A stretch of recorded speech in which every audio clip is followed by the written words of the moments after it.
through all of this.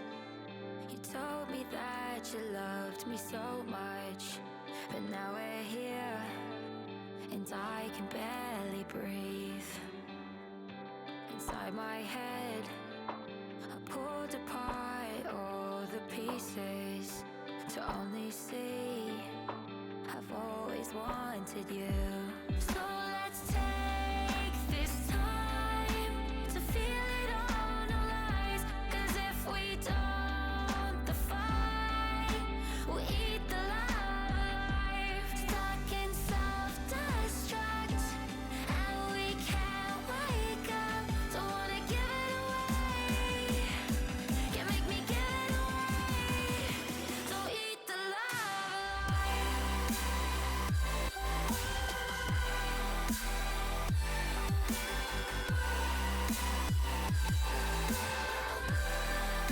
Don't eat the love alive.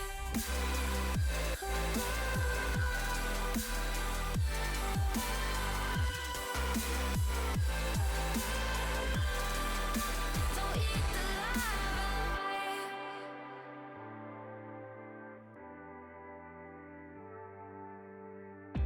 I know we're scared, and every day feels like a bad day. My biggest fear is you will walk away. The battle's here, and I'm standing in the fire.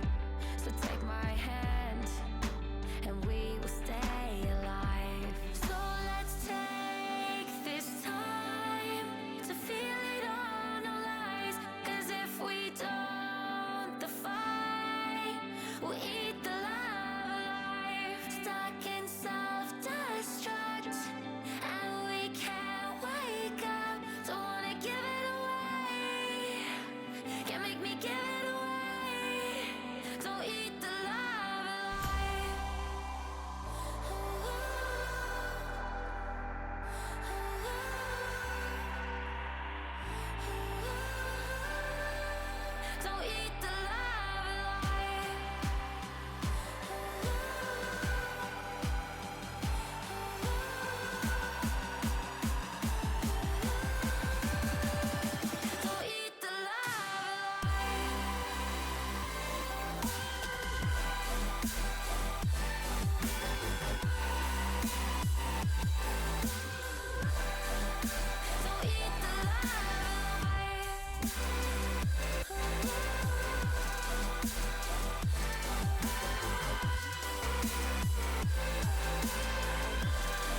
about? Or didn't I set this like timer for 10 minutes? What? Did I not reset it right? It's barely time.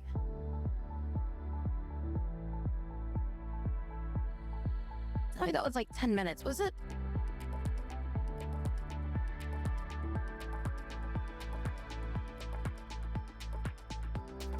I was thinking it was like 5 minutes.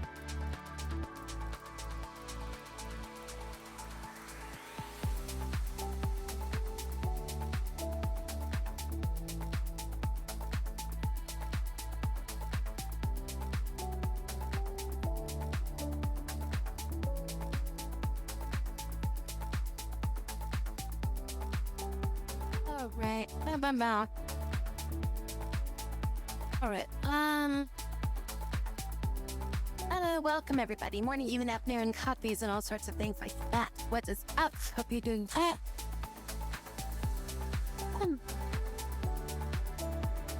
Hope you're doing good. How's it going, Shine?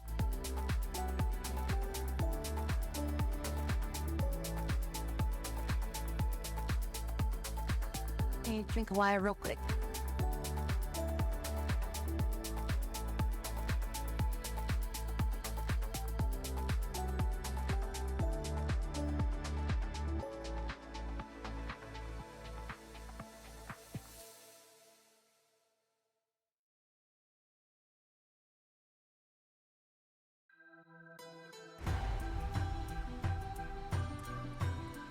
Last 3 times I streamed, I forgot to turn on my phone, or my fan from my phone. So then it's like my little phone thing that does my face tracking. It gets overheated. I've got to turn that thing on. It's like it's just freaking, I know, like I'm sure it's probably doing damage to the thing, having it like on for so long with that kind of heat going. I don't know, this little fan thing that I got for it is, no, I feel like it's like really good. It's like I've left that thing on and forgot to like turn it off before. Like after stream. And like I just like left on for like freaking, like, you know, like half an hour to an hour or something like that. Sometimes even longer than that. And then it'll be like just so much like condensation will like get on it and it'll be like freaking cold as hell when I touch it. Like it does some like really cool, like really good cooling for like what it is. I don't understand how it makes it so freaking cool, but apparently it does. It does a really good job of like cooling down the back of the phone.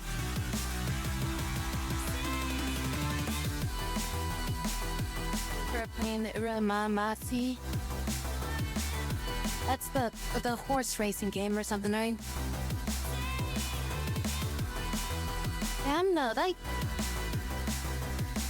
tried to get into that game, but I don't know, it was too much a visual novel. And like, I really can't stand visual novel, like for the most part, and that was like, it felt like it was like 80% visual novel, and like only like 10% like racing. I felt like I'd be better off just going to play like what was that game? Not Monster Hunter. Monster Rancher? Yeah, I think Monster Rancher. I felt like it would be better off if I just went off and played like Monster Rancher or something like that.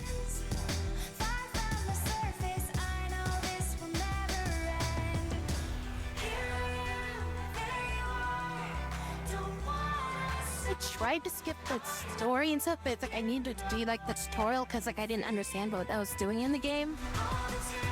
And then it's like every time you try to like play a character, it does the stupid thing where it's like, I mean, Valkyria Chronicles does this where it's like, oh yeah, you can skip stuff, but you gotta like let the scene load. You gotta push a button that says, would you like to skip this? You hit accept, then it loads the next scene where it's like, hey, here's another scene. loads up the scene. You're like, no, I don't want to see this. You're like, are you sure you want to skip this? Yes, I'm sure I want to skip this. Okay, all right, we're loading up another scene. Hey, you want to skip this? It's like you have like skipped like 12 things. It's like finally, okay, I finally get to play like one thing, and then it's like, yay! All right, here's more things to watch. I'm like, dude, I just want to play. I just want to play the game. I don't want to get the story stuff.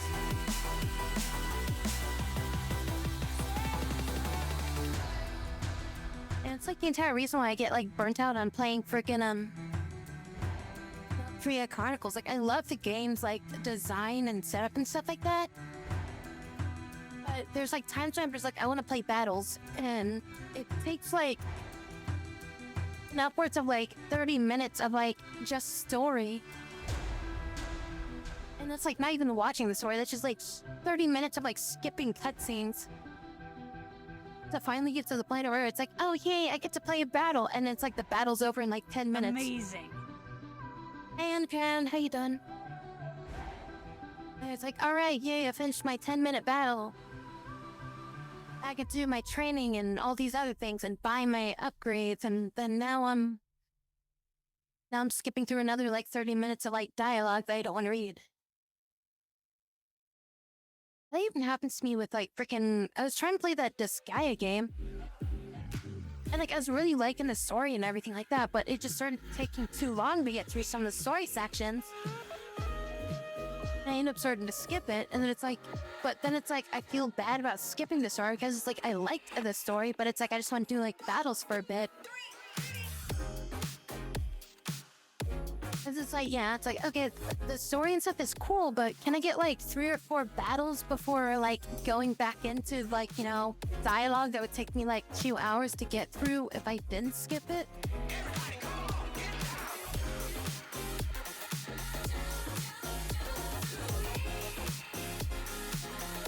That's always been my biggest issue with like any visual novel game, where it's like they just have so much like dialogue and shit that happens. Like they usually have like a pretty solid like solid and interactive like combat system, but then it's like the combat is like you like, you know, combat accounts for like maybe about like 5% of the entire game. And then like 20% of the game is just loading screens, and the rest is just dialogue. And like heaven forbid it's like not even voiced. You're just sitting there just like trying to read like line after line.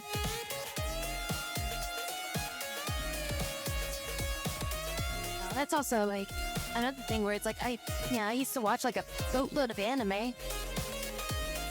It's like I used to watch a lot of anime like Japanese with like English subs and stuff like that. It's like that was the only way you could really get it. Like back in the day, like that was it. There really wasn't much choice. So it's either you watch like stuff that was like crappily dubbed, or you watch the original Japanese with like, you know, subtitles, which is usually fan subbed.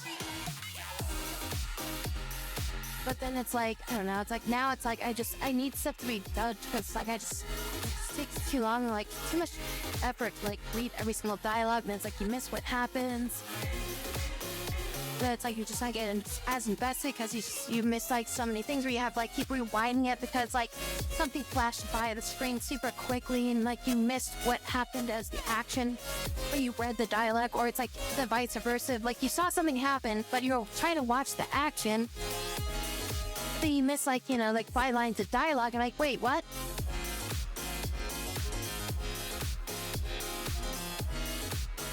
So the hype was, and it was like, okay, the character design is like nice. Yeah, the character design was nice, but yeah, the heavy dialogue just totally put me off on that game. Like I tried to endure through some of it, but I don't know, it's like it's one of those games where it's like, okay, the concept's pretty cool, but I play it if I didn't have to deal with all the dialogue, you know?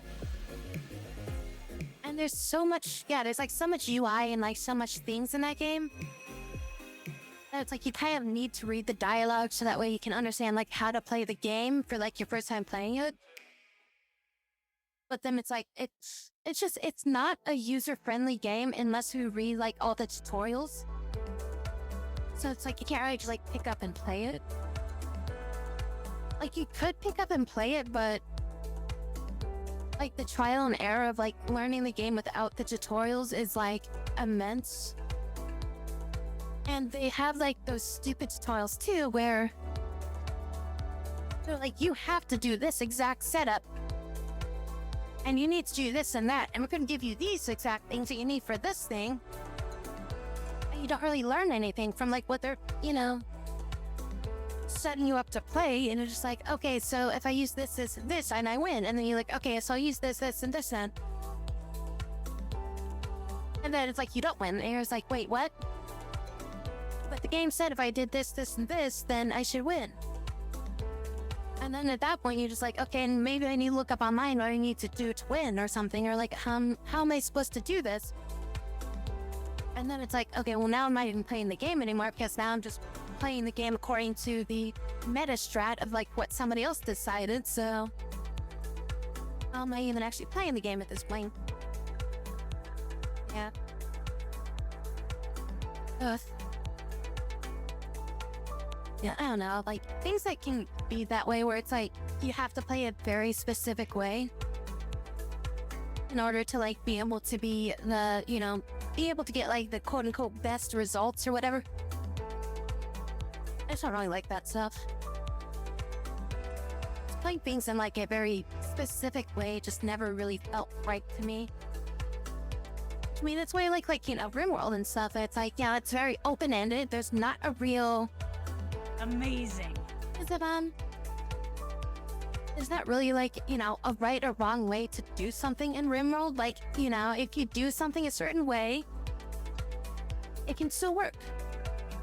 You can build around it, you can make things work. There's no guarantee that it is gonna work or that it is gonna, you know, not gonna work or anything like that. Because, like, you know, there could be a certain type of enemy that comes against you that is specifically good against your strategy. But then there's also the chance that your strategy is built to handle a different type of enemy that comes against you.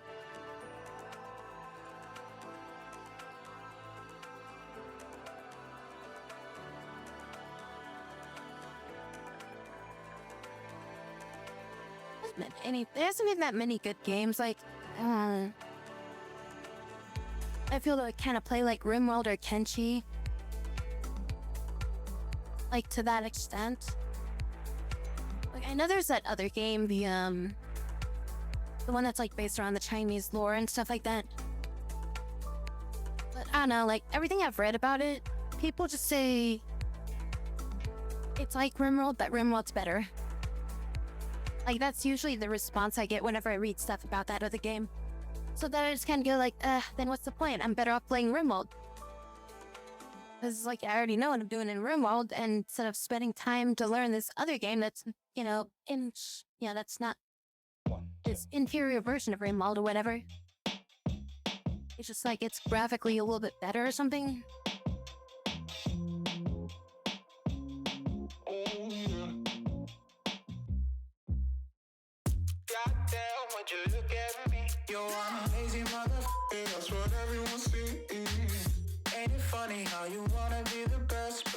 And I know RimWorld in Kenshi is like a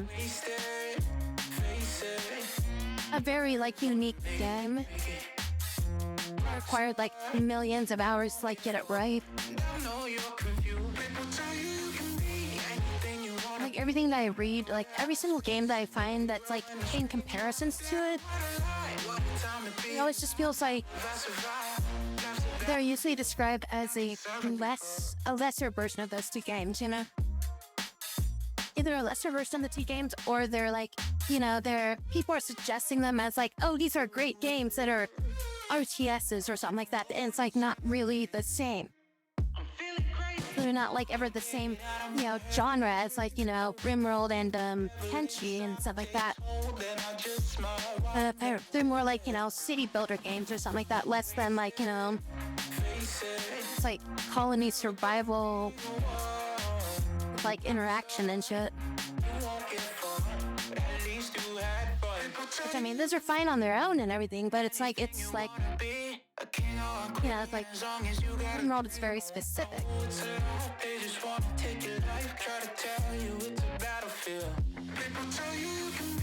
And yeah, I know there's like a lot of perks to Rimworld, so it's like a very, like I said, it's a very unique game overall. And it's like there's other games I've seen out there, like what is that? Like Cataclysm and shit. Which seems like a really interesting game, or like, you know, it's like a that's more like a Zomboid-like. But that one's got like a whole bunch of like things where it's like there's like so much you have to do in a game like that, to like so many things you have to learn in a game like that, where you need to have like a freaking like keyboard printout like right next to you just to be able to like play it and learn it. But then it's like I might as well just go play, you know, Project Zomboid instead of Cataclysm, because it's like I already know how to play Project Zomboid, and it's like it would take me like, you know, a couple weeks just to figure out how to play Cataclysm, how to play that one properly. And it's like, you know, and you look at like the graphics of like Zomboid versus the Cataclysm game. And it's like Zomboid looks much better, you know, visually and stuff like that. Which I think I'd probably be more into Cataclysm if I played it like, you know, like 10 years ago or something like that. Like when it was like newer or something like that.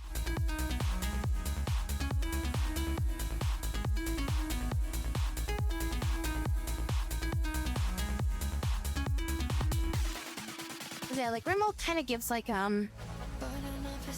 sort of like a like The Sims kind of vibe to it, you know.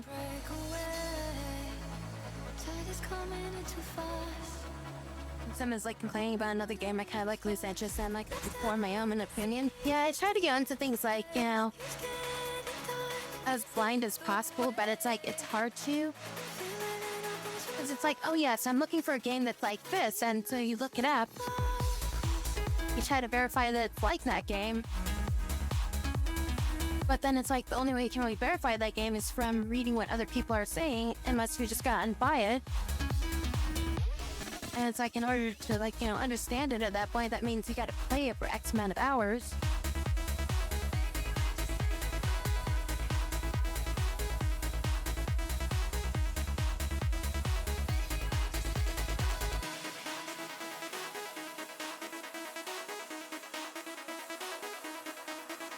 There was like some other game that I was looking at that was like very it was like a pseudo like Rimworld-ish game or something. You've seen like a lot of people review it, but it is like an early access game. And again, it's just like yeah, it was listed like, you know, like it was like a pretty good like setup of a game, but everything that I read from like yeah, what people were saying and stuff like that, like, you know, they're just like, oh yeah, it's, yeah, it's a good alternative, but you know, it's not quite Rimworld or something like that. You know, it's like, oh, it looks like it's heavily inspired, it looks like a Rimworld like, but it's not. Yeah, so you don't have as much interaction with these characters, so you don't have as many stats as this thing or something like that. Like, it always just feels like it falls short. And I just start going like, well, I do like those aspects of that game, though. That's like kind of like the main thing that I've been trying to find with like a, you know, another type of game to play like this. But it's lacking those exact qualities that I want.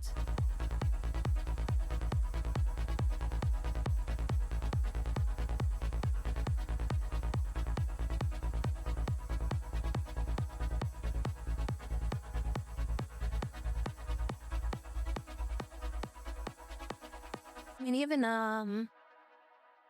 like Satisfactory is like a pretty fun game. It's like, I don't know, like I just don't feel like I usually don't feel like I play Satisfactory past like, you know, like a day of play of it. But then it's like, yeah, I look at something like Factorio, and like I could spend like an entire week playing that game like non-stop, you know? people keep praising an anime, saying that the anime is the better version or like another anime. It's like, whatever. Yeah, I mean, that does happen with anime a lot too.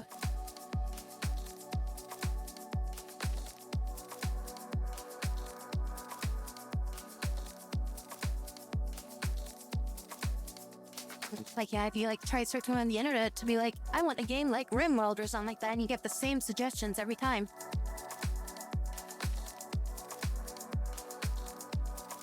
So it's like, it just feels like there's nothing that's like exists out there that actually is a RimWorld like that just isn't considered a carbon copy but shittier. Like, that's the only options I ever see is just like people saying like, oh yeah, it's like RimWorld, just shittier. I mean, like, people say, like, Dwarf Fortress is like RimWorld, but Dwarf Fortress is the original, and it's far more far more in-depth than what RimWorld was. So you should play that one instead. But then it's like, I look at Dwarf Fortress, and it's like, bleh. Like, what are these graphics? Bleh. How does this interface work? Bleh.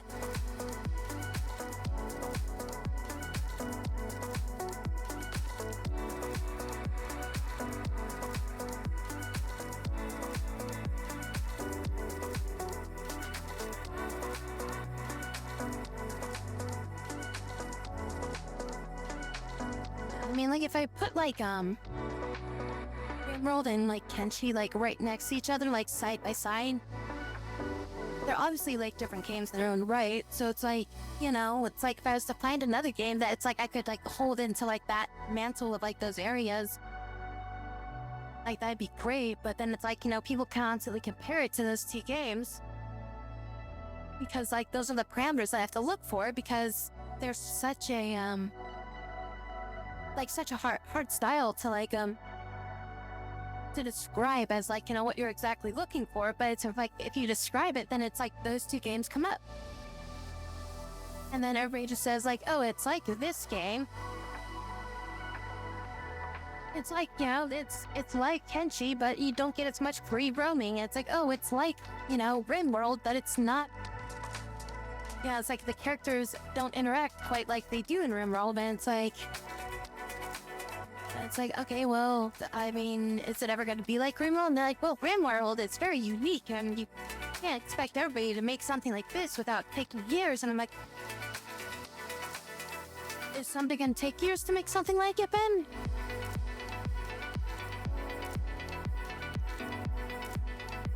Fighting games similar to the Blast Blue or like Guilty Gear, and there's like a few that are like really good, but the majority are just kind of like shit. But yeah, I mean, like Ben, it's like you have to go into more of the classic style stuff. It's like, King of Fighters is like the closest thing I would say is close to them. But that's like, a long-standing existing series already.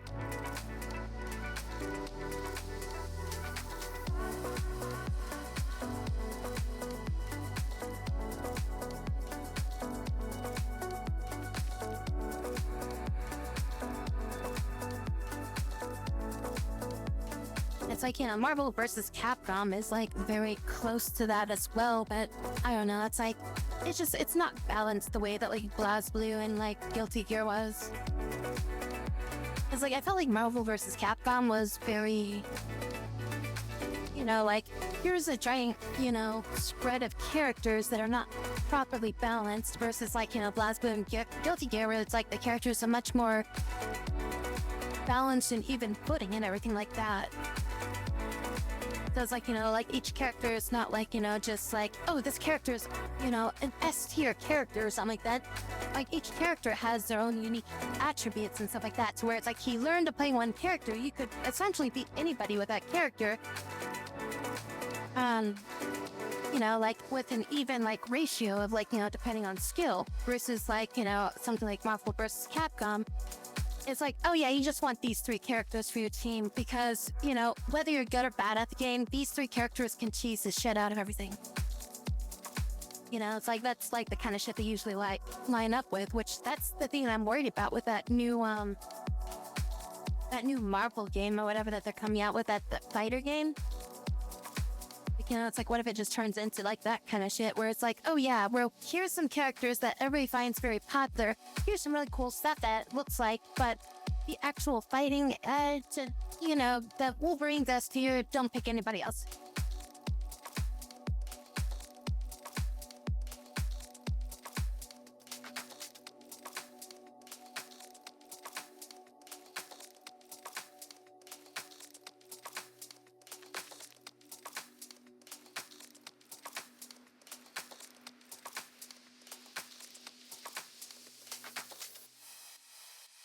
Man, yeah, it's like even in like those like withering waves and like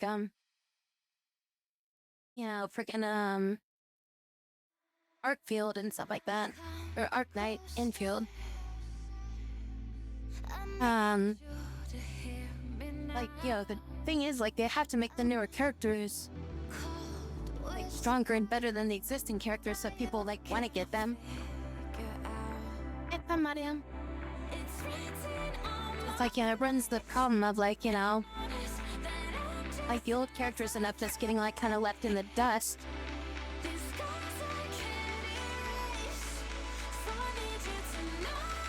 Most of the recent fighting games we played are not even like close to like West Blue out here, and like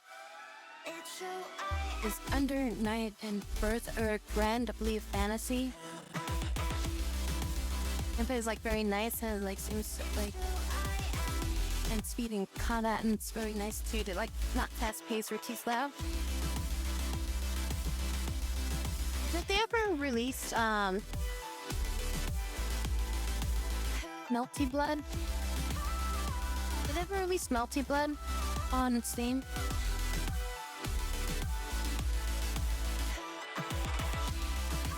Yeah, they did release some Melty Bloods. If you've never played those before, that's a pretty good fighting game.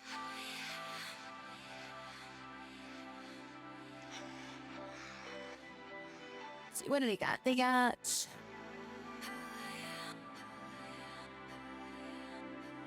Melty Blood, Melty Blood Type Lumina, Melty Blood Actress Again, current code. You didn't play those ones?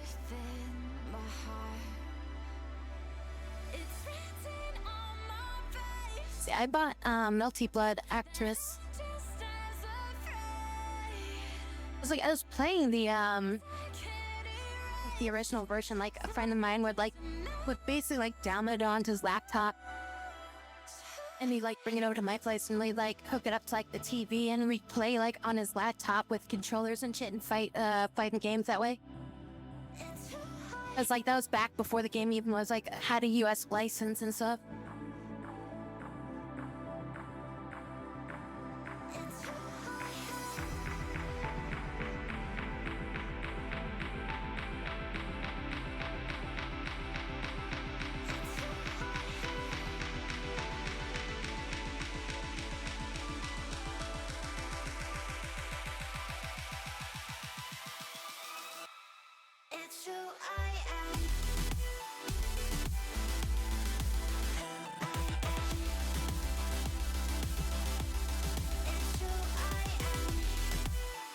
I did have fun with the Dragon Ball Z Kakarot. That was a pretty fun, like, single player fighting game. Oh my god, they got DLC for that. It includes Dragon Ball Daima expansions in frickin' Kakarot now.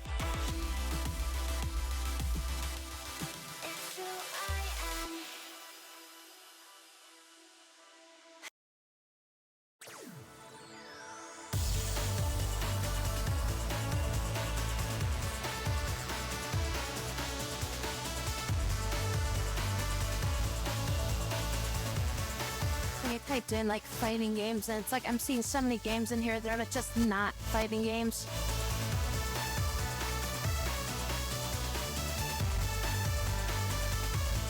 King of Fighters 2002 Unlimited Match. I need a copy of like King of Fighters 2000, or was it King of Fighters 99? I think it was like King of Fighters 1999 Ultimate or something like that is what I'm thinking of.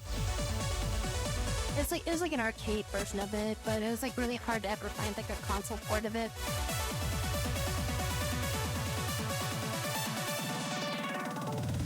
No controller customization. I don't remember if it did or didn't.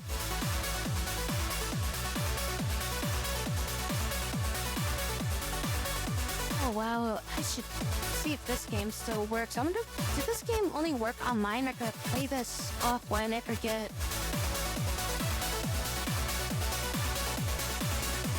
There's this game called Yomi, Y-O-M-I.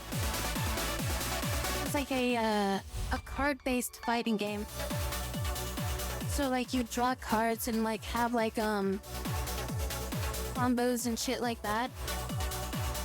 So, like you'd like play a card and it could be like, you know, like a block card or attack card, and like if you do like, you know, like you put down like a combo card that can like link into like other cards and stuff like that. So like, it kind of worked in the same sense of like how you could do like a combo in like a fighting game where like, you know, like, you know, fight, punch, forward, bite, kick or something like that, you know, like they link into like other types of combos. And like, you know, you could finish with like, you know, like a freaking ultimate or like a throw or something like that. But it's like, you got like cards, so like you'd have to like play those cards. It's a really interesting like thing. So it's like, you know, you'd like play the game and you like get more cards, and like there are different characters that you could play as and stuff. Yeah, I forget if this game I want to say this game was a single player.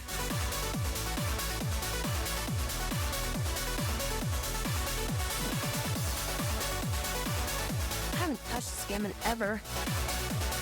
It came out in 2015. I should just download this game again and like just play it on the stream one of these days.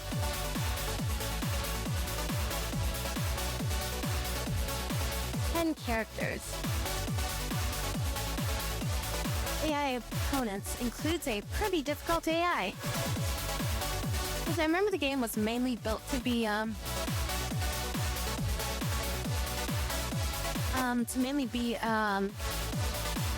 a PvP, like player versus player should.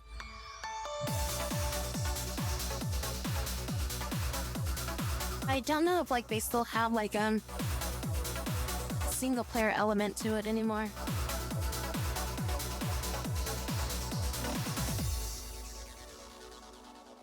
Upper's taking down the game.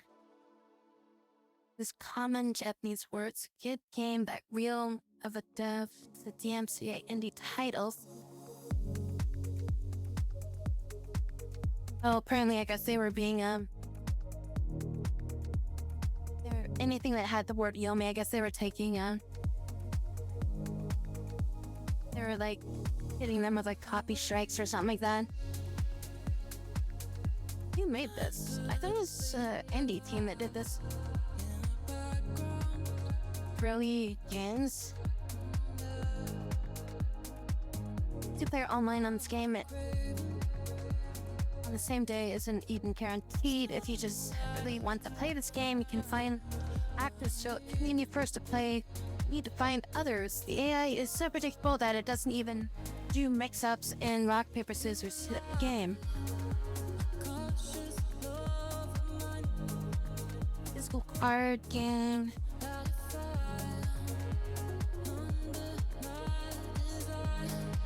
Nope, like it's mainly a dead game at this point.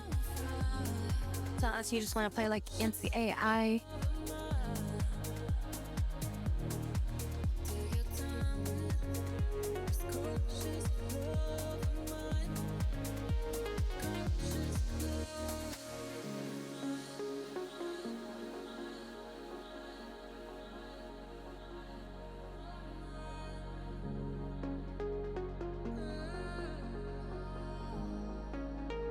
Yeah, there's block, dodge, attack, through.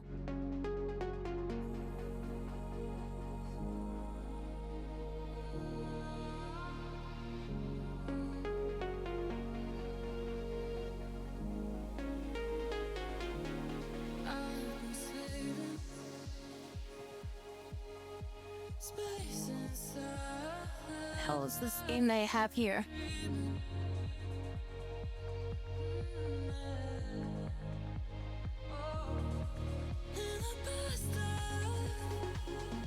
Free Strike, The Warrior Rise. That's still listed. A lot of times I'll be like looking through these like old games on my list on my games that I purchased. And like I'll just see these games, I'll be like, oh, well, let's see what the store page says about this, and I'll be like, the store page doesn't even exist anymore.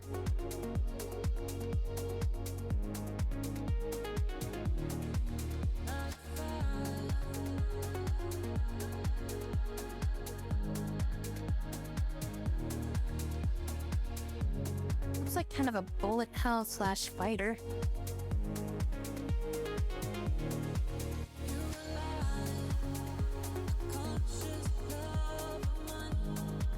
Maybe there's like 2 phases to the game or something.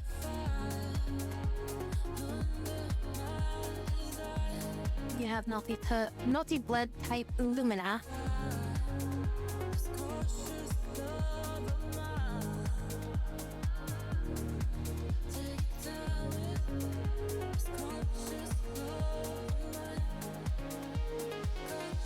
The one I have is actress again.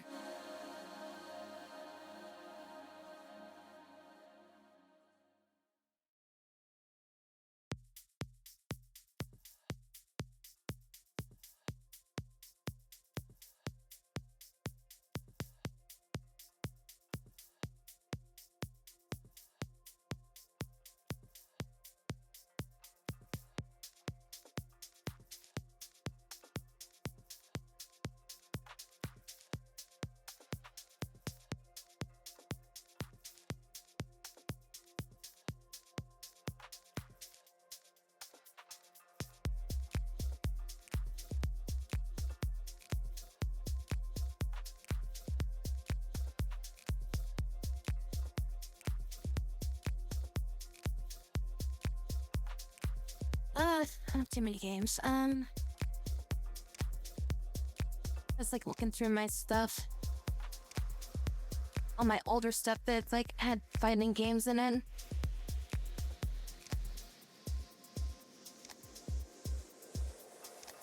I remember that game. Horde.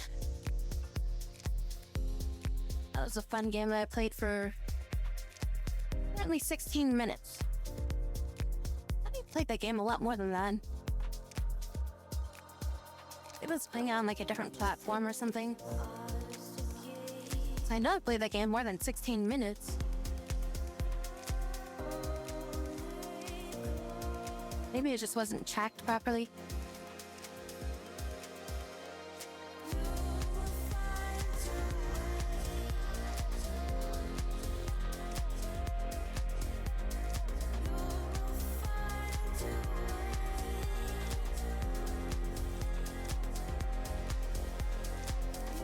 I look at some of these games too, like they're like, I have some of these games that are like made back in like 2012, and they look like better than some of the games that are like out today, you know?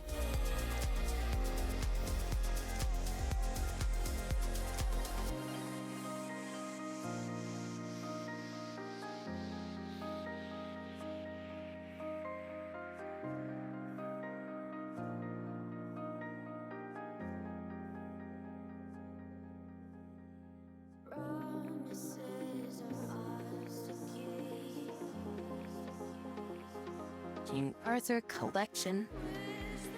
The hell did I get this? Sometime back in 2011, I guess.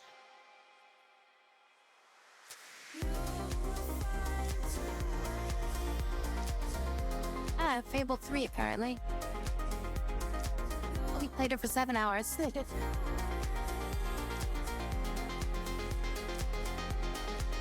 feel like after Fable 1, Fable just wasn't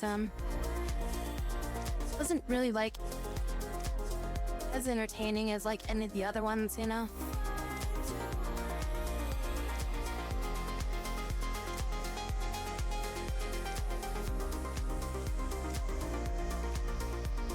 Resident Evil Operation Raccoon City.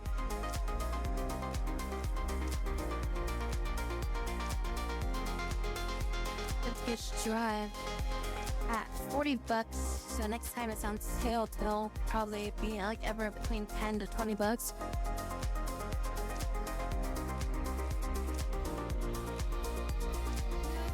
Infinity Tier Developer's Cut. I don't think I've ever really seen Developer's Cut before.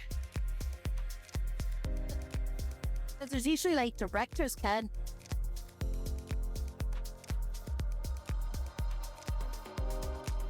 Apparently there was a Divinity 2 Developer's Cut.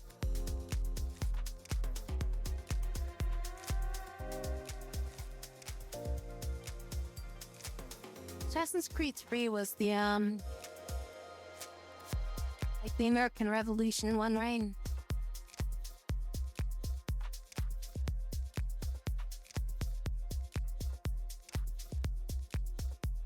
Black Flag is probably still the only like really good one. As far as like stuff to do, I felt that again is too much story was put into the game and not enough of the good sea combat stuff was in the game. Also, the game just doesn't run anymore.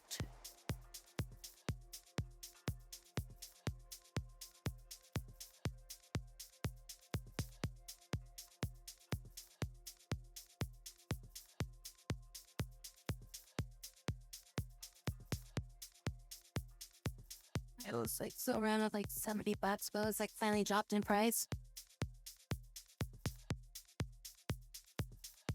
Maybe pick up Baldur's Gate 2 one of these days and just play through that. See how that goes. So I've never actually played Baldur's Gate 2.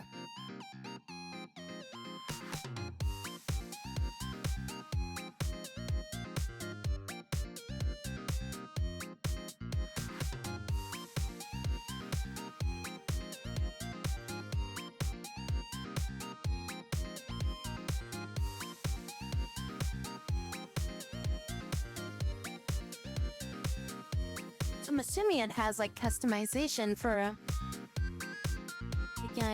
create a character and stuff like that.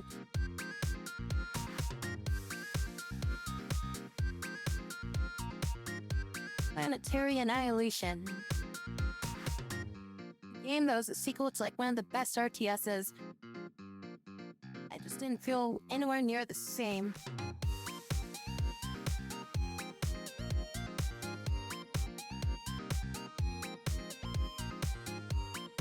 It could have also been one of those things because, like, I remember Total Annihilation getting, like, the unofficial, like, how upgrades and stuff like that. Or, like, there's, like, a fan-made, like, upgrade to the game. So then I guess, like, Total Annihilation's, because like, if you compare, like, Planetary Annihilation to, like, Total Annihilation's, like, base game, like, yeah, Planetary Annihilation is, like, way better. But it's like, if you look at like what Tau added to the game, I don't know, like I feel like Planetary Annihilation just kind of became like a step backwards after that.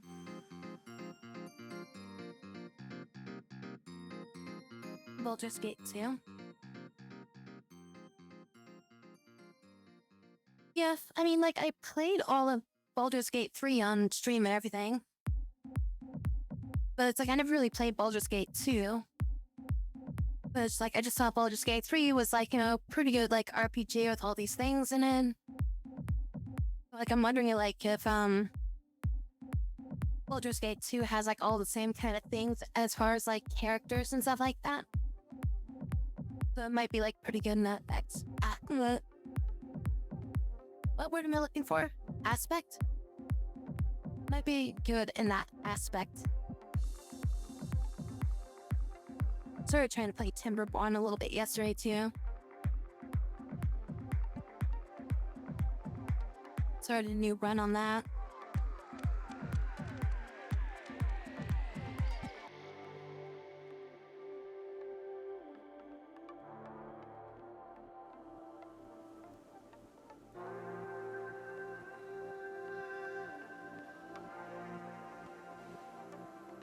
How long of a game is Baldur's Gate 2?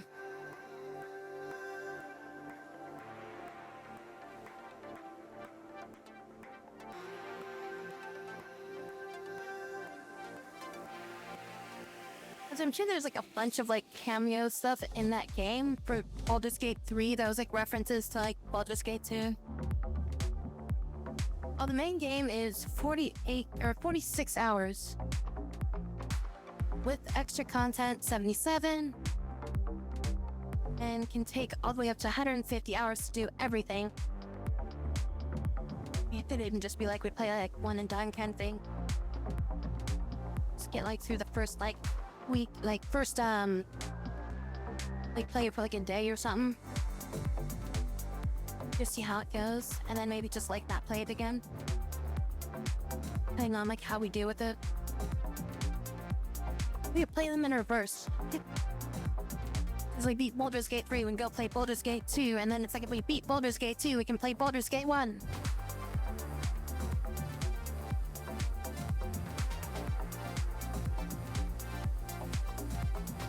Is Baldur's Gate 2 a hard game? Yes, Baldur's Gate 2 is considered challenging, particularly for newcomers.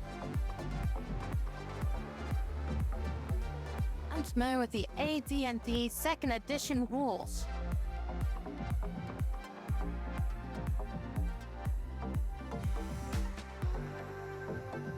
As long as Persona 5.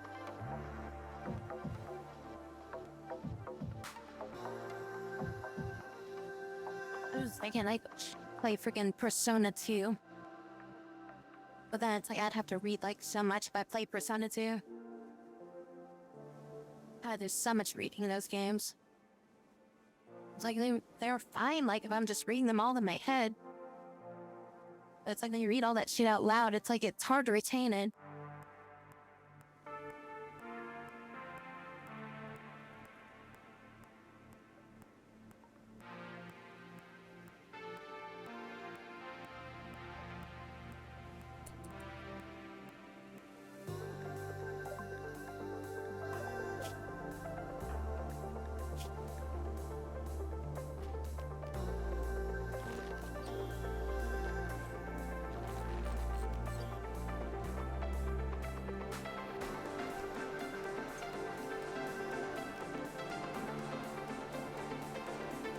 Chaos skip.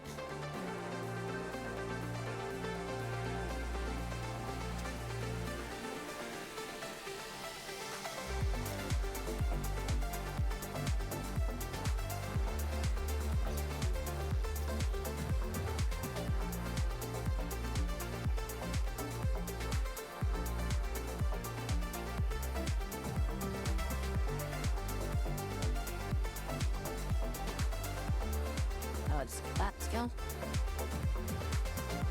Could do a remake of Persona 1 and 2 because I've played 3, 4, and 5, but never had the chance to play 1 and 2. I remember 1 and 2 being much more gritty and like, you know, because like obviously like 3, 4, and 5 had a much more anime feel to it. Like 1 and 2 had a much more like sinister, like Dark Horse comic kind of like feel to it. Like even like the art style felt much more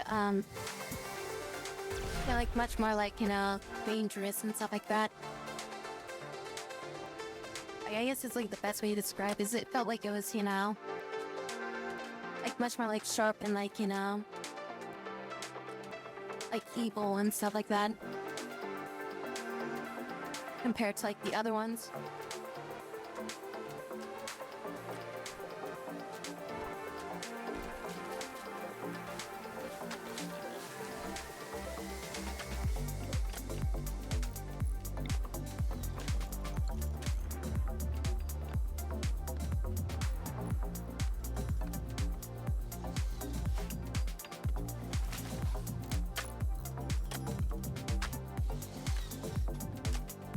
Finish the storyline with Saga Frontier 2.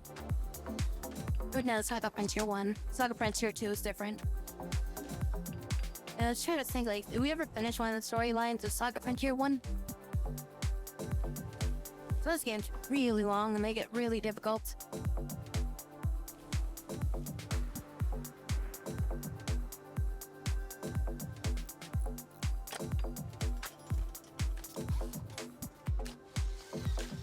we were playing the vampire chick storyline, weren't we? We were playing her storyline.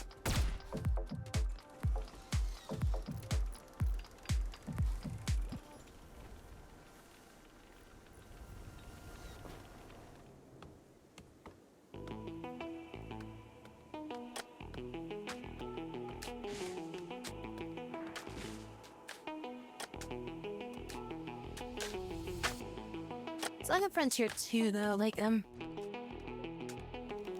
was just so way different from like the first one that it, like when I first time I played it, I didn't like it. Simply because like it was so freaking different.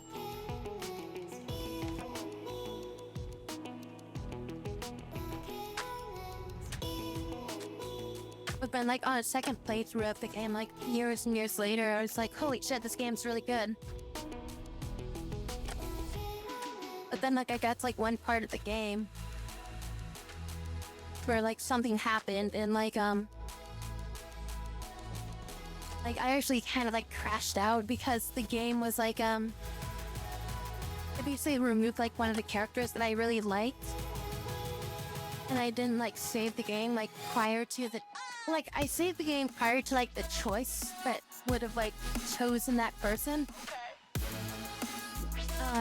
But then I saved over that file, not realizing that was like locking me into something. And this was like back in the day when you had like, you know, limited save files because it was on a memory card. I just saved over my save because I'm like, okay, I don't have space to like make a new save, so I'll just save over my save. And then I got locked into this fight. Where my character was technically under-leveled for the fight, but I think it was like supposed to be like a ridiculously hard fight.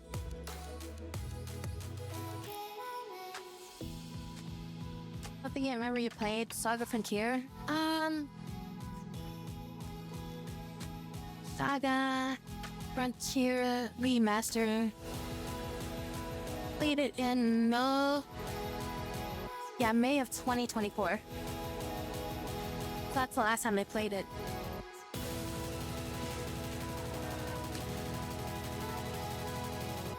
But yeah, it's like also too, like Saga Frontier 2 had like item durability, so like weapons could break and shit like that. And then they also had like a system in it too where it was like Saga Frontier took place across like multiple planets. It was like futuristic. You were like, yeah, space flight and all these things like that. Then like in Saga Frontier 2, it's like everything's like you're playing like in medieval times and shit like that. Like it's all like swords, bows, and arrows and shit like that. Like it's like such a stark contrast between the two games. So like going into like Saga Frontier 2 after playing like Saga Frontier 1, I was just like, what the hell is this game, you know?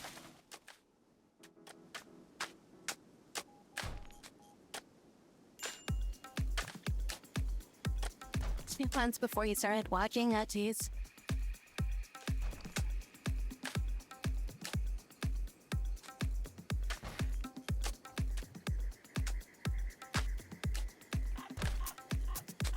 But yeah, so like the game makes you like pick like a character to like stay behind to like to defend like this usually like a town or a castle or something like that.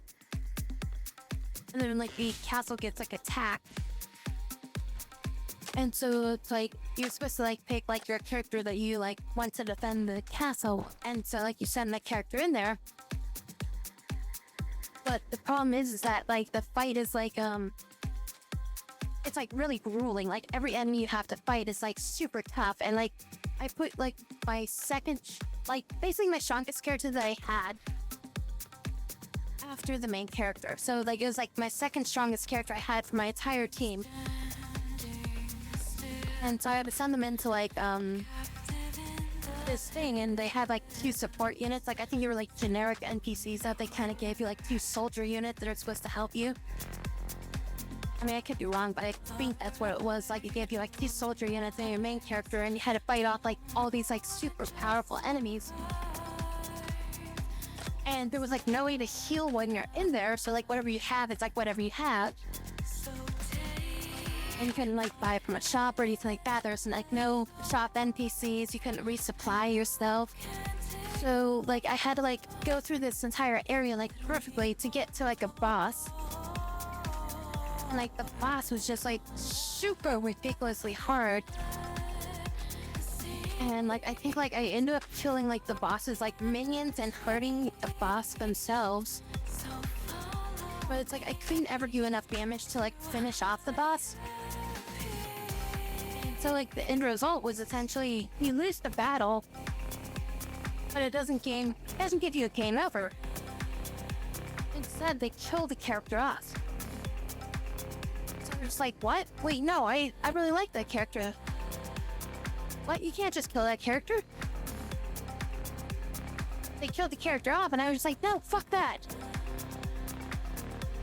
I just ended up stopping playing the game because I was so freaking upset that they killed the character that I liked. But I never ended up finishing the game.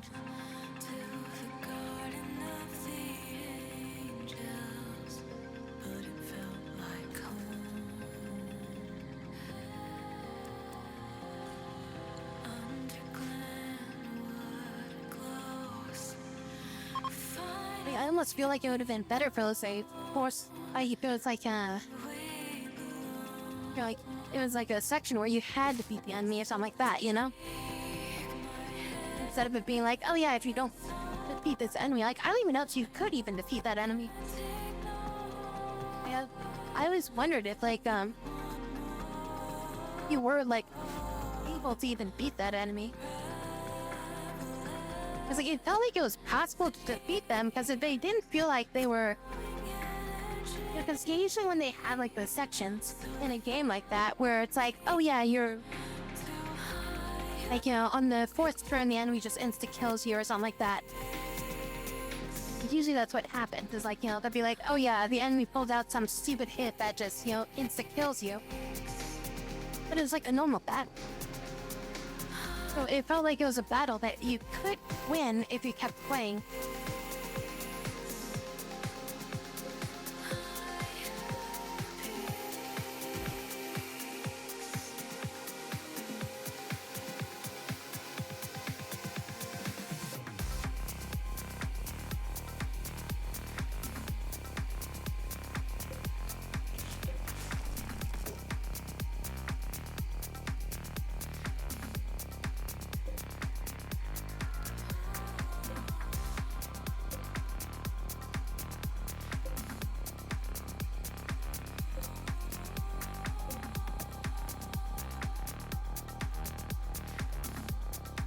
You move this like 2 squares forward so I can shoot that corner.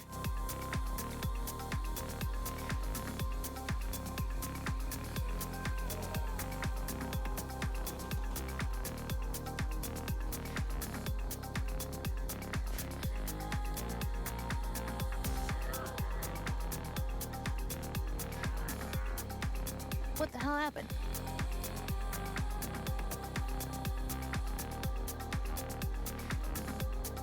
The arm do that. I can stop. What the hell? What's going on here? Nope, that's so long.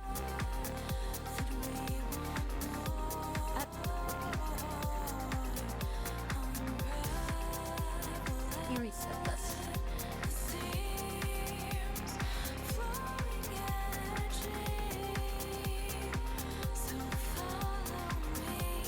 There we go.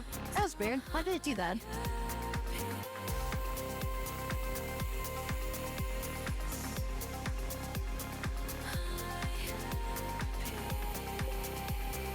Can sing that break. That'd be great if sing the like nut break.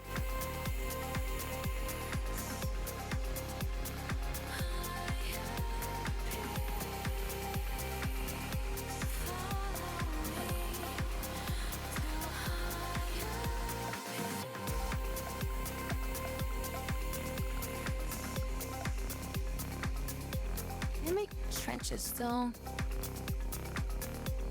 I'm wondering if I can make this into a trench.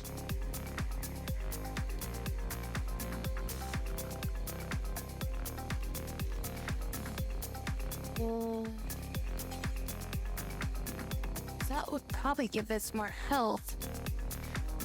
It treats this as like a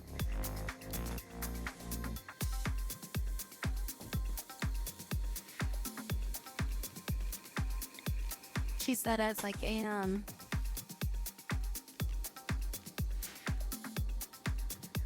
wall or something.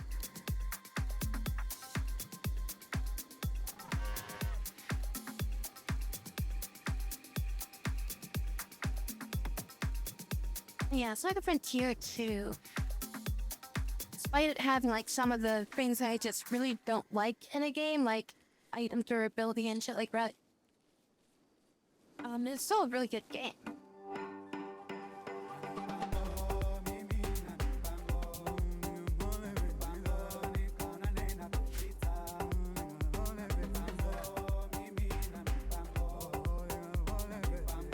Good game.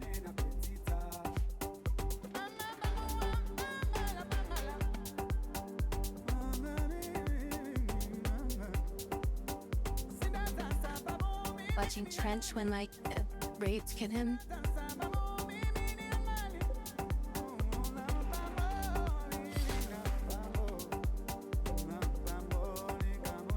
Not really like having things that things can hide behind.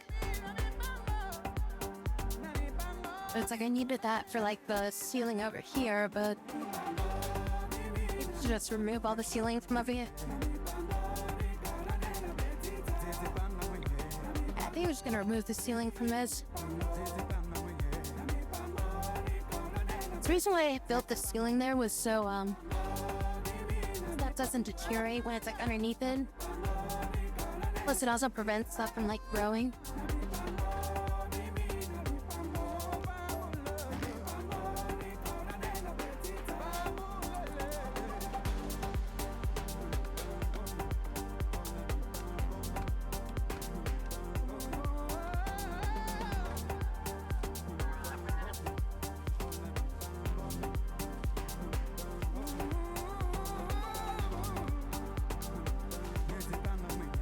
Get these solar generators built.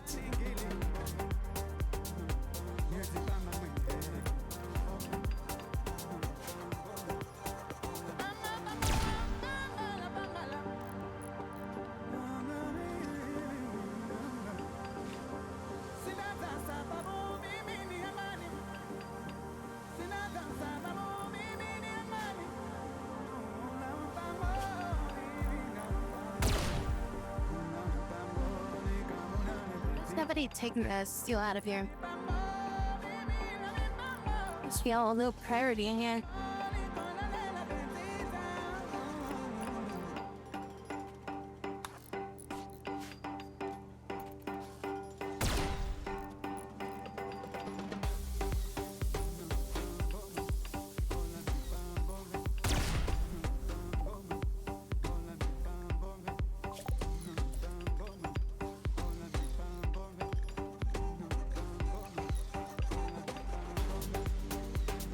And then what we're researching.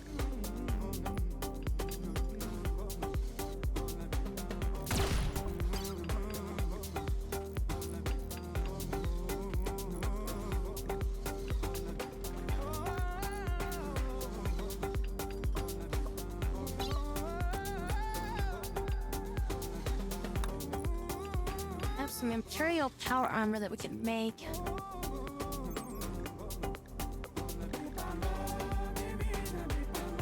Pellets don't look too bad to make in. We can get our hands on some more uranium though.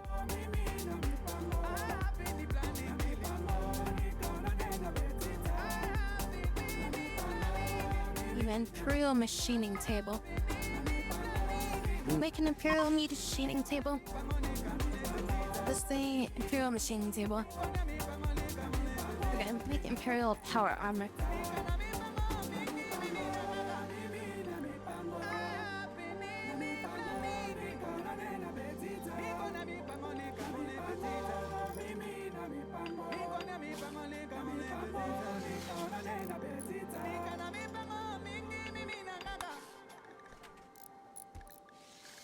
Because it's not complete. What do I need? World check.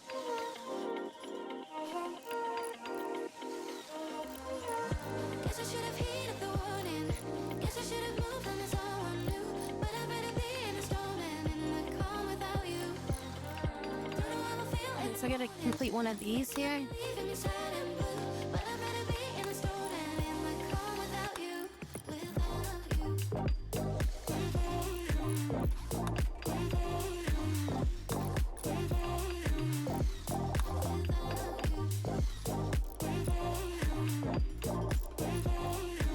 Search that, I guess.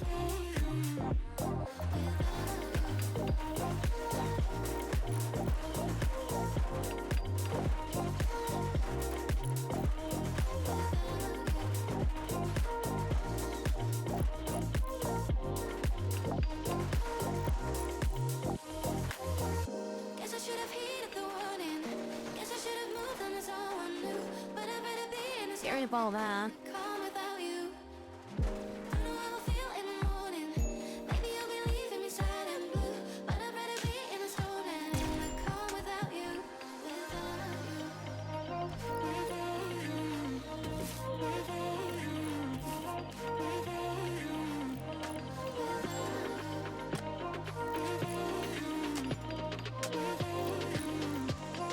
Airball net. Now we can deconstruct this.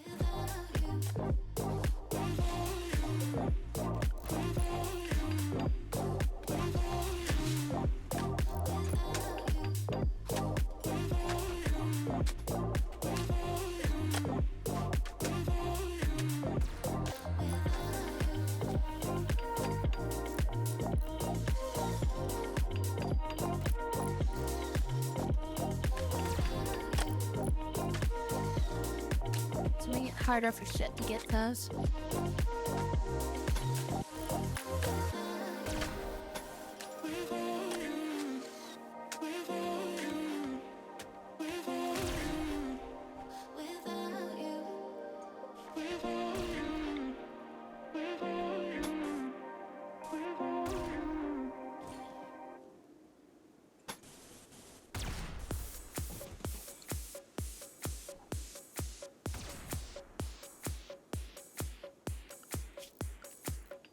A windmill up here, and then they just autos cut everything out there that way. So otherwise I gotta keep going, like come out here and be like, all the plants.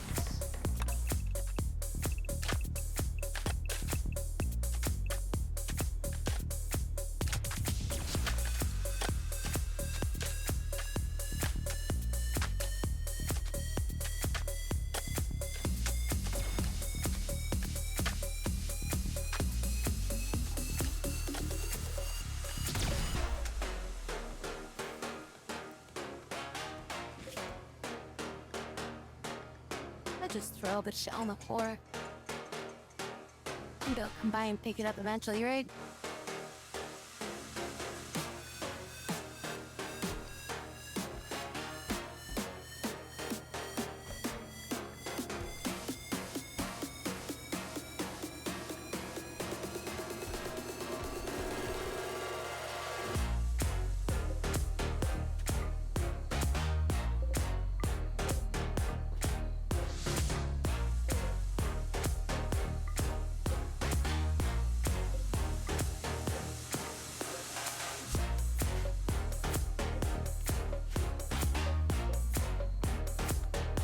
Like, this looks like it's mostly full.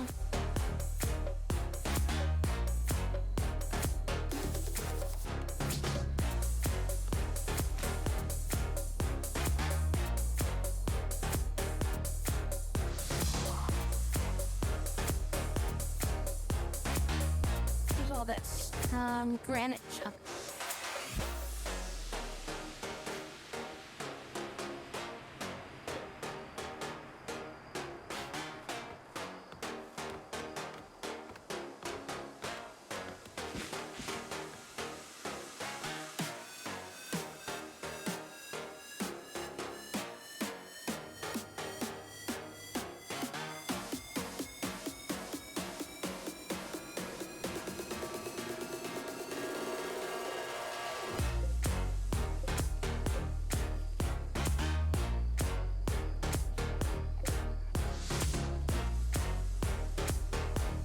We get some prisoners so we can do the subs or rip scanner.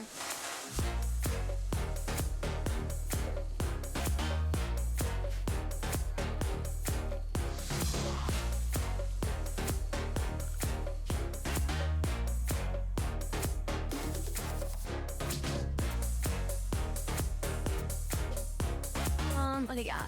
Oh, they got like 80 components of it. Yeah, we should fly out there and grab that. That is a boatload of components. 15 people.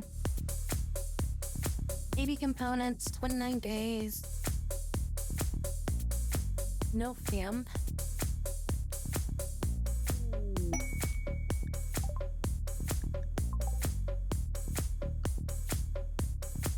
Am I on bad terms with them?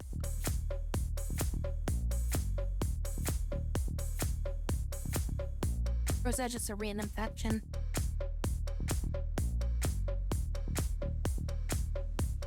Oh, they're 80 hostile with me already. And they don't like me in general. So yeah, attacking them would be perfectly fine.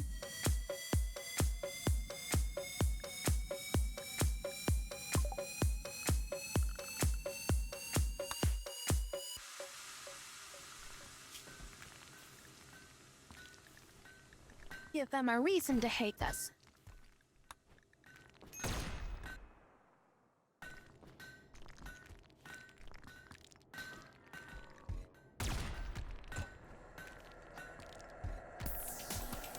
Oh, go figure. The one that I pick is one that doesn't... whatever.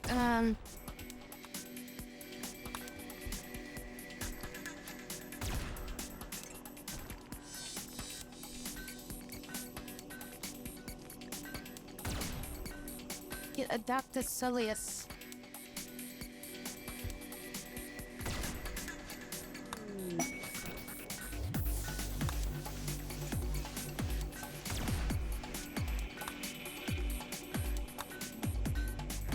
See what this even gives me.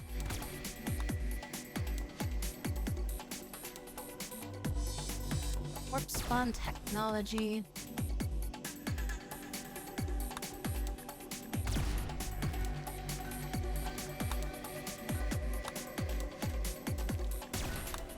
I'm gonna research this.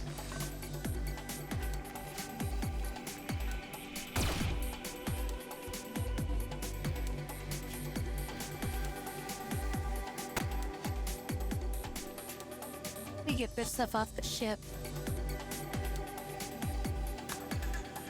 That way we can clear the ship off and then we can fly out to that location and grab that stuff.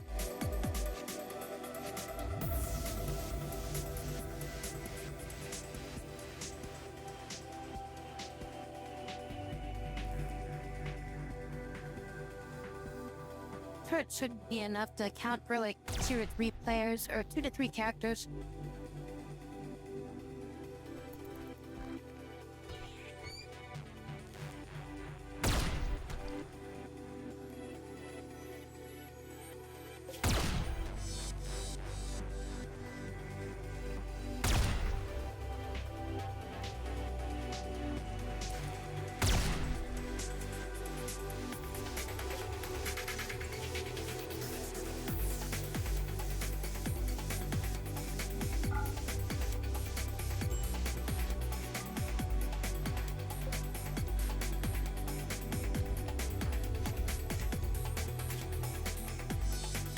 Muscle parasites.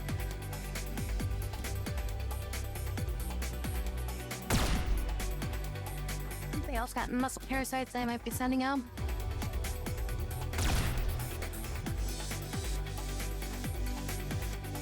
Saltrita.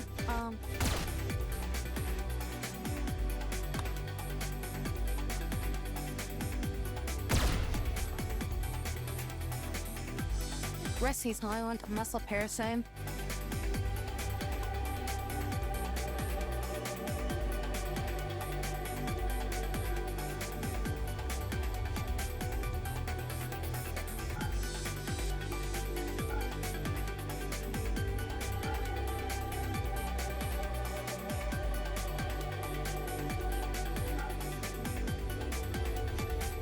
I'll make a lot of frickin' silver here. Anything good for us to buy with all this?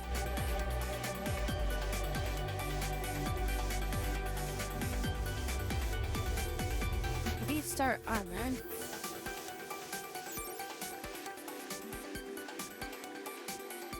That's pretty good.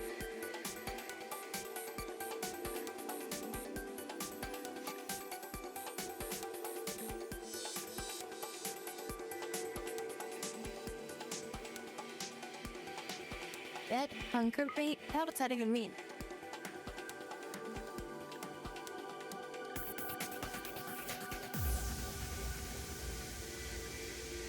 That was a pretty good piece of armor. XF tech.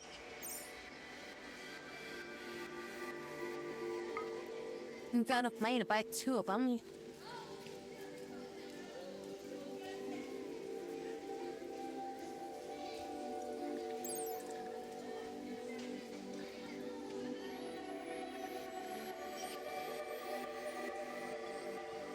Maybe hit chance up, but shooting accuracy down.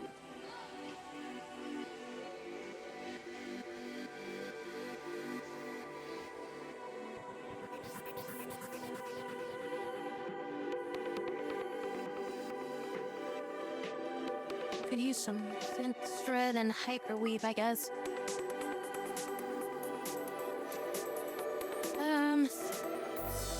Not really have anything else I can buy. Just want to get these oxygen canisters. I need them though. I guess we'll just cut back on the number of these we're gonna sell. Don't have that much money. I mean, we got a lot of money, but it's like 780, 730.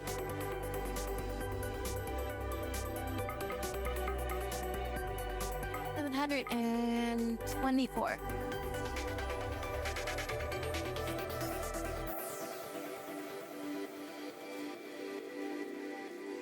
And we got plenty of silver again for a bit.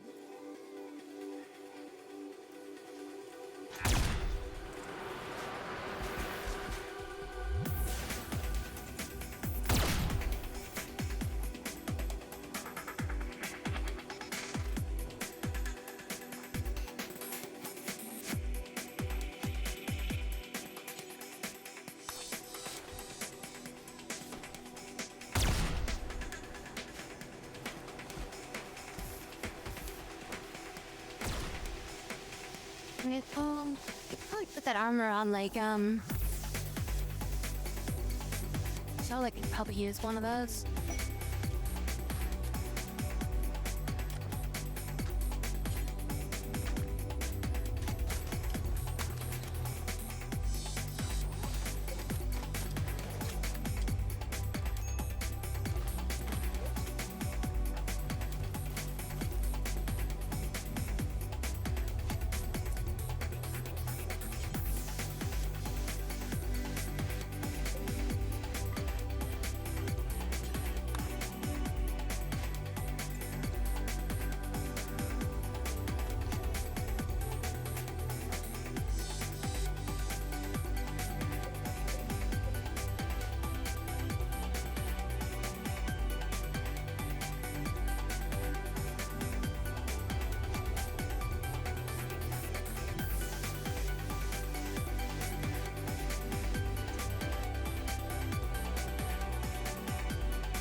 Sultan, Sawa, Emma, or not, Sala, Ella, Leslie,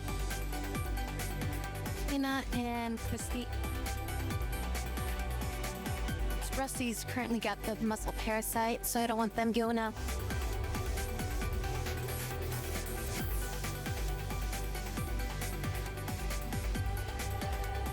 We got plenty of food.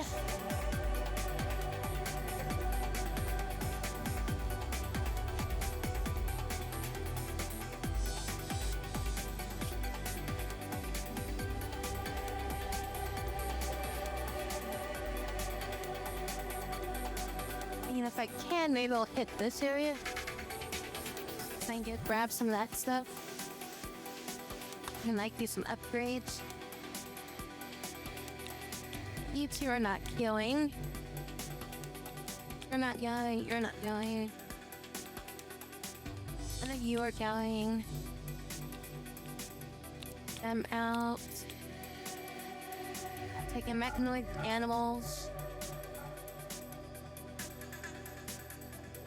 Keeping Rusty here because he's sick. Celia and Christine are my best pilots.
Say you set up out in the field. Set up over here by this by this. We can use this for cover.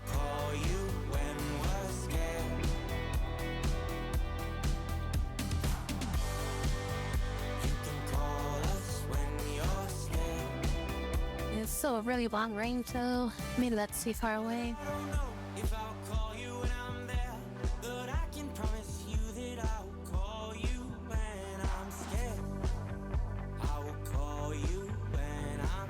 If we land over here, we can use this kind of thing as like cover. If we get some people break out to the right and they can do a flanking position over here while the cannons shoot at them.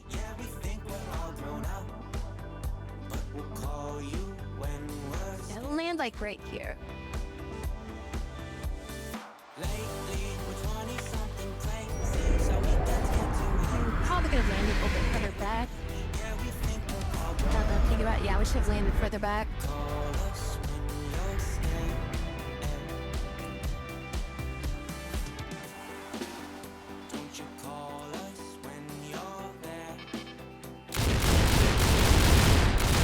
Oh, these are ogres. We definitely should have landed further back.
Everybody else is kinda good.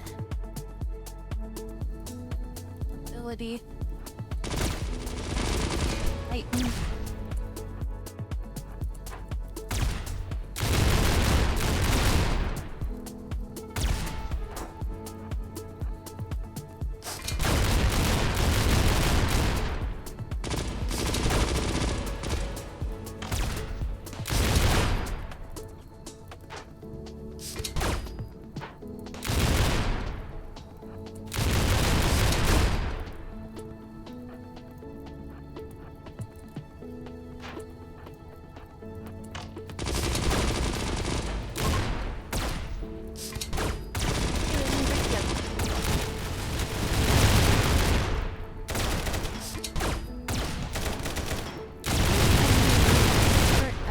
Just a little bit more.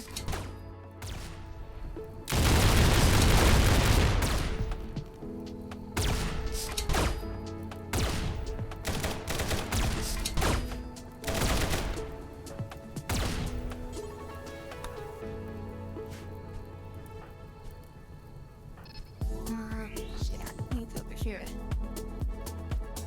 Sandwich this shit.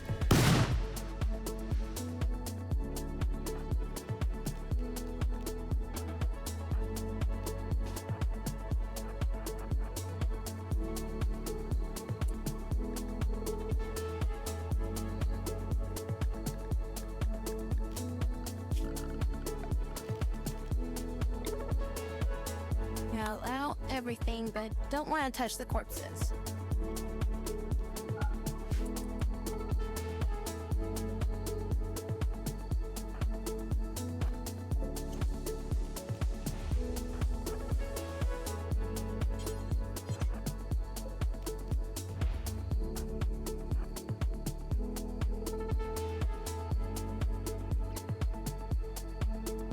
And it's a bunch of bedrooms.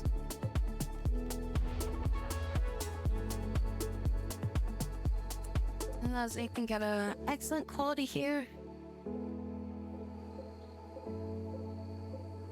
Oh, here's an excellent one.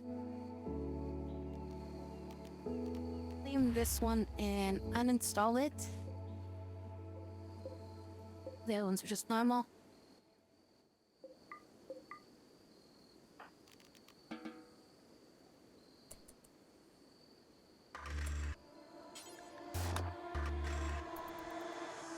I stand back and I watch you explore imperfect visions like I've been here before.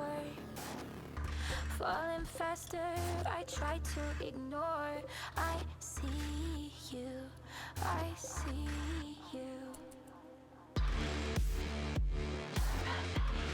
That freaking ability to like foam shit like that is amazing. Caravan is approaching. Oh, wait, they're approaching over here. Has anybody got... I'll let you drag me to hell if you hold my hand. Maybe decent at social here? Tell me this Tina's got an 11. will never end. Christine's got a 9, but she's got learning learning potential. I feel like that always goes super slow. I'll probably send Tina to investigate the trade situation with them.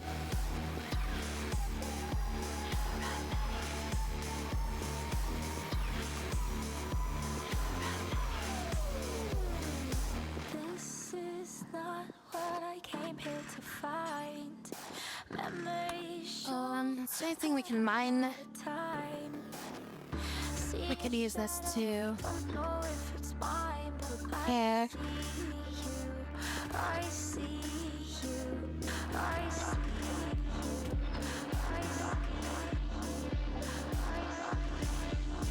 We got components for sale too.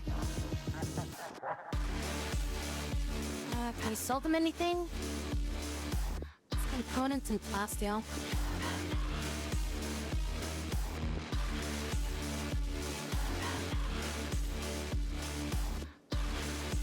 And they got some good stuff for sale, but This air attack heart would be great to pick up. If you hold my hand, tell me this is real and it will I never. don't have any silver with me. Everything I can trade them either. And I could send we could load up a shuttle, send it over here. Drop off like a bunch of like pelts or something and see if we'll buy them.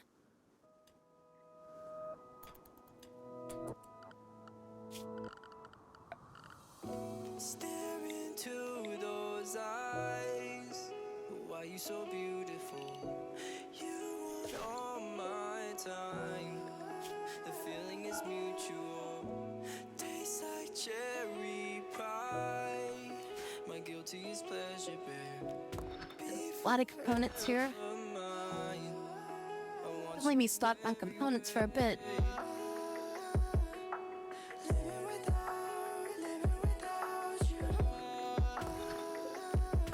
They got plenty of food here, so make do for a bit. If anybody construct here?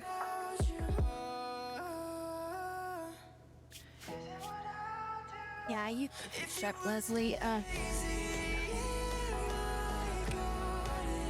Have components to build this out.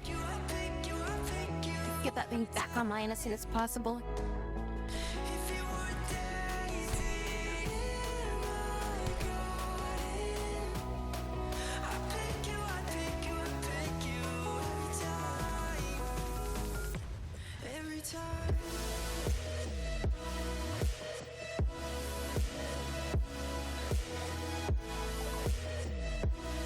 Serious.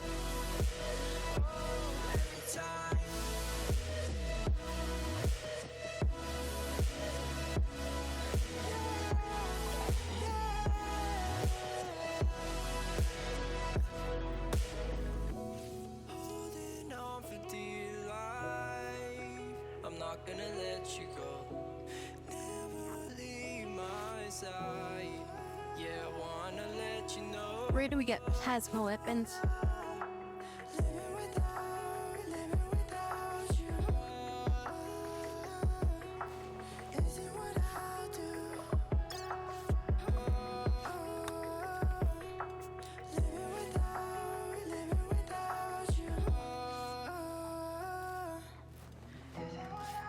All these are like, oh yeah, you need this thing, you need that thing.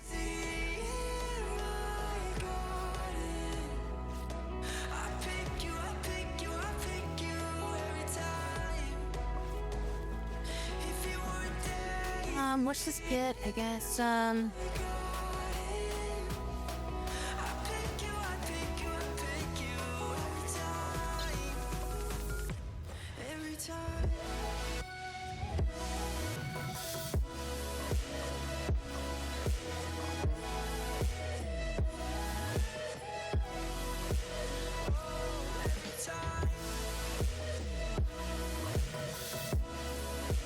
like militarium something.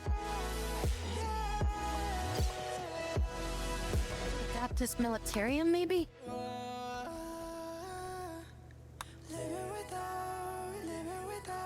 Militarium Tempest.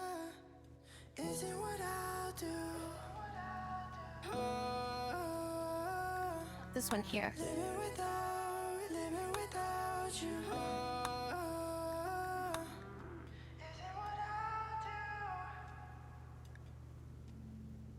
But I can't get that if I get that.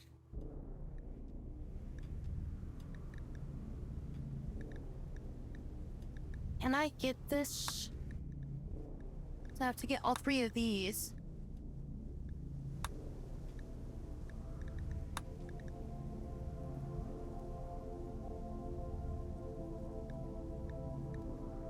Fuck it, I guess we'll just research this.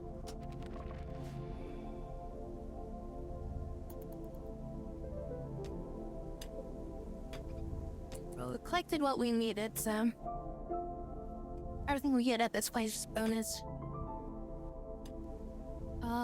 We need to get these bodies out of here if we can.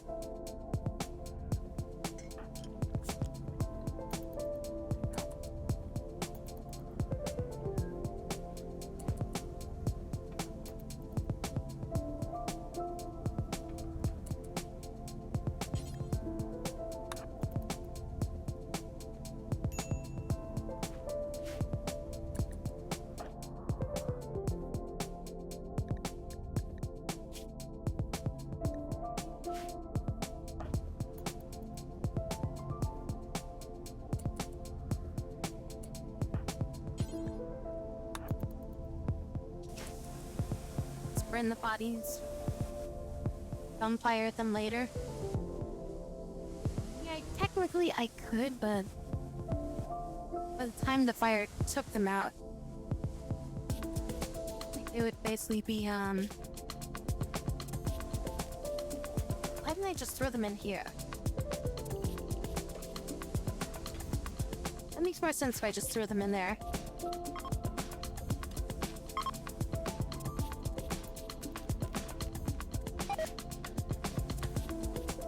As it's closer, it'll put them out of sight.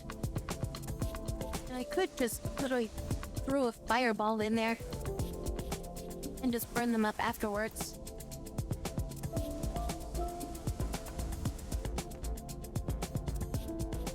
Because it's all a stone, it's all made out of stone, so the walls can't burn.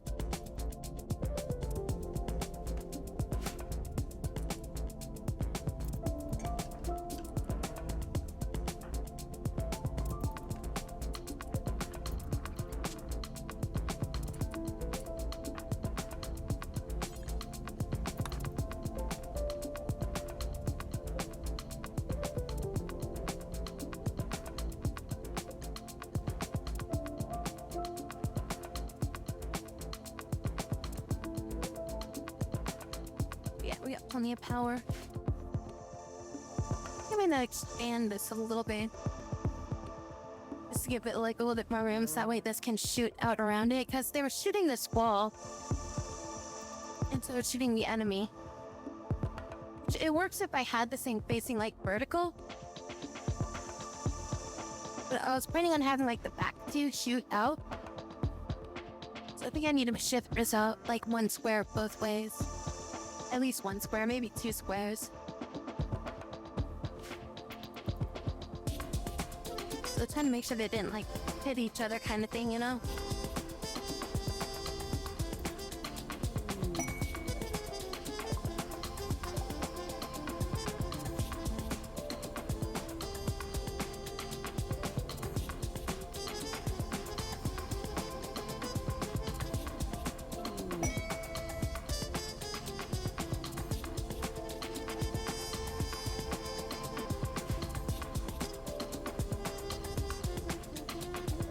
What I want to happen, but the problem though was field of fire is actually like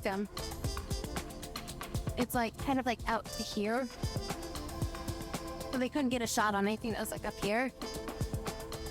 But I don't want them to like accidentally hit like say the solar generator or like accidentally hit the other turret or something. But the current setup, I think it was just kind of a bad setup. I'm gonna move it out like 1 square. If I park the ship vertically instead of like horizontally, if I park it this way, then I have like, you know, this turret here and like this turret there, and that gives me like 2 guns going that way. Because otherwise, with it like this, only the front 2 cannons can always shoot at anything in front of us. And the side cannons can like pick off people that are coming at like my guys if they're set up like, you know, out over here. Like if I set up a firing line over here, the enemy like comes at me, like the front 2 will shoot at them. And if the melee get close, and this turret will start shooting at them. That was kind of the move.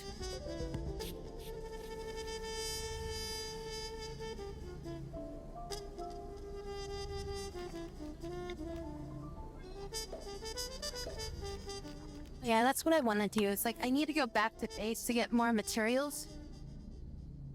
But I want to like take this out like either 1 or like 2 squares and have it be built here. So that way it has like a better firing line up here. That way if like enemies are approaching us from the front, I have like all 4 cannons are able to shoot at them. If they come from the side, 2 cannons will shoot at them. They come from the back, 2 cannons will shoot at them. That way I have maximum firepower on anything that comes from the front.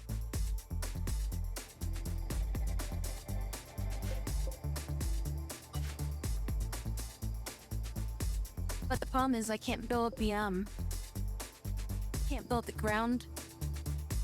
I can't build the ground platforms without the materials that I have back at the base. Because whenever I build this stuff, it requires it was like grav panels or something. I think that's what the stuff is called, like gravite panels or something.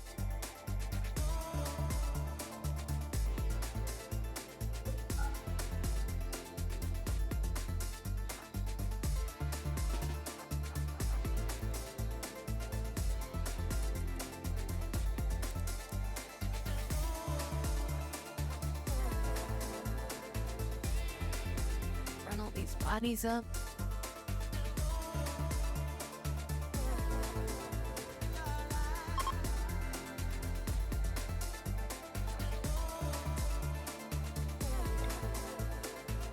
Fireball in there.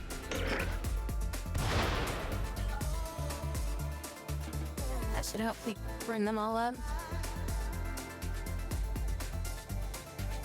Imagery linking is ready. Or no, just imagery's here.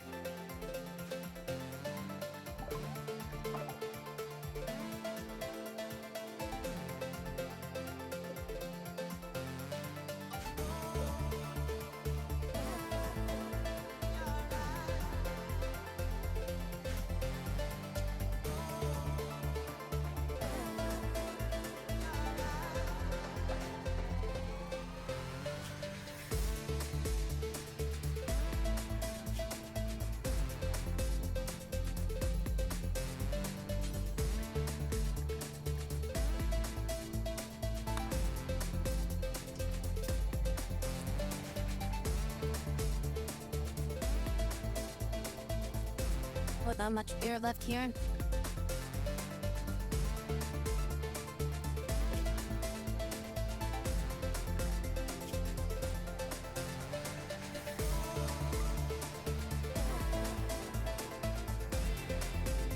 Like 50 beer in stock in there. Somebody I'm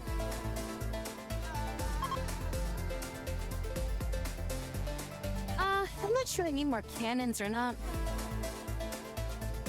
If I do, there'll be different types of cannons.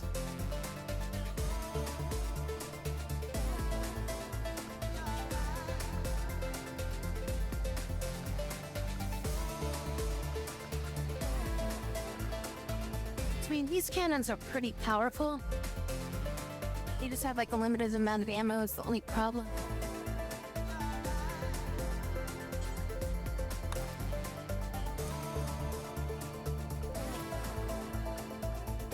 They're hell expensive to build, so they take up a lot of space.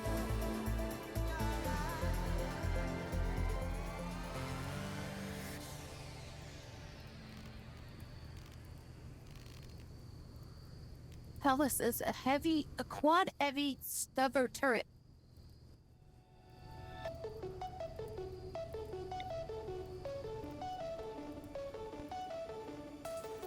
This fucker on the front.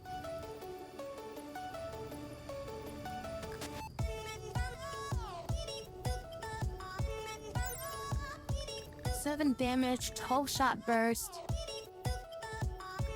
3.5 second cooldown.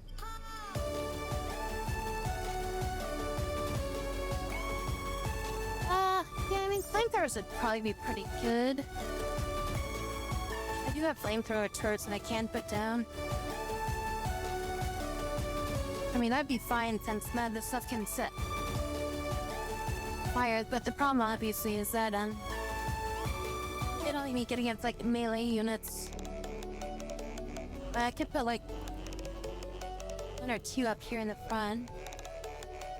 That's what I could do, is I could put like a couple of them like right here or something. But the other problem though is that if they blow up, you know.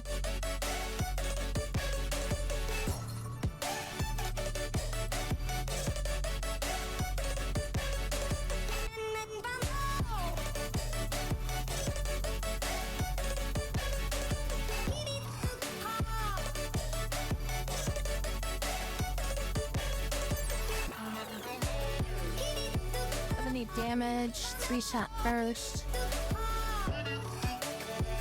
This would take somebody's fucking head off.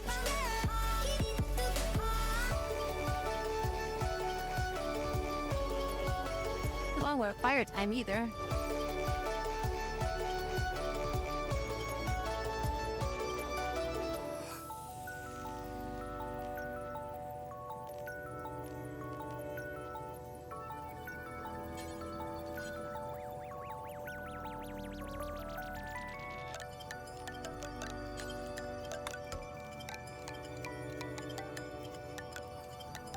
Laser cannon. A laser mounted on the gate to like a great upper fires a sweeping beam capable of penetrating armor, fighting targets. Needs to be manned in order to fire the requires plasteel to refurbish the emitter upgrade after heavy use. Only downside is it requires plasteel to repair it. It's great armament, I should say.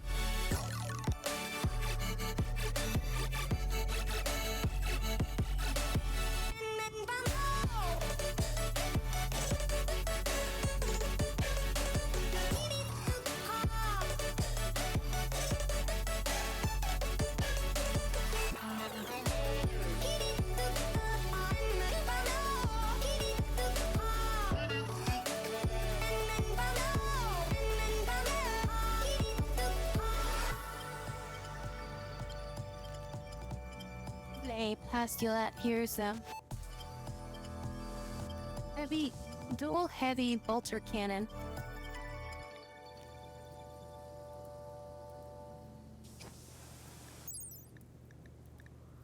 45 damage, 12 shot burst. This would be pretty good too. Got one of these things out there. Plop this thing down and just pump. Probably build one like right here, maybe. Hey, this wouldn't be too bad of a spot. I put one on like both sides of the here. That gives me 2 more turrets that can fire forward. Or if we park sideways, we can get we have 3 cannons firing off to the sides. That could be pretty useful too. We load up the shots so that they can fire off the side of the ship.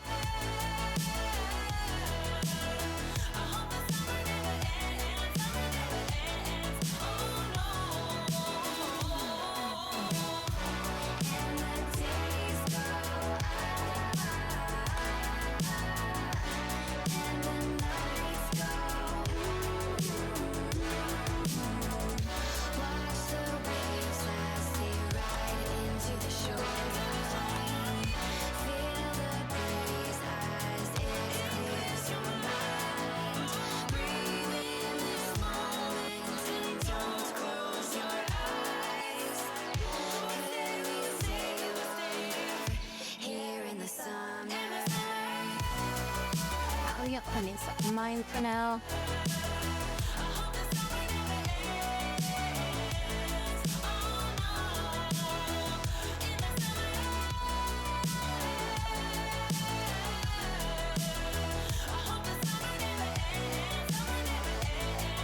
There is biotech nerds. A mech fan dish. Build one right there. Watch the waves as they ride into the shoreline. Feel the breeze as it clears your mind. Breathe in this moment. To transfer materials from the base to the ship location. Could we stay longer? I mean, that's a good idea. I could build a drop pod that I just literally lob over towards the ship to be like, here you go. Otherwise, I have the shuttle. I could just load up the shuttle and fly it out somewhere to deliver materials that way.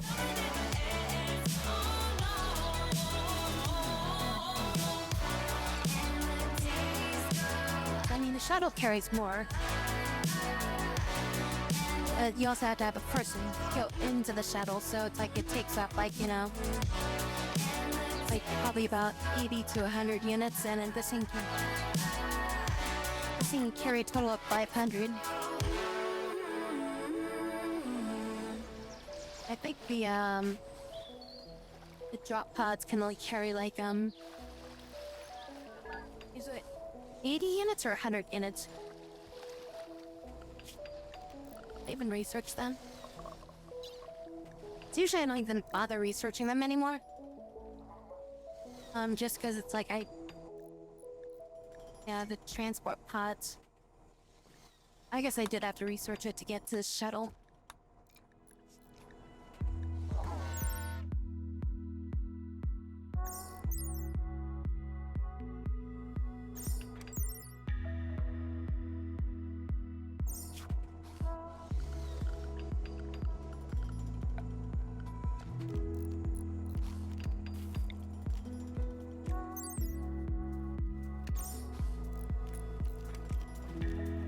It doesn't say here, but I'm pretty sure it's like somewhere between like 80 and 100. Plus you also have to spend steel to build one and stuff.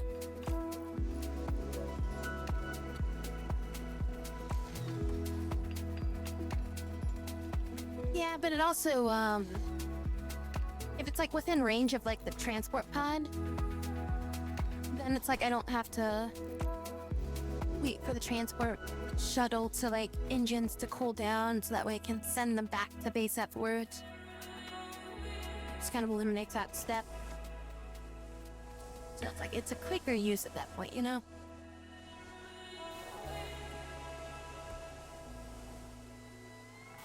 It's like in like say this situation right now, it's like I would want to build one just so I could send because I want to launch I want to send some beer over there because they're almost out of beer. And she runs off of beer. She's like has alcohol dependency. So she goes like for a few days without beer. She starts like having like withdrawal symptoms and like operates slower and stuff. Has like less accuracy.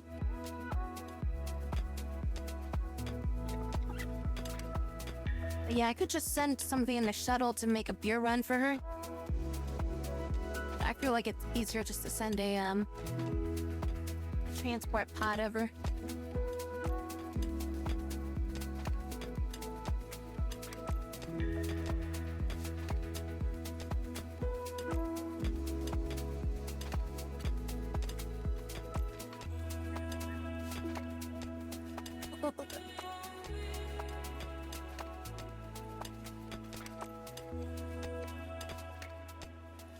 It's sure most people type on their phones, so.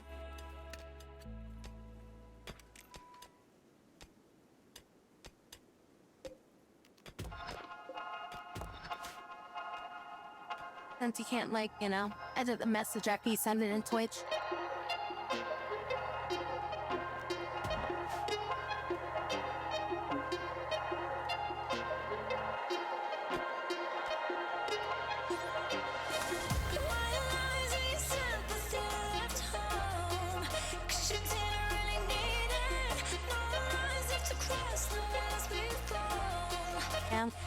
I do like that idea though. I think I might just have a transport pod just like ready to go. Just in case for some reason I need to send the transport pod out.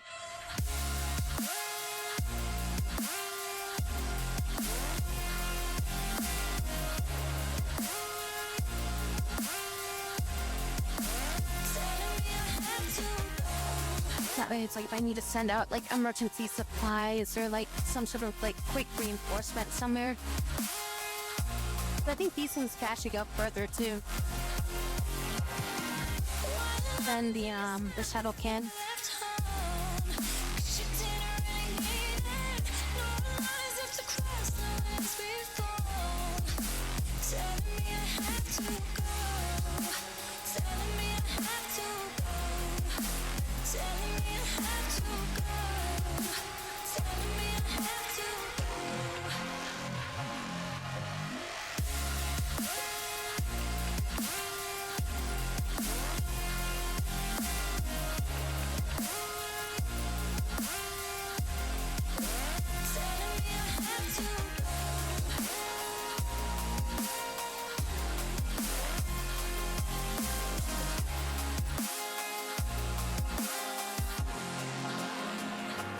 get the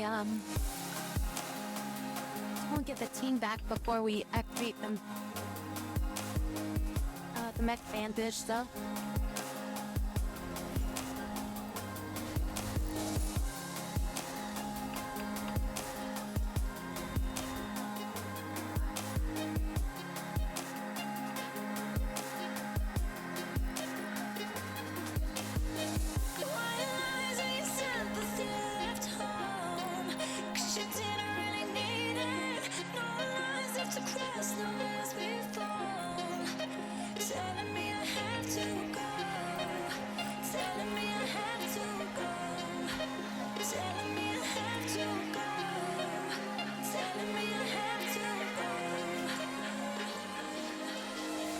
One of the weird things I picked up on like some stuff with this game, that is like if you want to make like the bare minimum for like a house, like, aesthetically like I prefer to make like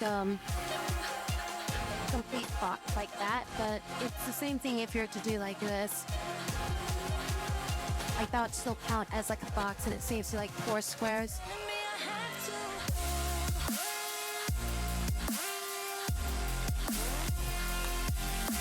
I feel like really tight on materials to build something with it.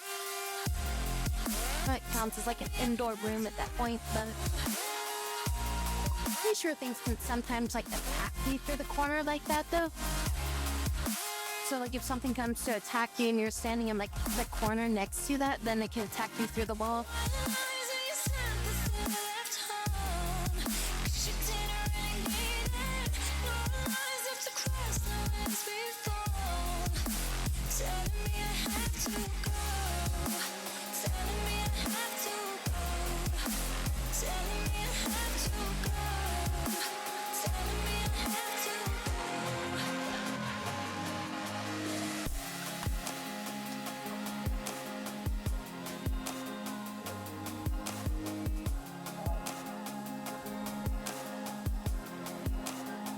No, it shouldn't affect the temperature loss.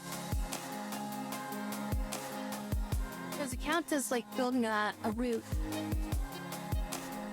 Or it lets you build a roof in that situation.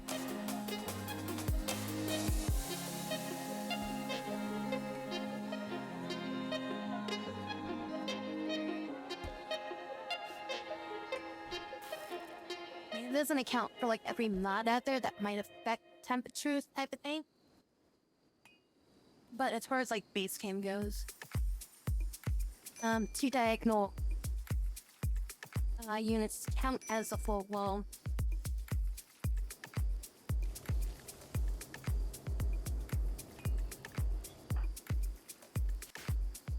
Because in particular with ships and stuff like that too, if you make a diagonal piece, it has a custom wall piece that fills in the square, so it looks like it's an angle kind of thing. That's unique to the grab ship hull, the grab ship hull model. I know there's a couple mods that allows you to build diagonal walls.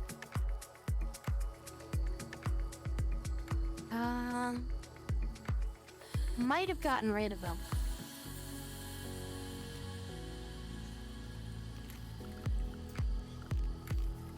Yeah, I don't think I've got those mods anymore. Never really used them too much. But yeah, it's like a particular wall that you can make that was like in a mod that was a diagonal unit. It's still counted as like 1 square.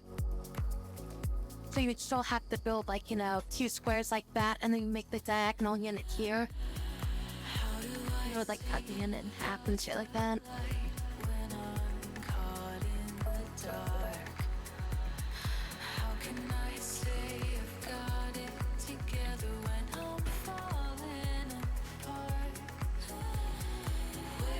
Yeah, it was part of some other mod that I picked up. I just don't remember which one it was, and I just don't think I use it anymore, so I just got rid of it, you know? Wait, whoa. What is this made out of? Glass wool? You gotta remember to, you gotta remember to deconstruct all this before we leave. That stuff's worth a lot.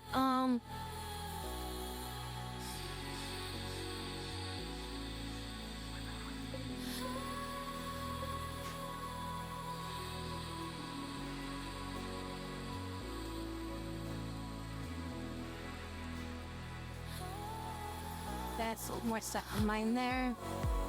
I just want a bit more to mine up.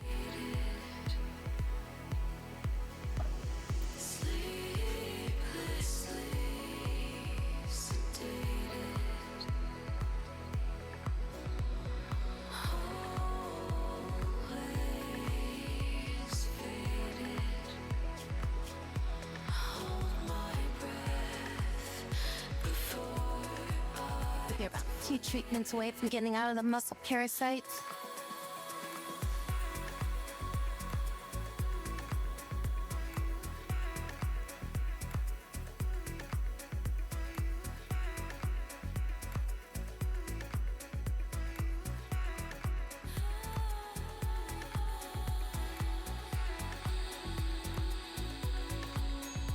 This radiation has to be spreading, right?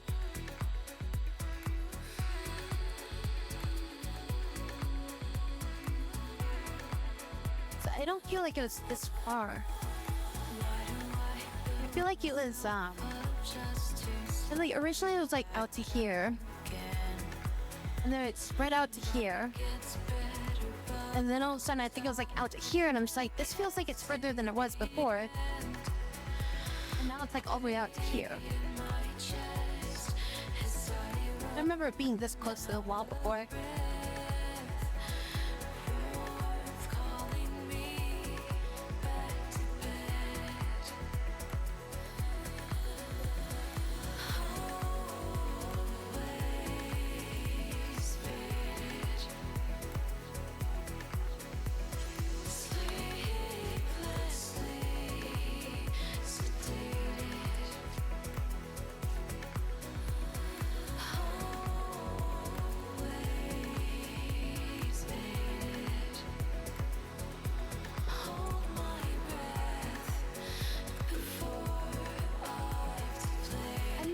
Try to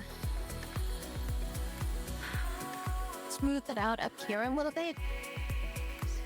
But the plan was I was gonna leave all this radiation down here. So if an enemy like shows up down here, and they stick around like preparing to attack or something like that, they'll essentially get like radiation poisoning and die before they even attack me. That was kind of the plan with this.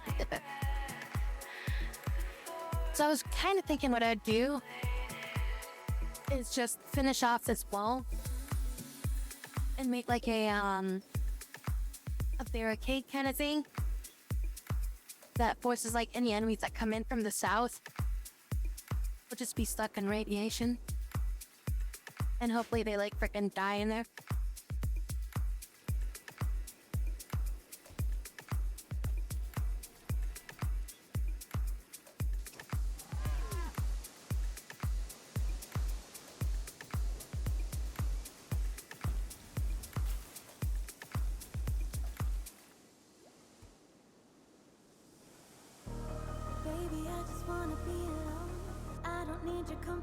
Medicine, you have no medicine left.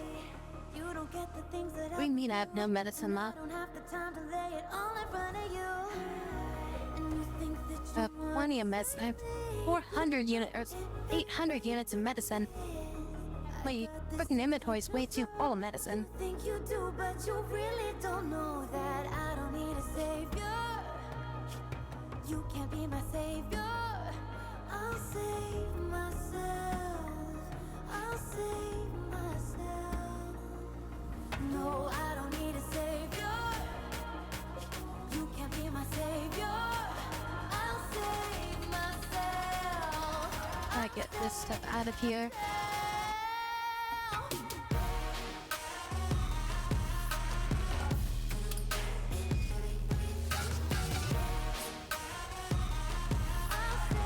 free up some space in here. There's stuff being stored in here that I don't need in here. I start trying to get it sent to my secondary storage. I think they're talking about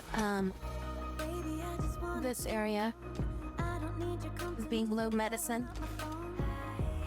You don't get the things that I've been through, and I don't have the time to lay it all in front of you. And you think that you wanna save me? You don't know it, baby, why you do this? I got this under control. You think you do, but you really don't know that I don't need a savior. You can't be my savior. I'll save myself. I'll save myself. I'd have to make an entire like shower section of him to this. What I was thinking of doing right now. You can't be my savior. I think not finishing this off. Are we missing materials? Oh, we're missing the plasteel, that's right. You send like 40 units of plasteel over there.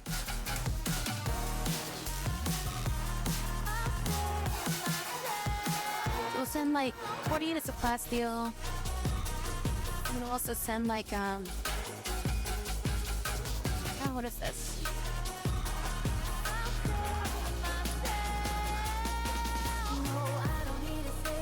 Just passing by, I guess. You can't be my savior. I'll save myself. I'll save myself. Yeah, we'll send some beer and we'll send like 40 units of plasteel over there. How much plasteel do I have left in the base right now? Oh yeah, I got plenty. I'll just send 40 units over there.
Anything else I need to send them?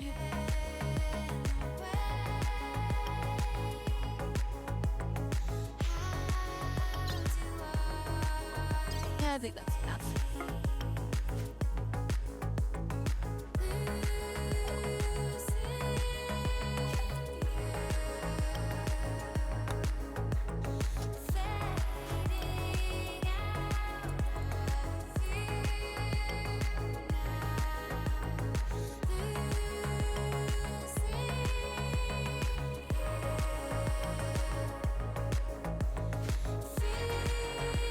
You got plenty of food over there still.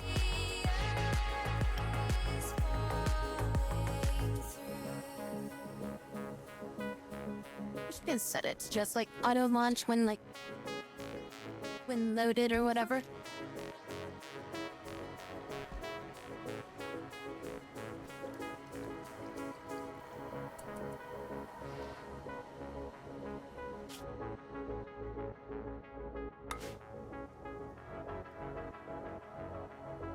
Drop that right there.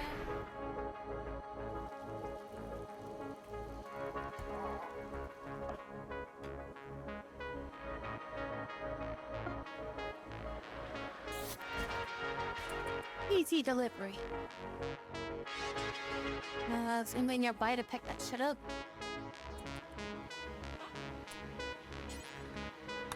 So we don't like having animals come to grab it.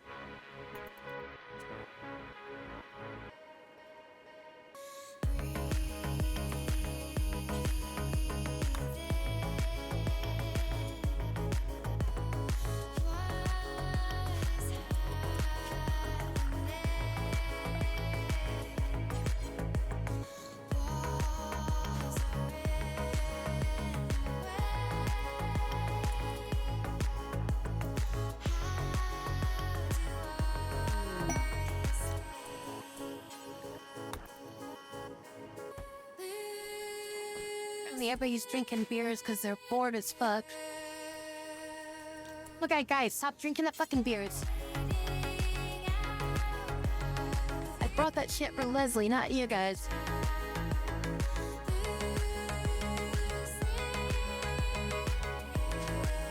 No wonder they ran out of beer so fast.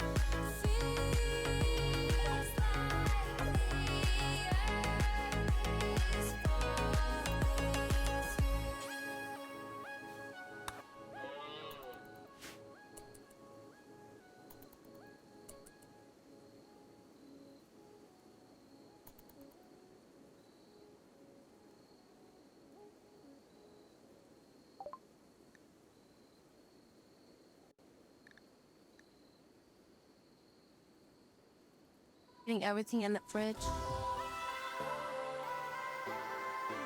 Hey, Metafire. What is up?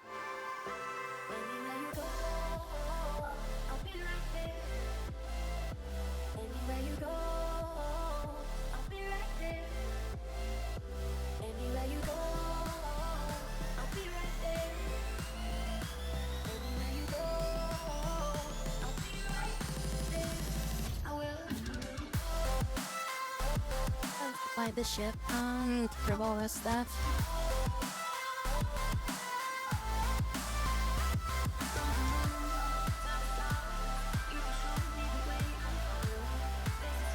Twin Star Tears. These are really good if I remember correctly.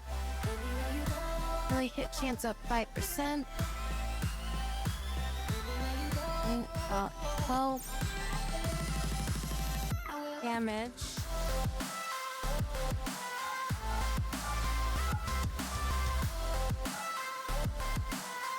Let's just kind of get rid of like anything we don't really need right now. All the low grade shit we can just get rid of it. We got some pretty good weapons that we can make right now. I guess I have like a bunch of weapons already too.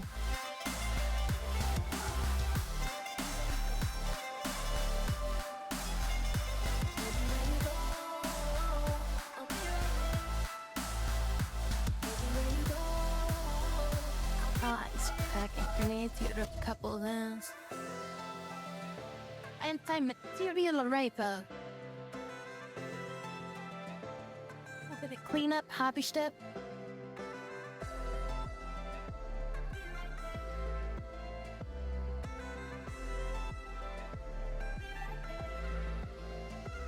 And by a hair. The smallest of my dreams. By that kind of arc helmet.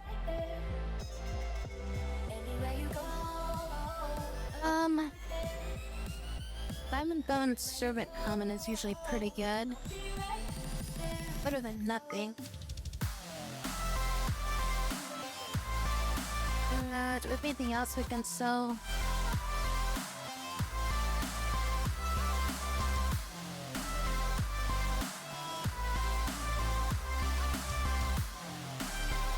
I mean, I could sell off a few more beers. So like another 50 of these.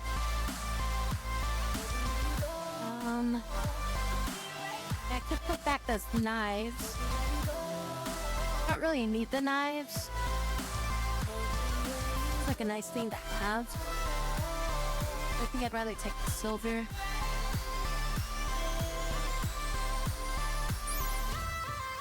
Oh, these are better knives too.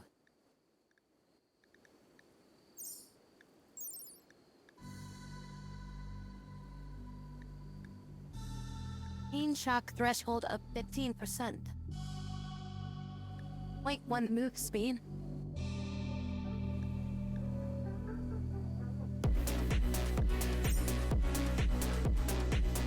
Let's take all that stuff. Take mammoth silvers. I-ho silver.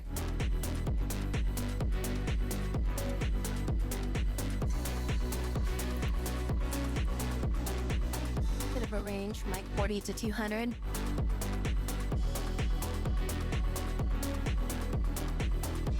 I see an ostrich egg at the moment.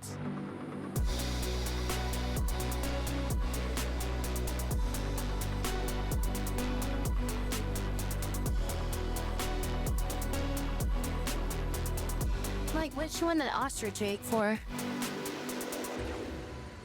Oh, is she planning on cooking one up, or she wants to like raise an ostrich?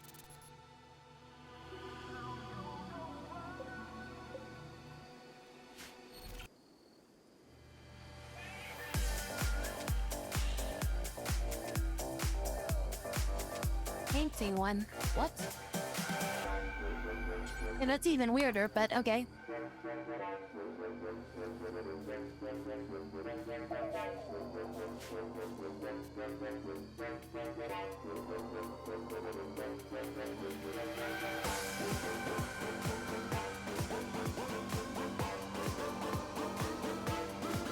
Maybe it's just like, oh, funny, haha, paint an ostrich egg for like Easter or something.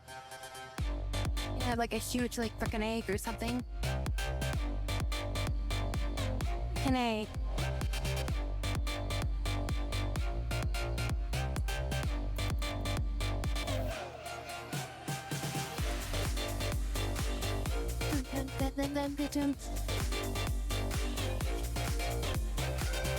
Crushed marble, crushed slate. Oh, I should make some flooring in here. There's just not the steel floor in here.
I'm just gonna hang out in the field with my frickin' turrets, I guess.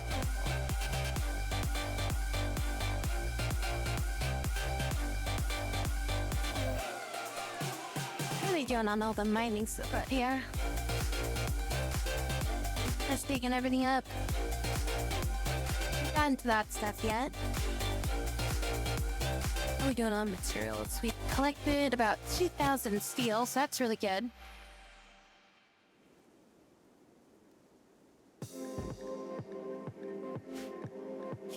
112 components. Definitely made out for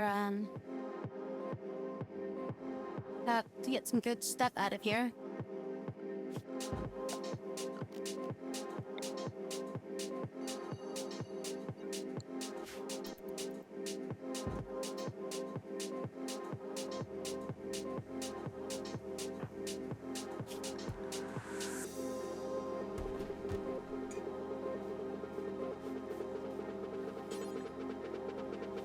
An advanced component. What? Oh shit, apparently this needed an advanced component. Didn't realize it needed an advanced component. Alright, well, better knowledge for next time, I guess.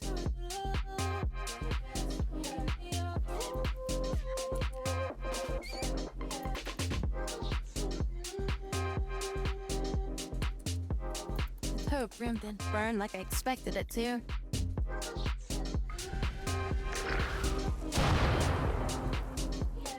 Oh, don't shoot it, walk away from it.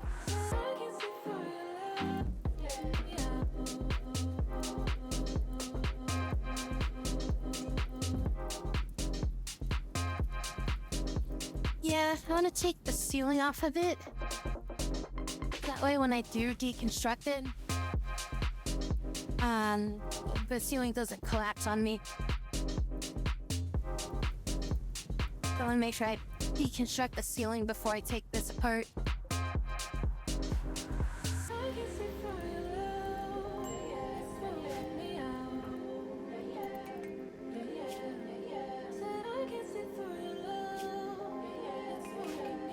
Probably Oh, this place bigger now that I have like some extra room here. Got room for another... Yeah, about another 50 squares that I can put down. I mean, if I drop this up here... So I'm gonna mirror it. So I move this up to here. That's 9. That's another 9, so that's 18. That's 20... 37? Maybe 36 or something? Yeah, it's like 36 if I mirror that on the other side, right?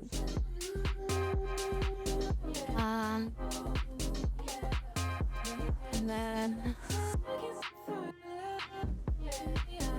7, 38, 39, 40, 41, 42.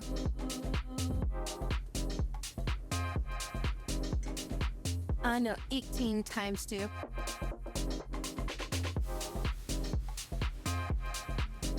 This are 3x3, so they're 9 squares each. So that'd be 18 together with those two. That'd be 36, right? 37, 38, 39, 40, 41, 42.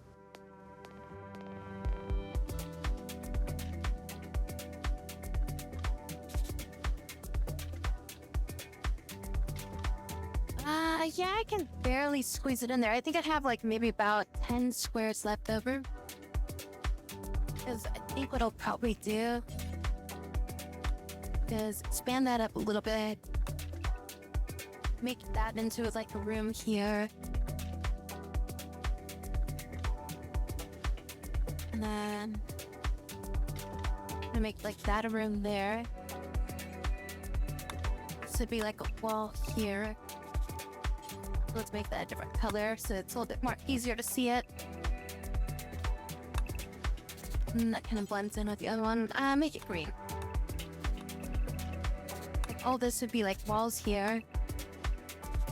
The red area would be the individual doors. Not the doors, the individual rooms.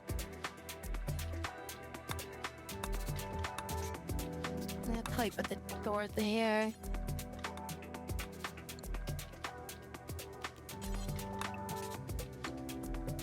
And then I just have to move these down. I move these in 1 square each. Can I move this? No. Yeah, I need to move this. What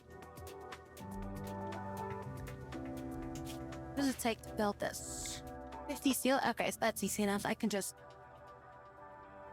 move that 1 square and it won't matter. Then just move that up 1 square up there.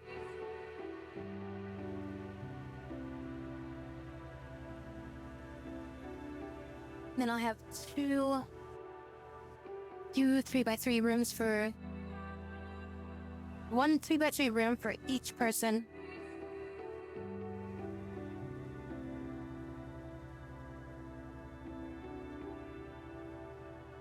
Realign it to the wall. Well, I need a little bit more space. Because if it's a 2x2 or a 2x3, the room's too small. It's gonna be cramped interiors for them. And they're gonna be unhappy about the small space.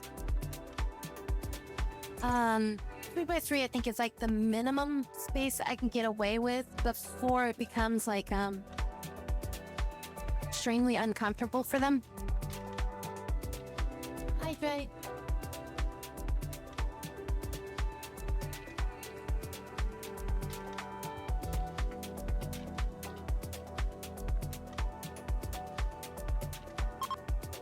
And it's like I'm gonna be getting some space here with this. When I move that up north, up to here, because I've been removing this tarantula bolter into this area here, this like blue area, which is really hard to see on the white film. And then I'm planning on building another turret here.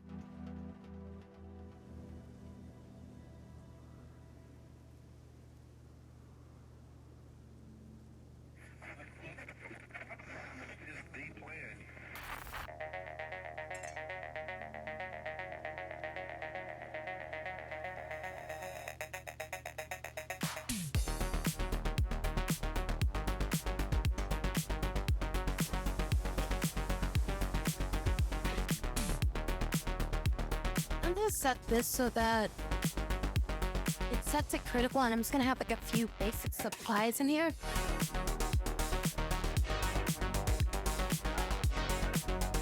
So I'm gonna have like some advanced components. I just want like 2 advanced components in here.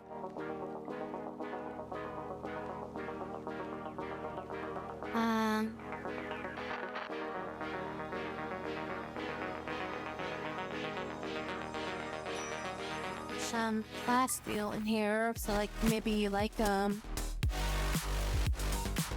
it's like 40, so 80, 160 plasteel. Maybe I'm just gonna have like emergency supplies set up in there, so that way if like a turret gets blown up while they're out there, they'll have it on standby, so that way they can rebuild stuff and keep everything functional that way. Anything else I need to bring in with that?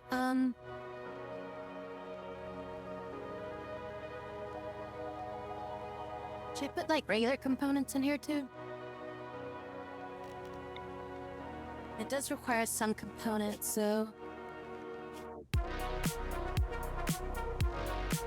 maybe take like about 10 of them in here. I'll take like 10 components. It's just like stuff that's gonna be like resupplied into that boxes, like their emergency field repair kit kind of thing.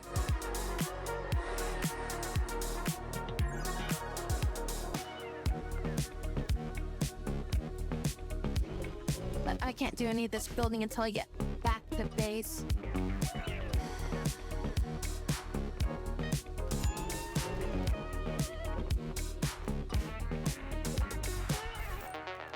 I need to get the panels so that way I can build the ground.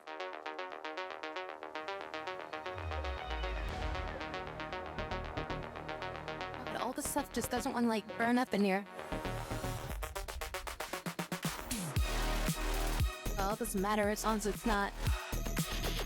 It doesn't affect anybody that walks nearby it.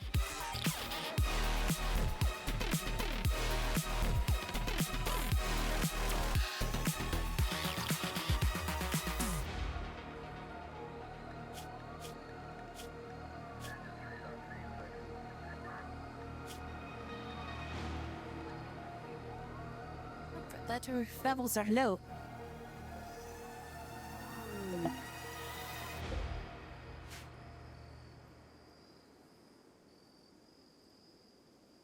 The units are no. And they removed one square as a roof right there.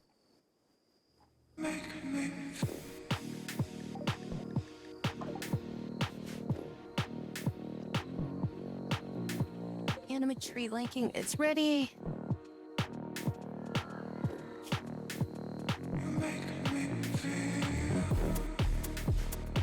What have Ash doing?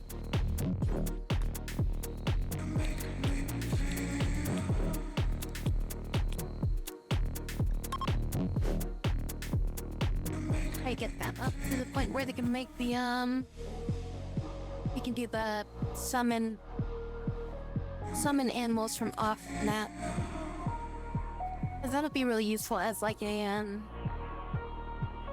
oh shit moment of like we need to get some kind of distraction because we're about to get like overrun.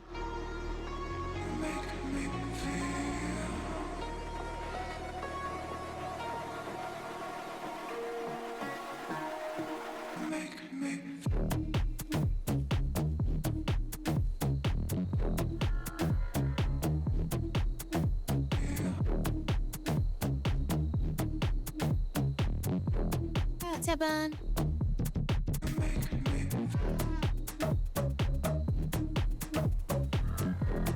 This bigger room is just so empty.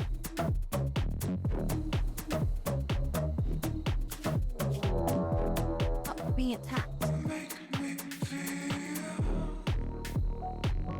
Pirates from the merchants have dropped in right on top of you. They're attacking immediately. There are people who are in relationships with your colonists or prisoners that are arriving groups of pirates. Keep in mind that even though they are related, they will still attack each other because they're bad faction relations. These people. Pirate Gunner, Zelman, brother of Trooper Delamini. Oh wait, they're attacking here. What are they sending? How many people is this? Like about 5? What are they equipped with? Like, Troy's gonna handle them. I won't really worry too much about it.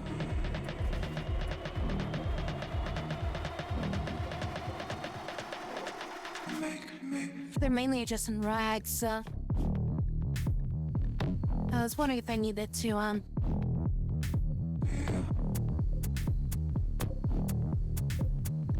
run away from this fight or not. None of them seem like they're that well equipped. We can handle this easy.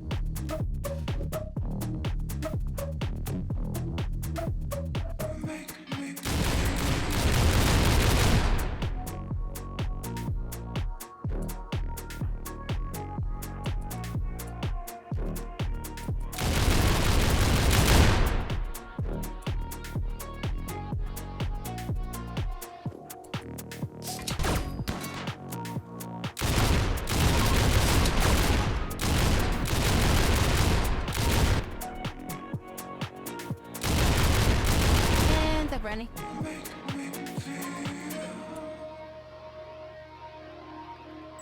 Port quality, but damn, the thing's powerful. The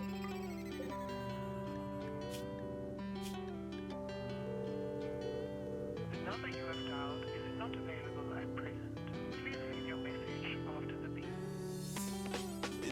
I don't even have that good armor. Why would I have those?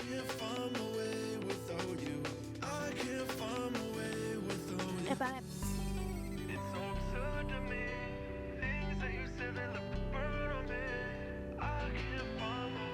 I'm not a rabbit. I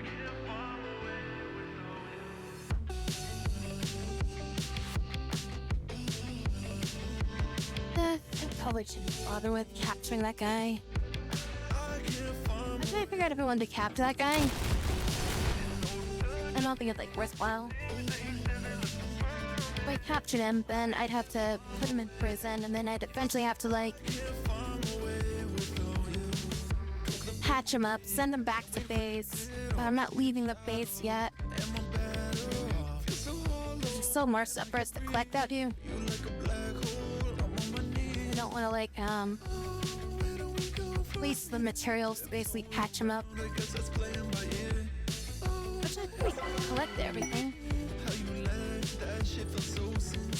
So yeah, I think we're done here. Did I capture him then?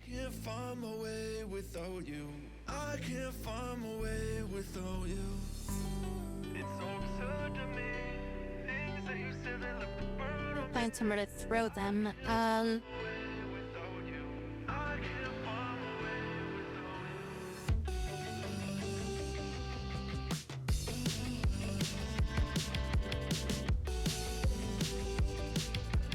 I mean, I could just turn these into, for prisoners.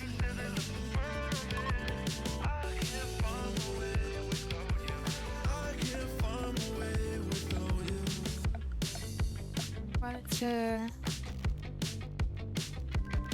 I think spots there. And we just go capture. And capture. Let's capture them both.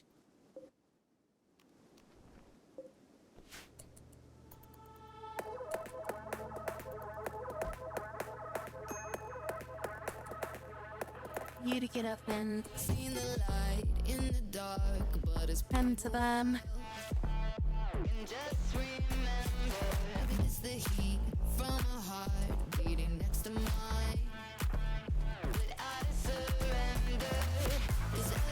If you have any medical experience, you got a little bit. You got enough to save them before they die.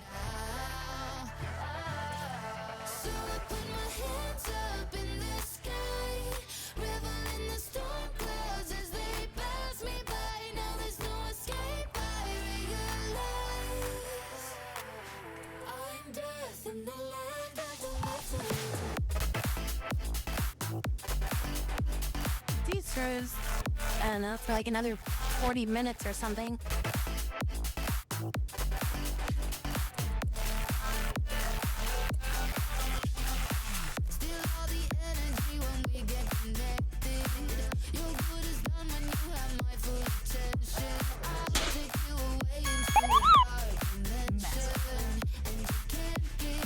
You better find out that you appreciate them. Just shot a bunch of guys up and we won the fight, I guess. So yes, we win. I'm just collecting all the stuff from this map. I just gotta deconstruct all this Amazing. stuff. And we'll be out of this place.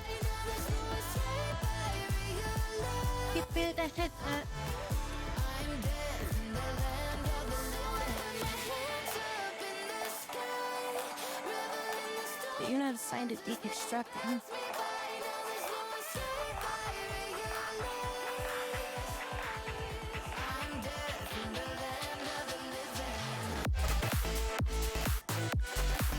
Like, let's just erase like.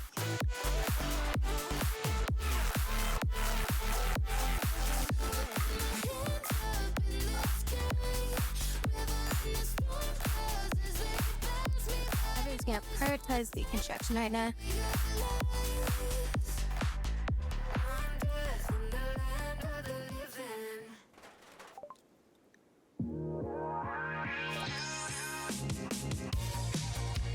Bum bum bum bum.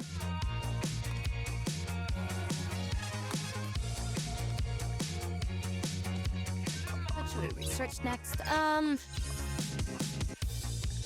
Security doors, flat screen TVs, vital monitors, toxic filtration, Stargate.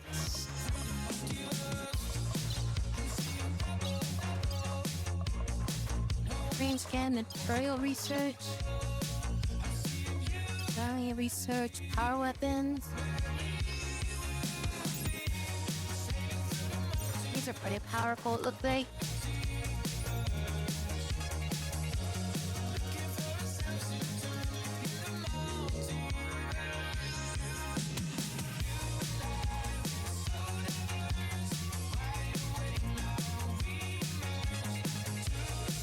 Characters that are bunnies.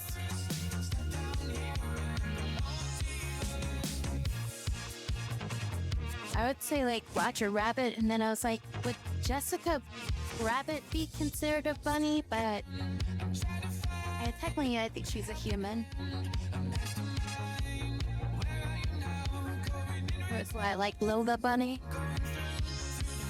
And then what's her name? Shit, what's her name from Tiny Toons?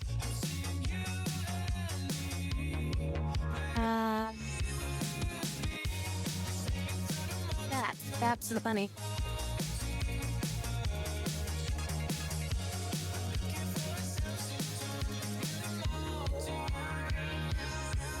I guess Buds would have been an easy one.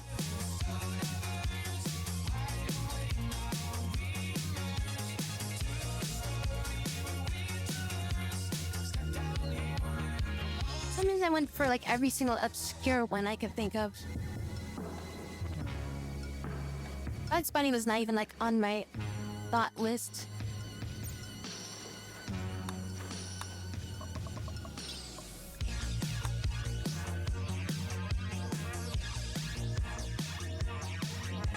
Oh, it's a final guess.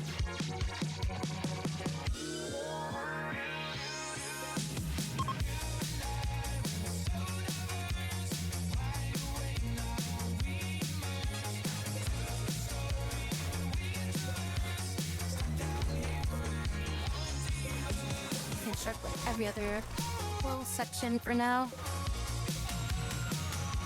So that this thing doesn't collapse when I'm like taking it apart.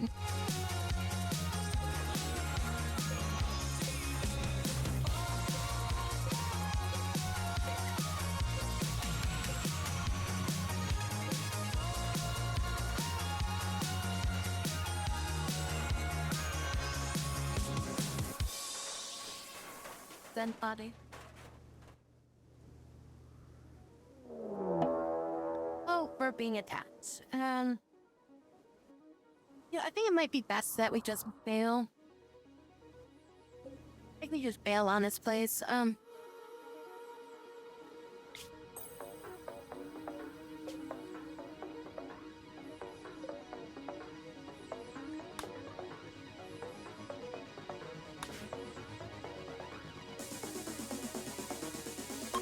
Getting attacked again. Let's just get out of here.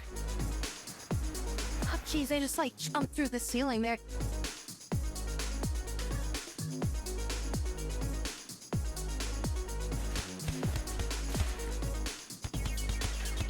Got like tox grenades and shit. Yeah, let's just get out of here before they cause any more issues. I was planning on taking that place apart, but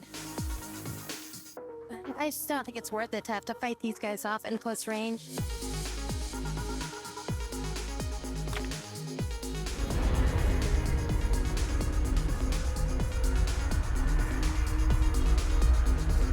Rabbit, Bugs Bunny, and Lola.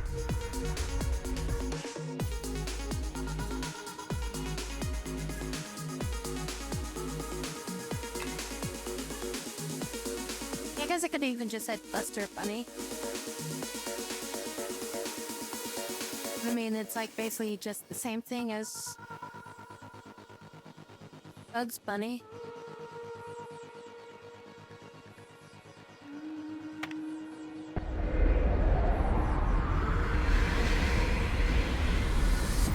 Cottontail.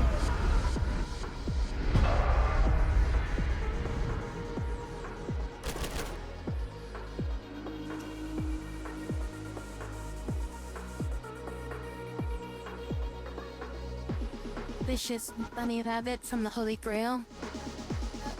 Things and keep and leap a mile. Just look at the bones.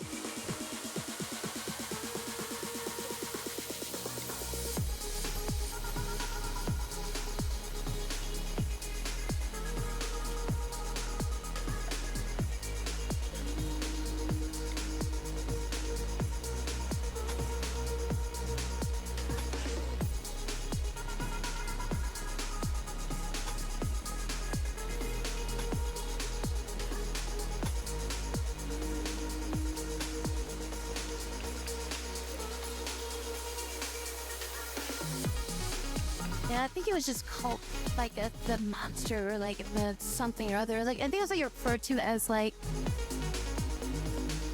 the beast or something like that, or like the guardian or something. It's something along those lines.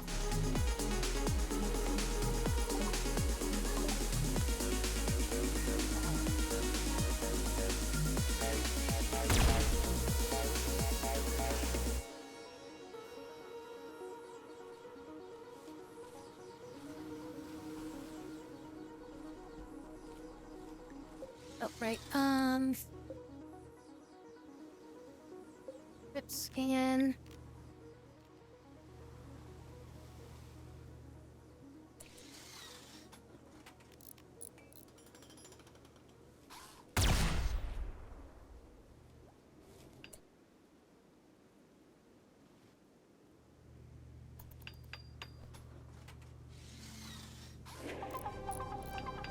Put these components in it first. Wait, I never. The subs or rip scanner, soft scanner. Can I put somebody into a sub or soft scanner and then a rip scanner after that?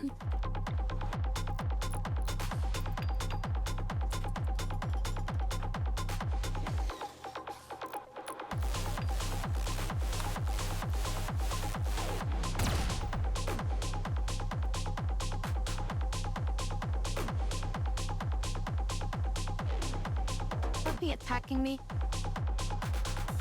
Game froze. Shamblers. Shit. What kind of shamblers are these? There are about 200 shamblers.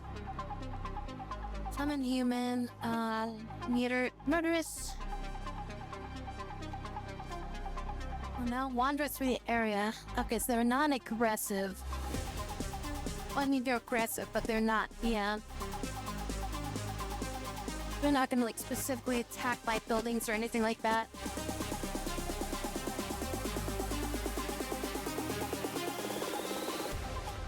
I need to make sure nobody goes outside right now.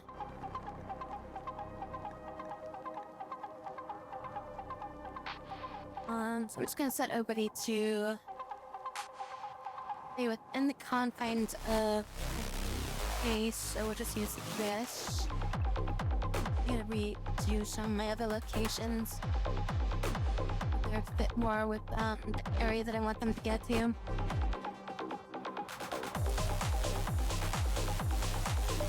Gonna water into our base pretty soon. Probably even attack the walls and shit.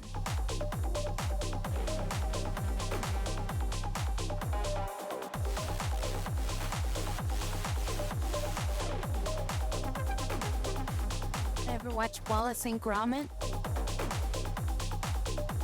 I watched a few things of them. I've never watched all the things of Wallace and Gromit. I think I've seen the wrong trousers or something like that. Maybe some other random thing.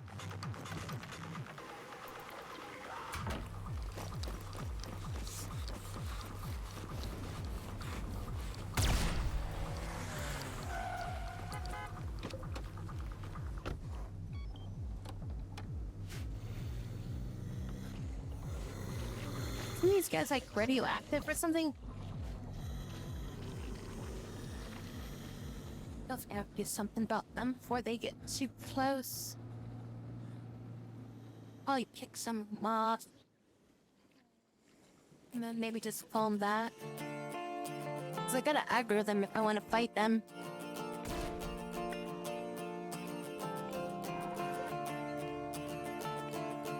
Are you not loaded yet?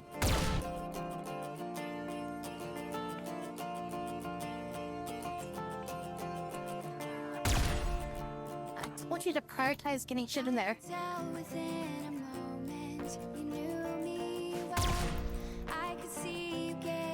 I need to throw these guys into scanners.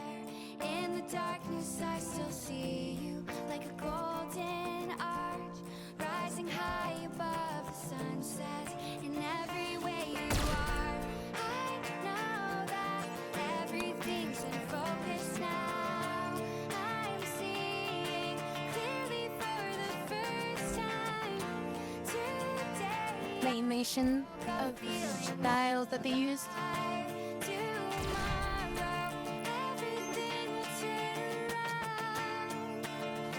Tried making a claymation project before.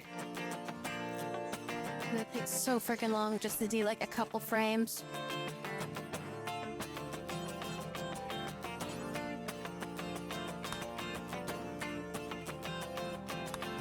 Everything will turn around. They're slowly moving towards that base. I threw this person in that rip scanner.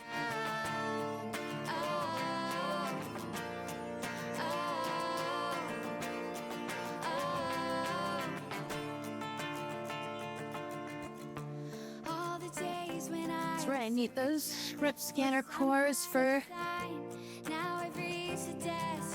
making advanced robots. Keep me breathing with a feeling like an LED light. Now I'm moving through the shadows. You woke me up tonight. I know that everything's in focus now.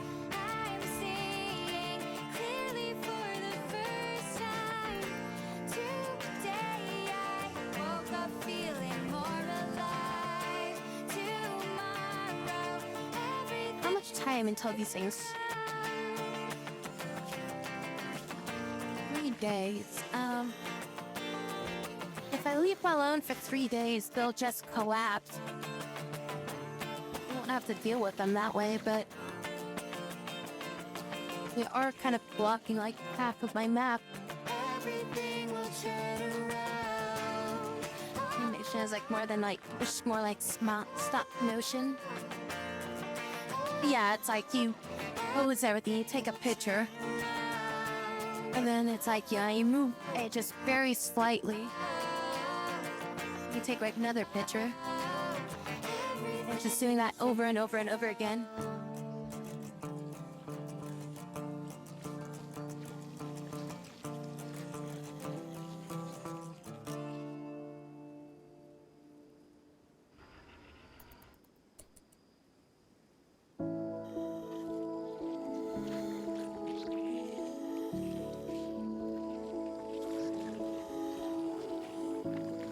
For Christmas program was like they call it the Hunchback.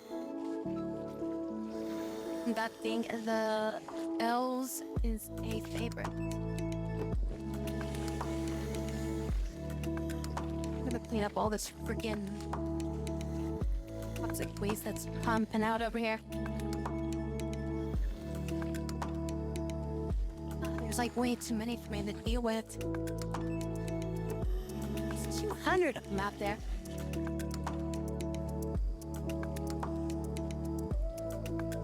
They get close enough to where I have to melee fight them, it's gonna be an issue.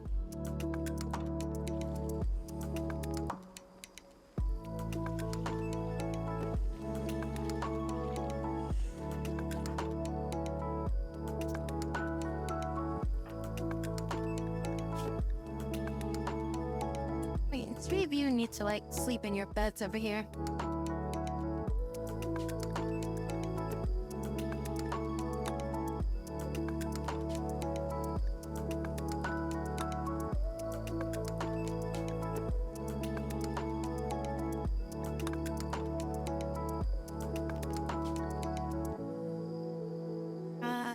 And who's the last one?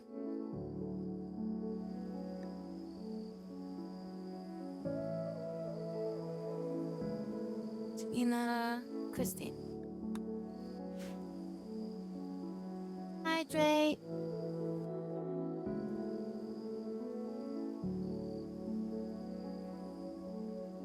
Hello, Dark Lord.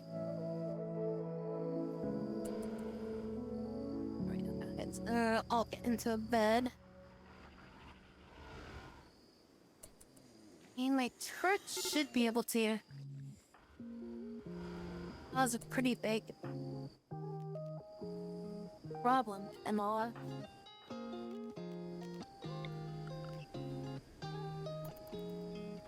I feel your distance, feel you like go out.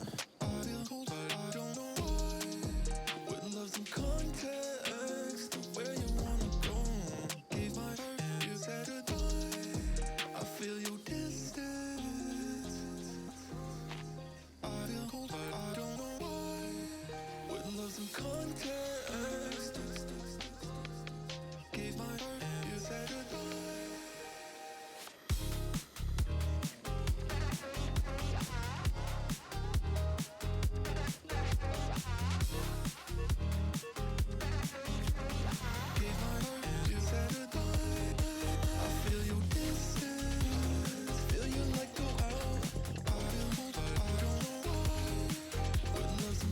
Wait till they get some sleep. Once everybody's like awake tomorrow, we'll set up to fight them tomorrow.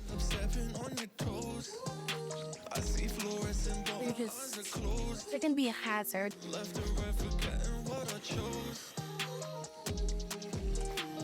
I don't think it was also a claymation.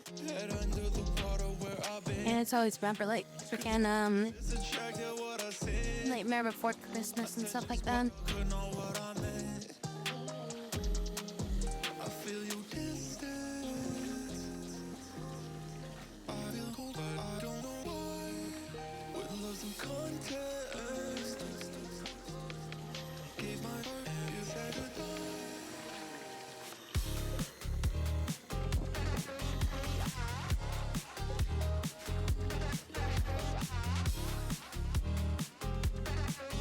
don't feel like I have enough turrets or firepower to take out 200 of these things.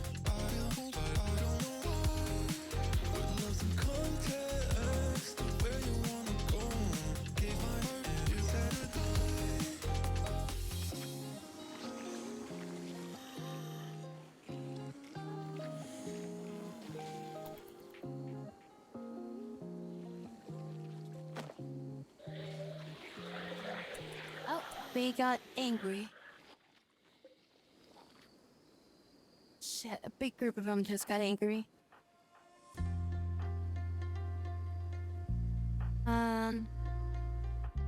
Have to grab like everybody. Try to get their asses over here.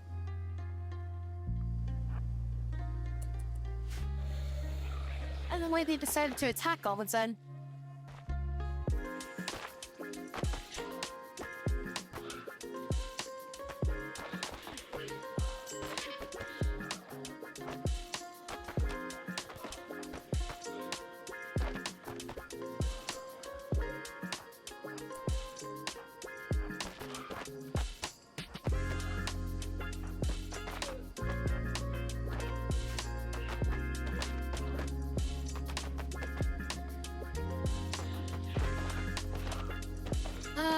I need a better weapon for Lilia.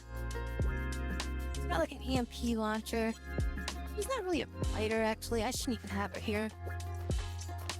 He is kind of just there to be like support kind of thing.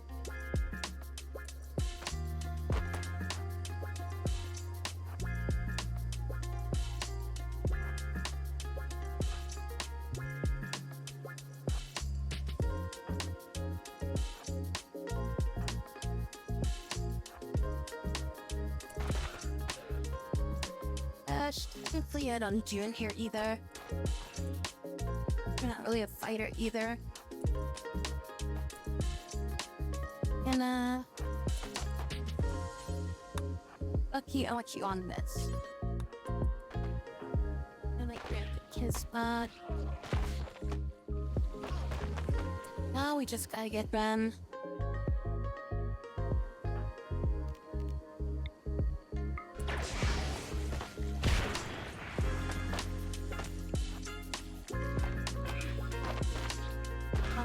You forgot about that old cartoon.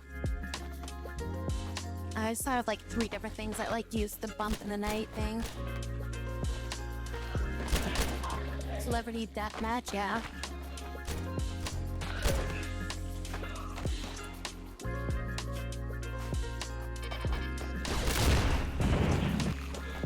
Get them to come over this way.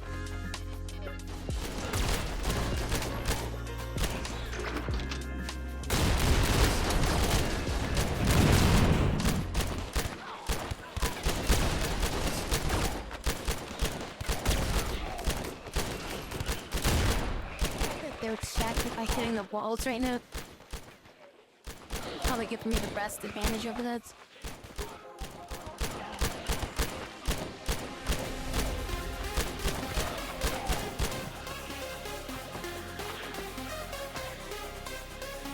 Oh, Rosalia. Also, where's Buffy? You two to come out this way. Have an ambush maneuver here.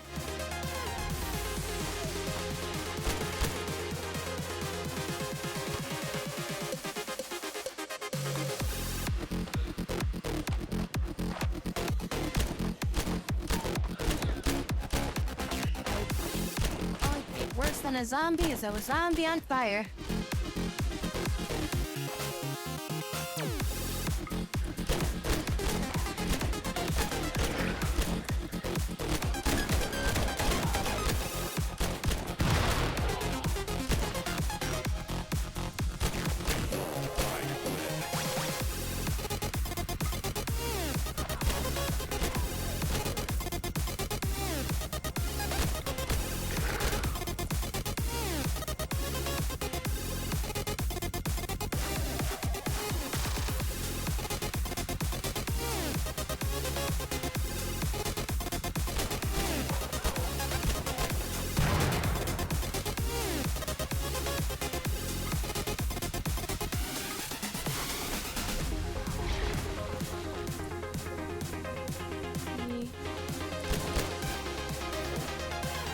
black you look, man. You should let that door close.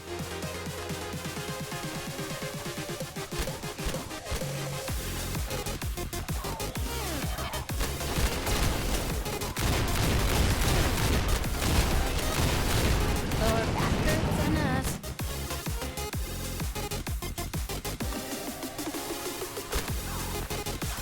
Playing Space Marine 2 again.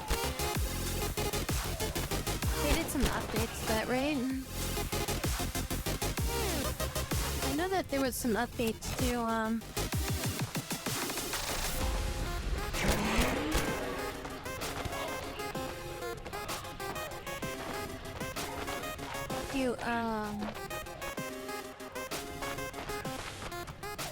that other 40k game, Dark Tide. That one had some updates recently. They have that whole mode in there, but it's like a 4-player co-op game. I don't know if we can do that with 2 players.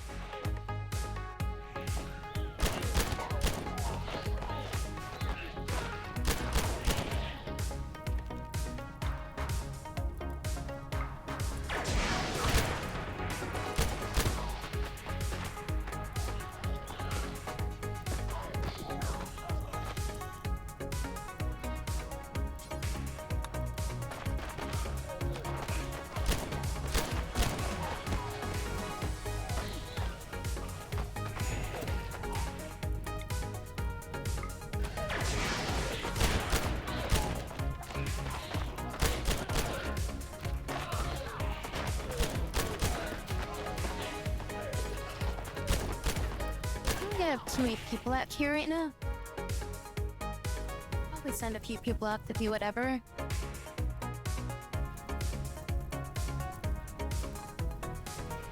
Let's get Rusty out of here. Leslie, you can get out of here. Have Rusty just kind of stand guard for now.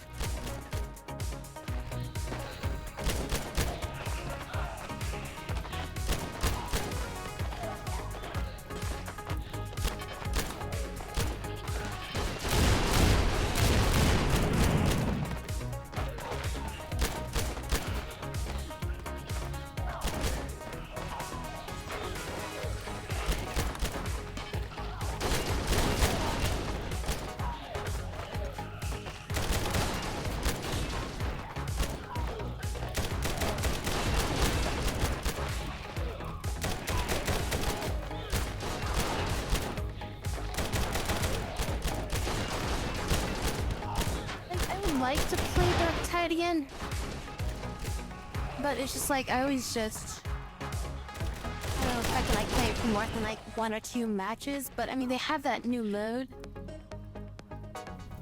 like some kind of like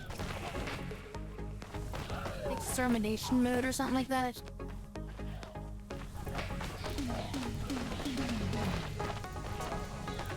I was interested in playing that sometime, but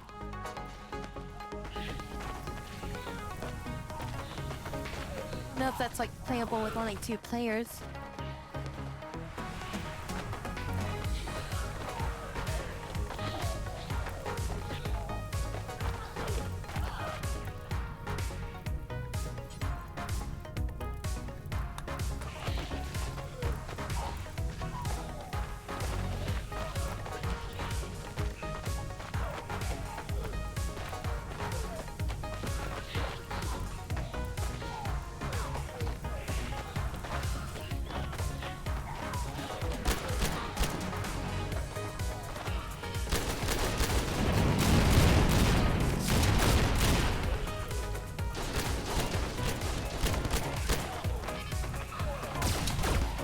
Even a couple neat classes in Dark Tide as well.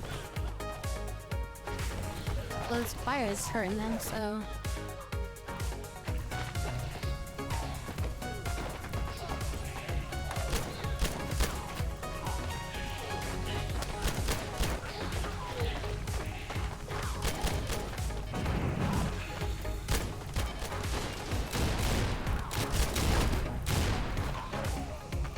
with like consistency. Well, I mean, like we could still probably play it like at a lower difficulty, but I feel like higher difficulties are probably gonna like rock the shit out of us, you know? And it's like, it's one of those games where like people will probably get like angry at you for like not knowing every like inch, you know, nook and cranny of like every freaking level, you know?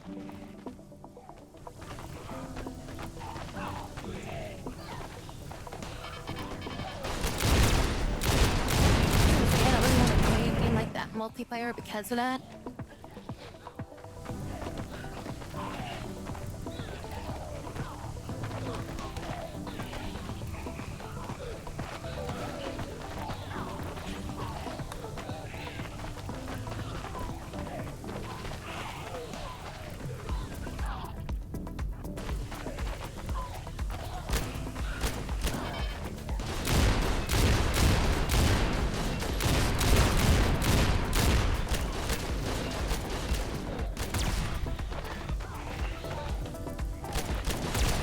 Oh, they're like DLC classes? That sucks. I thought they were just like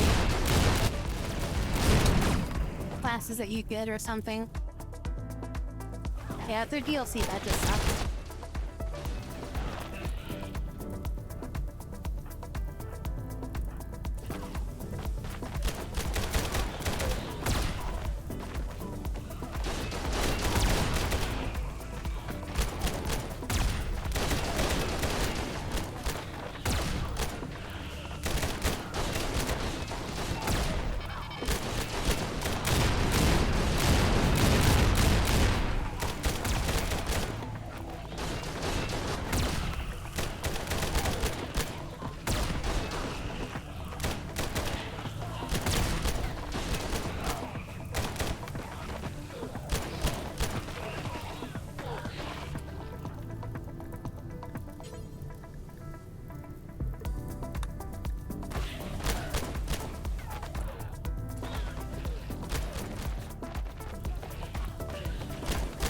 Let's stay no cheating up here. I feel like I should take this team. Send them.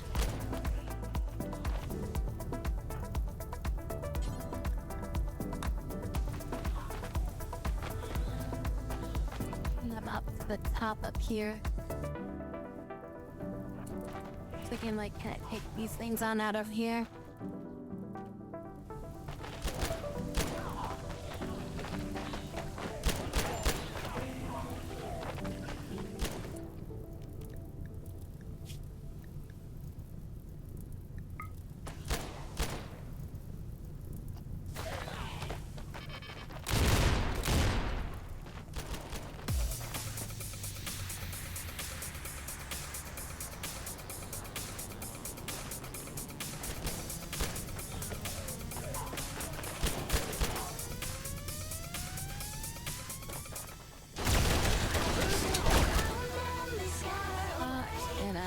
You are.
Ah, you little bitch, you went right around him.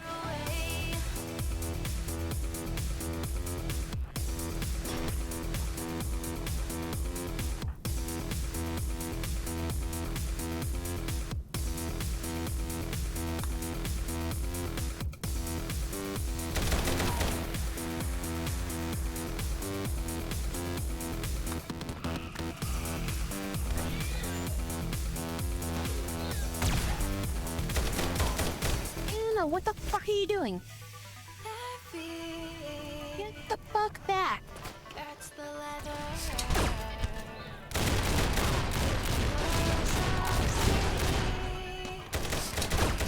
Together we fought wars in our heads, so many more. Real casualties. It's a new classes for like Bring us at ease. free. I'd say like, okay, let's check them out. Just enough But since they're like paid classes, that's kind of bullshit. of us have any goals. I need to be wealthy or recover on time. 'Cause blood live flies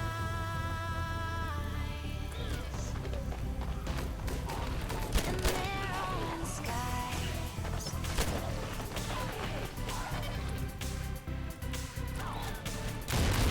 True, we are fishes, though we never intended to be malicious. True, we're all endless, boring and repetitious. Yes, we're suspicious, so we leave no trace when our job is finished. We are listless, and we tear away. Why are you moving from the stupidest position you could ever go to like you're a freaking moron? It made a mistake, and what have we done to keep up the charade? You'll never go To come back here and on and say, consume a meal. get off our horses of metal and shame. Step over the masses, whisper our name. Restrain all our voices and swallow the pain. Deadly and gorgeous, we're coming through.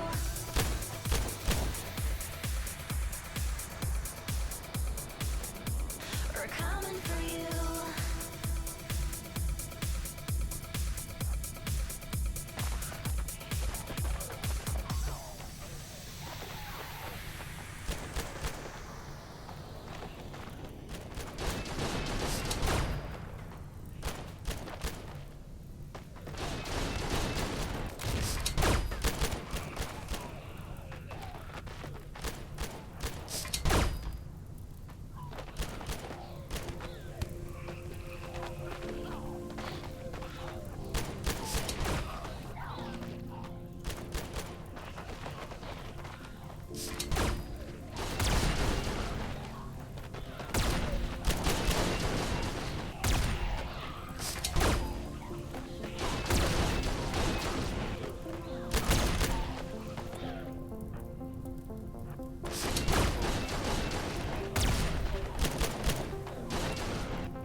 Really not be able to shoot this fucking piece of shit.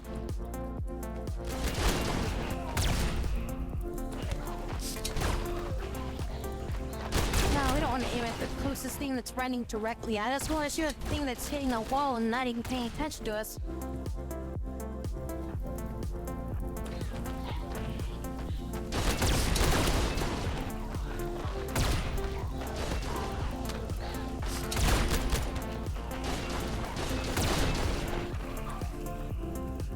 Something just dropped somewhere.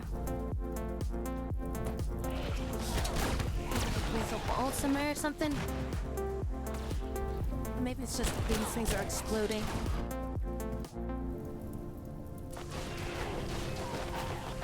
Radiation's spreading quite a bit over there.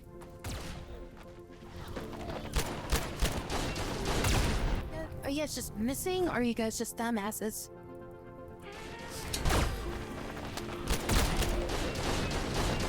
This thing's getting too close to Bina.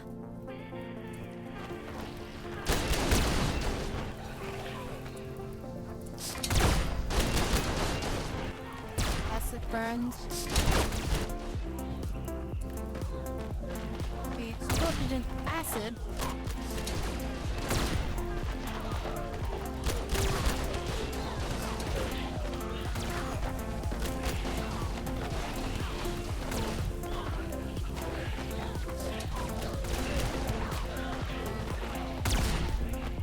Still being burnt by acid.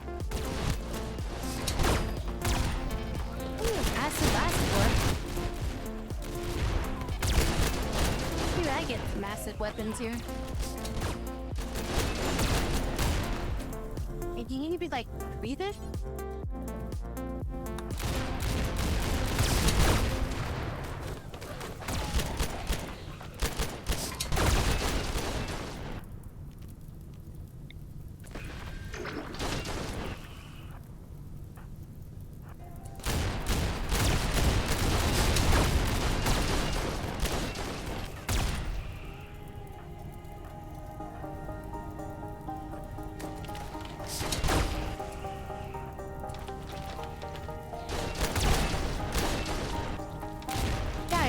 Please shoot the enemy.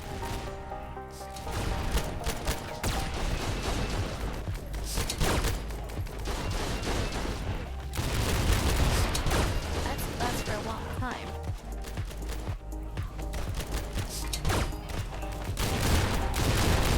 Shit, how'd they get so close to him?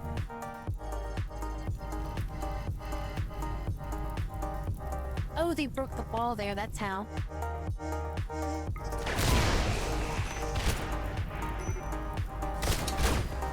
They broke 2 parts of the wall. Honestly, I don't know where you're going, but that's not where you're going.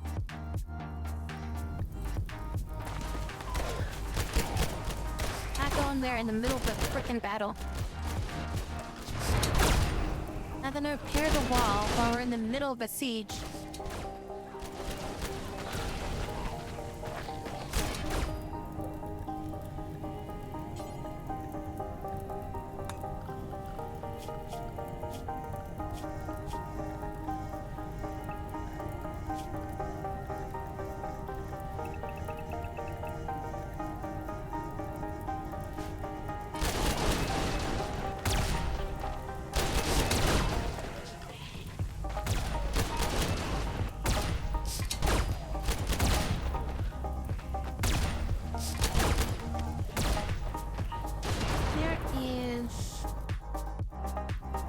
I need you to get up here.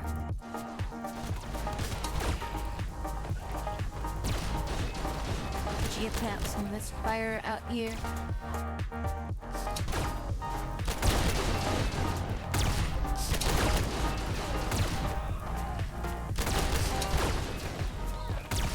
Well, that's only for Darkman, right? The new classes you're talking about for Space Marine are they're free content updates, I'm assuming.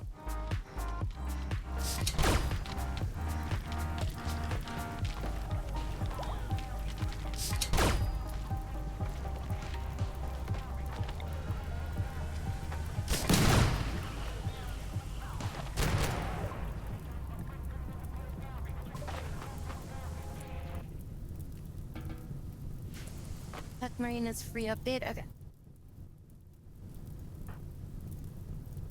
Did I get most of these guys?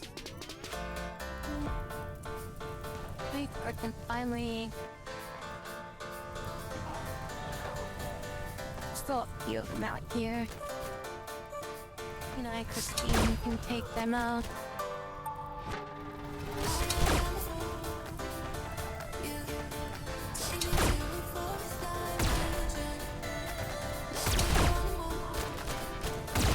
Please?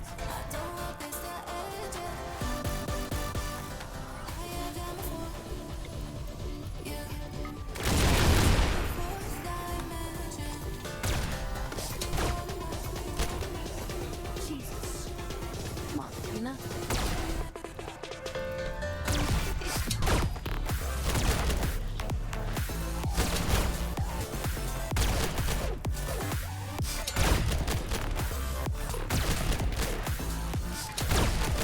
I don't want to hop on Korean Mountain.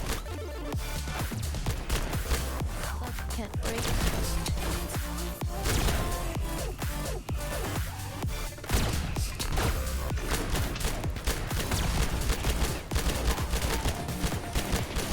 Oh, we're just attacked by 200 zombies, Now we gotta clean this all up.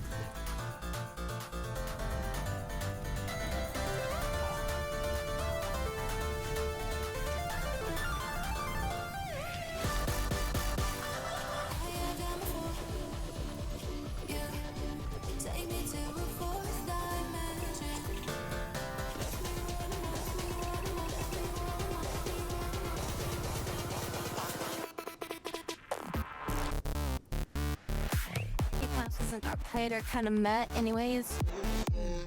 That sucks.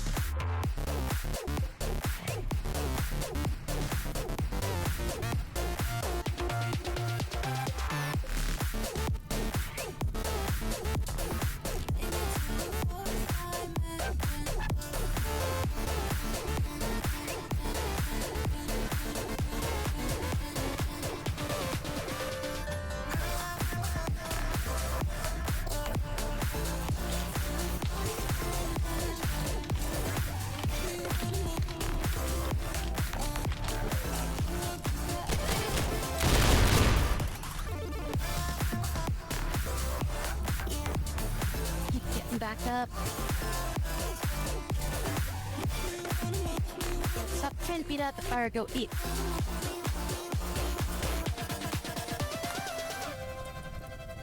I'm starving and shit because I haven't eaten. I realize guns and shooting, but they nerfed the shooting for it, so IDK what they're doing.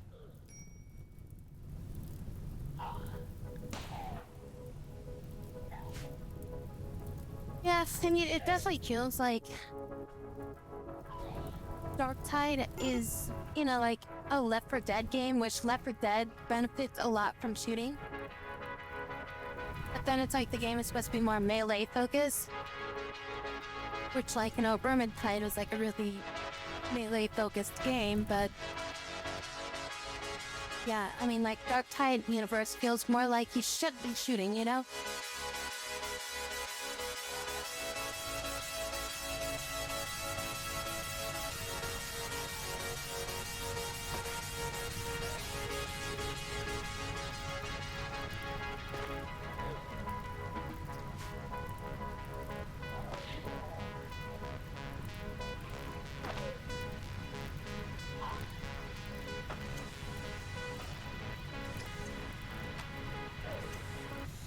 So there's only like one class that was like a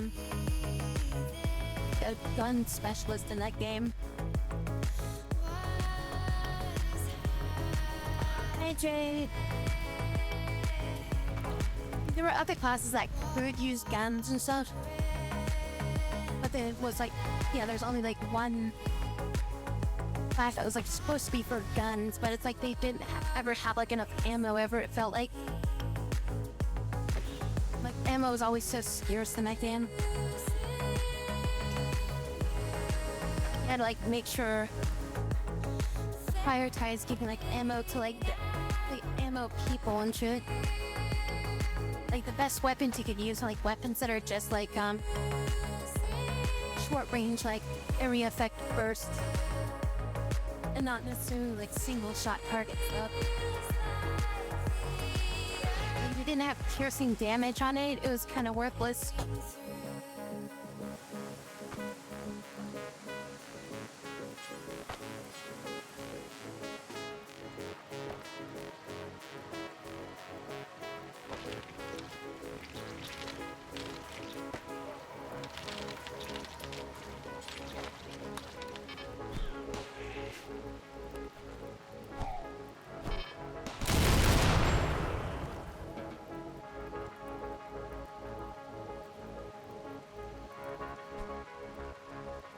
Classes with like the dog you're being saying it's like straight up just overpowered, so that it's like cool. But yes, here's the most powerful thing that you should buy this.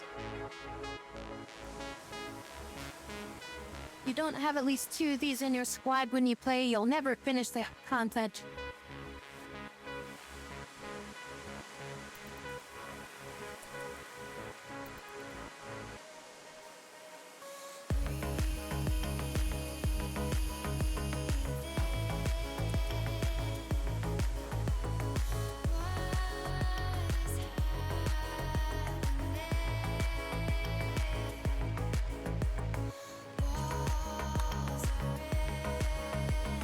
They default classes either way. I would assume that the default classes probably also had much more balanced training and balanced testing going on with them, so that they're like you know, like much more well-rounded for everything, while like the newer classes only have like maybe a few months of like balance testing compared to the other ones which have like years of balance testing.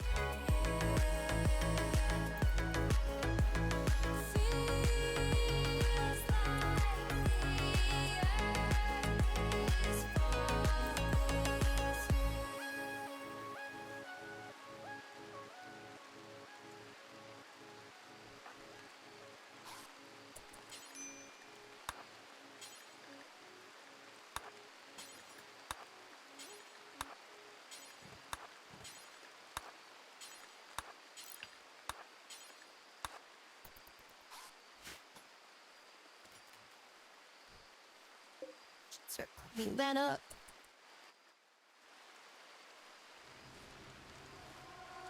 All I heard about was all your love, wrapped in lies. Oh, oh, showing off, pretending to be nice. All I heard about was all your love, but you crossed the line. Oh, but I got no heartache, It's heartbreak. a class called No, I will keep dancing.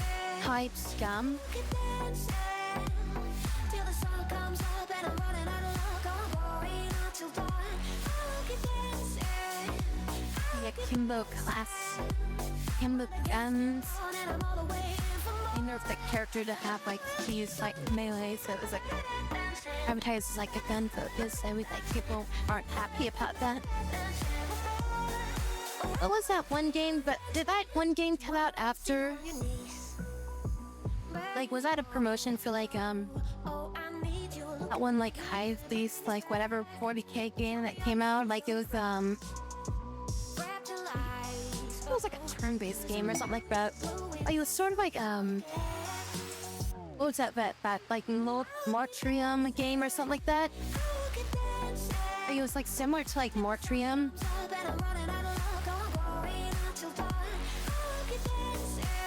But it was like a 40K game or something like that. Like it had something to do with like the Hive, I think.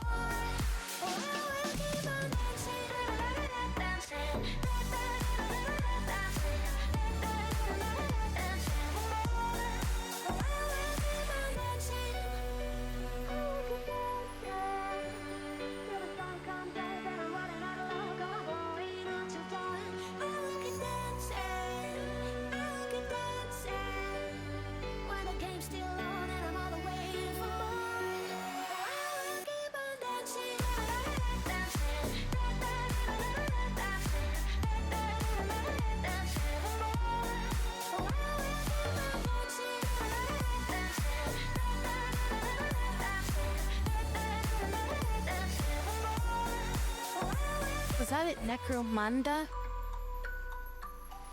I think that might have been it.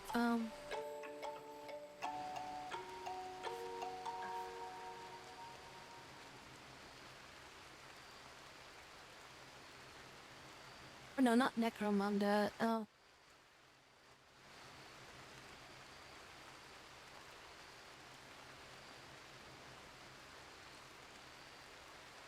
No, there's Necromunda, the hired gun. This might have been Necromunda under Hive Wars. I think this is the one that I was thinking of. I think it's like, was that class made because of this game?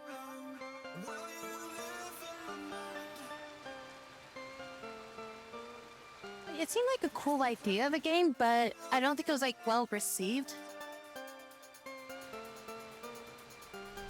Was that game any good from anybody that actually played it versus like just the review score being like mixed? Necromunda under Hive Wars. I was always interested in checking that game out, but I just never got around to trying it out because it was always like so badly reviewed by everybody, so I was like, oh, wait till it's cheap.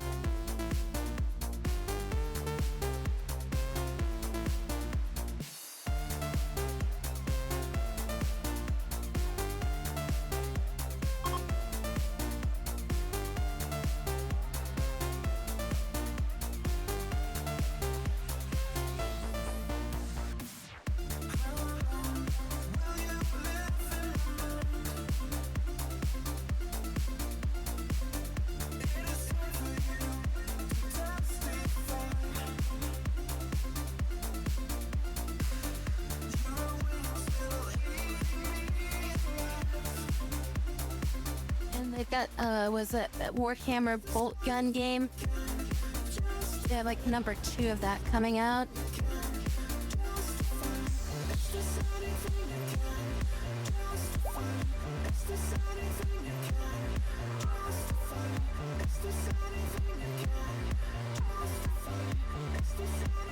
Yeah, Psyker main. What's a gun?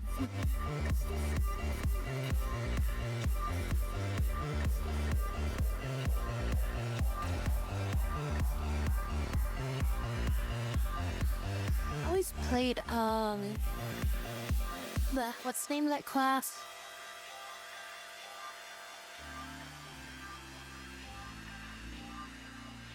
Like, I'll know it if I see it. It's a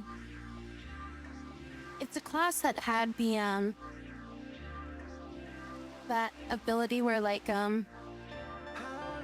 if you lose like if you go down to like almost dead or something like that, you like get like temporary invulnerability, and then it's like you land like a good hit, you can like restore your health. Z-Lot, yeah, I think it's the one I was playing, Z-Lot. I really like playing Z-Lot, and I would use the hammer. I had fun with that class. It just sucks that it's like once I hit 30 in that game, it was like, I don't know, like after I hit level 30 in that game, I just lost all interest in playing it. Because like, I didn't feel like there was anything else to do in the game.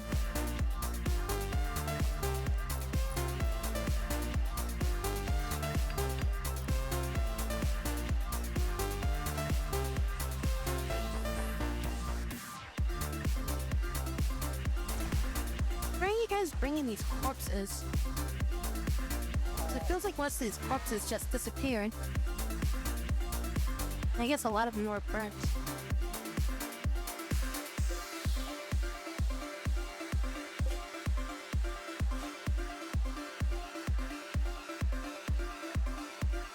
Yeah, it's like then at some point they nerfed the way that the health restore worked with her ability, which is like one of her main things, I felt. Well, I mean, the way that the Z-Lot worked or whatever. So like I just kind of was like meh after they did that. Then they like broke something with like the knife build. It doesn't feel like the knife build really worked the way that it used to anymore. And then they did something to the hammer. I like doesn't feel like the hammer's full power hit doesn't really combo as well as it used to. I think they like added like they nerfed like the single hit with it, but then they added like a splash damage to it, so like it hits an enemy and then like it can hit another couple enemies afterwards with the power hit. As it used to be, when you did the power hit, it would just hit the first enemy and then it'd bounce. But then they like nerfed the crap out of it, so it's like it doesn't do nearly as much damage, but it's like now you can like hit multiple enemies with the power hit.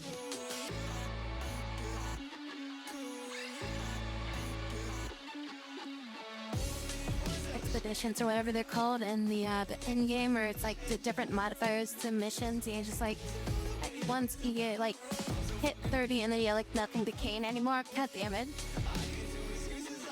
It sounds like the exact reason why I stopped playing it the first time. But anything that is like very powerful.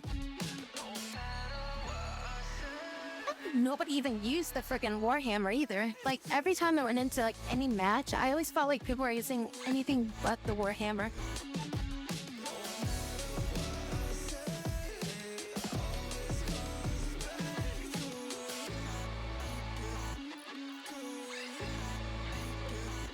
I hope you're right. We need to make sure we get that. Alright, it's pretty rare unless if we have the farm stuff set up for it.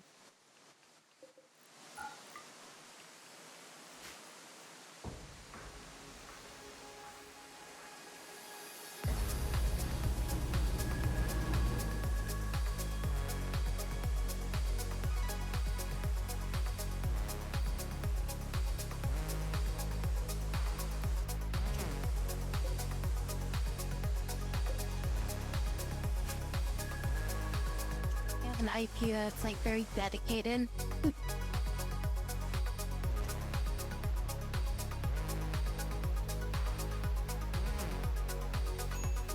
Yeah, they had Vermintide, and they had Dark Tide. This game, this is RimWorld. See, it's at its core, it's a colony simulator, like slash city builder kind of thing. But there's also a lot of different layers underneath it. So like each character has like individual needs. So they need food, sleep, recreation. I've got some mods for thirst, bladder, and hygiene. Comfort levels, outdoors, and that all adds into their mood. And then there's different modifiers too, so if they've had like different things that have happened recently like that in a depressive bedroom, they were comfortable. I like the flooring. But then it's like, oh, they're wet in the rain and they're a psyker, so basically it's like, you know, they have just a -4 debuff. They've observed a few corpses, so that gives them negative mood sets. So if their mood is too low for too long, they can go into what's called a mental break.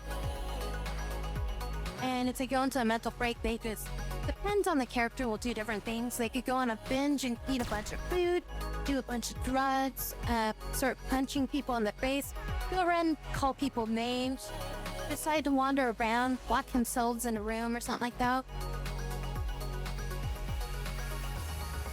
What's the story? You're just like put on a new planet and colonize it? The colonies start off, or each colony starts off differently depending on what type of beginning you do. I usually do what's called naked brutality, where you just start off with one character, into the middle of the map, absolutely nothing, and you just gotta start punching trees and make a bow. After you make a bow, you gotta shoot some boars or something like that, or shoot a rabbit or something, skin it, eat the food, rinse and repeat for a few days till you get enough fur to make some clothing, build a bed, do all that stuff. And eventually, like, some people will start kind of showing up and maybe they'll join your colony. Or maybe they'll show up to try to attack your colony. In which case, if anyone survives, you can throw them into the jail cells and try to convert them, or just, you know, drain them with plasma or whatever you want. What's the opposition? Well, I mean, we were just recently attacked by a horde of essentially zombies. They're called like shamblers in this game.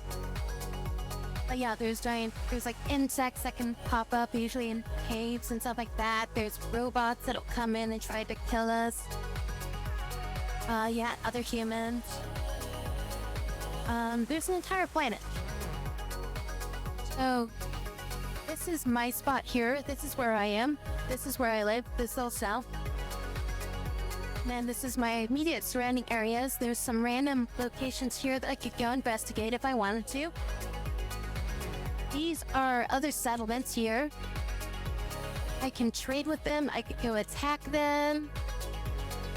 I could piss them off and throw garbage at them, and then they come attack me. And this is the continent. And then this is the planet. This is the entire planet. So yeah, and each area has its own little biome too. So it's like I'm in temperate area right now. But it's like, you know, if we go up north, it'll tend to get like colder. You have like an ice cap up here. So there's like an ice wasteland, but like the temperature gets like colder up here. Gets like -20 degrees or something like that. Yeah, the equator tends to be a bit warmer and stuff. And we can also go into space and go to asteroids and go to space stations and stuff like that. That's just from the most recent expansion. It's like the asteroid belts and stuff like that, and going into space, because they recently added in their last expansion what's called the ground ship, which I just recently built one. And I'm trying to soup it up a little bit so I can go out and like kind of send them out to essentially I'm sending like my guys out to like do raids on areas, so that way we can get like some more supplies, because we were running out of steel and we needed like more steel and stuff, so that's why I've been sending them out to do that lately.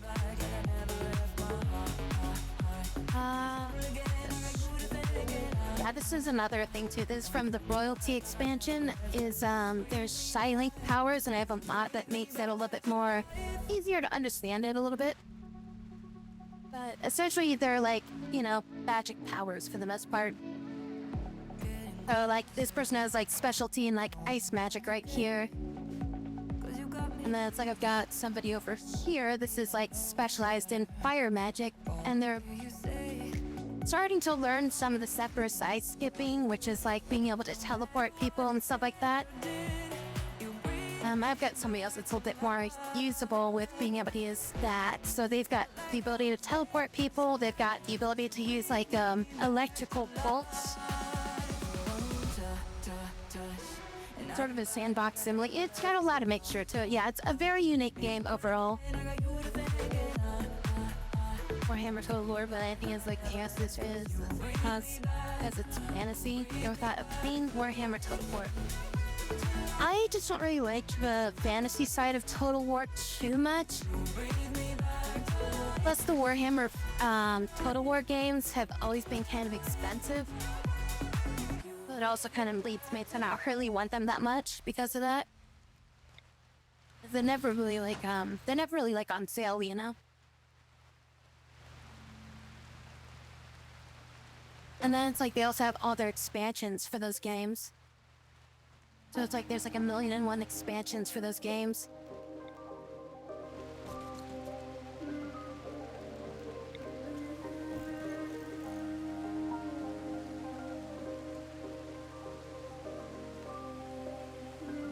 It's beyond my Game Pass for like Space Marine 2 came out, and then they took Total War down. Oh, that sucks. Yeah. Like they've got a game on there that you like, and then they remove it. Yeah, and then they have to do like meditation and stuff to keep their sight powers up. So they'll do like meditation. I have them set to do meditation as like a routine. Being like set their schedules, like their sleep schedules, meditation, where they're allowed to go, which actually I need to allow them to go everywhere again. And you can even have the like certain people be awake during night versus day, because each person even has like their own set of like, you know, traits and stuff. So like this person's like they're lazy, so at a slower at work speed, they're tough, so they take less damage from like melee damage. There might be somebody who has like the night owl trait, so they don't like being awake during the daytime, and they only like to be out during the nighttime.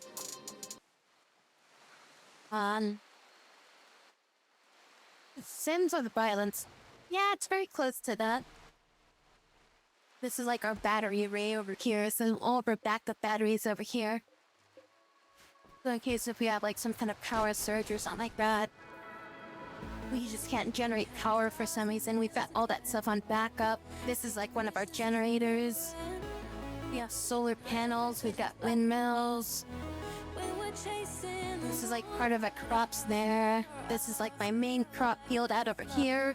There's blights that can happen where your crops get infected and you have to like cut them down before they spread up to like other crops and stuff. I wanted to like State of Decay. I tried playing the first one and I thought it was alright. I tried playing the second one, and I just didn't really like the second one, so I just never bothered with. I think there's like a third one, right? So I just never bothered with that one. Like, I didn't really like playing the second one too much, so I didn't give it too much time. And then, but like after that, I just kind of was like done with the game. I felt like the only thing I didn't really like about the game was just the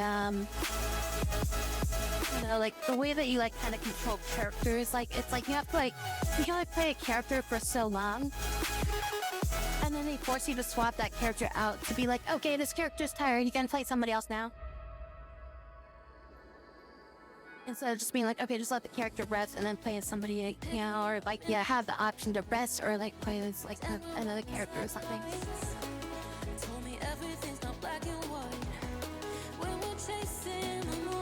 wasn't playing with like friends, okay, as it felt like as much. It was up to like months on like copies.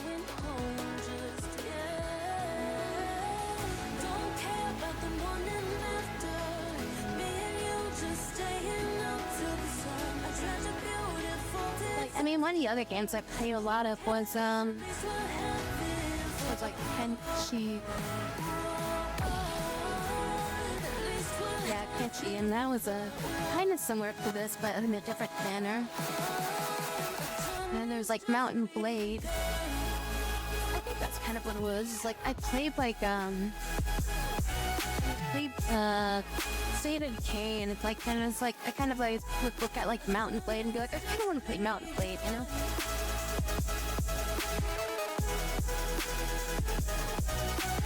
Remnants of the Ashes. I like the second Remnant of the Ashes. The first one was okay. But it just was kind of lacking something. But the second one was a lot better, so...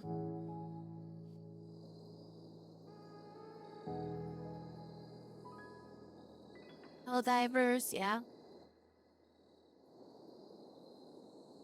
And I'm more of a fan of EDF, though. Oh no, EDF just hits differently, and I kind of like it a little bit better.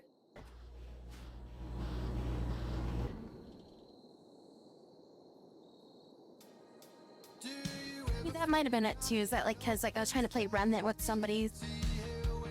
Like Remnant 2, I was trying to play with somebody. Remnant 1, I only played solo. And there was what was that other game? Oh God, what was that game called? Hold on, let me look this up. If I remember that, I gotta hum a few bars here. What was that game called?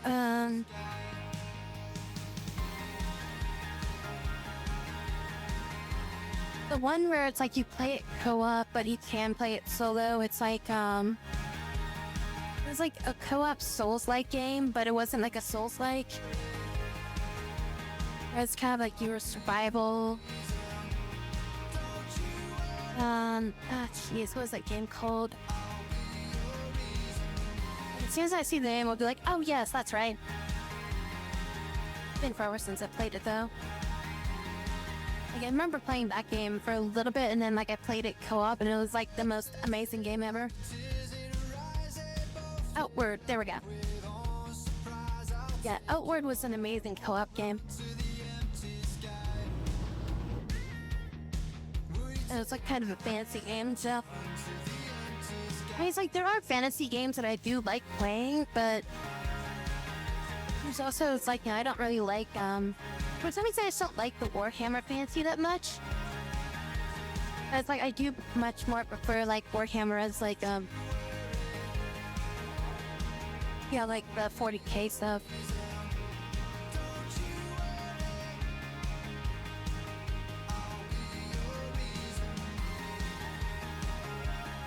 Ready or Not? What's the new DLC for it? Did we ever even finish, like, everything in Ready or Not? I don't think we ever finished the base stuff for it, did we? Boiling Point? Is that the new one? $10.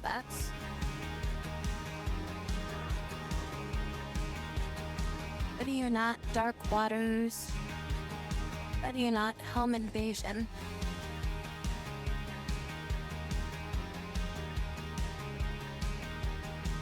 Breaching doors and flashbangs. I thought you could do that in the game already. Are you saying the enemies do that to you? I thought you could set up like a breaching clear with a flashbang. Oh, the enemies do it now.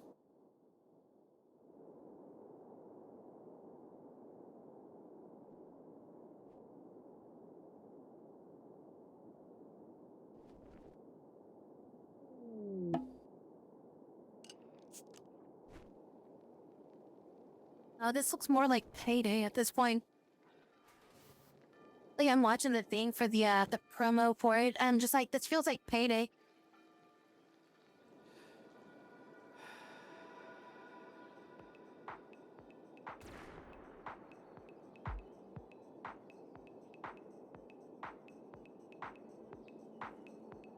I mean, it seems interesting, but it's like, I also at the same time, I feel like we never really finished playing all the normal levels, you know?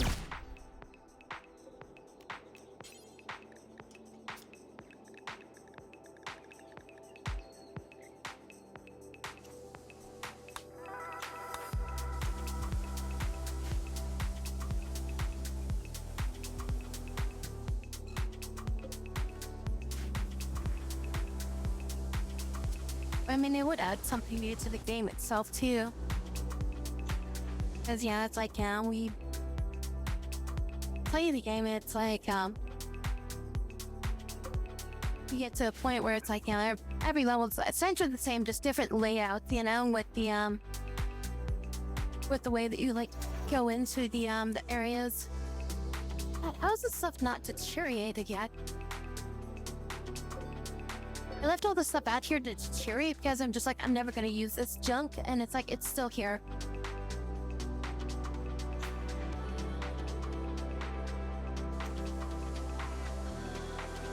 Is there any, like, sales coming up?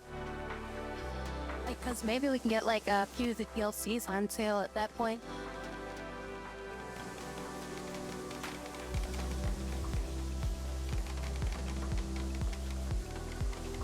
Thanks for the head pat. Amazing.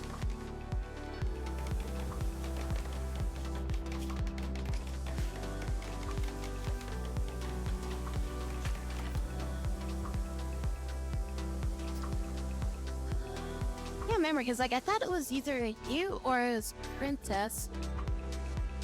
It was one of you two that I pissed off with that game, and one of you two just was like,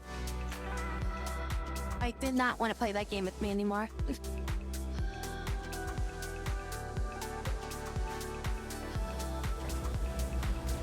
Like, for some reason, we just had, like, a bad experience or something like that. Or just something happened in the game that just, like, frustrated one of you.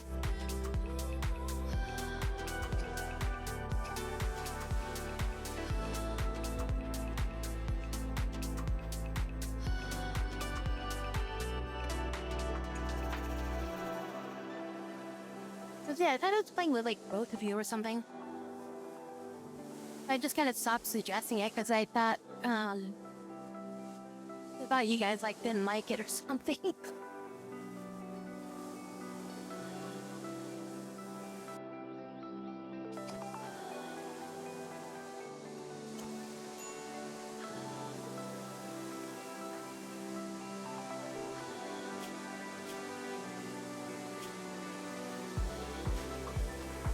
Reminds me of, like, Tarkov with the shooting. Yeah, all the shooting with none of the looting.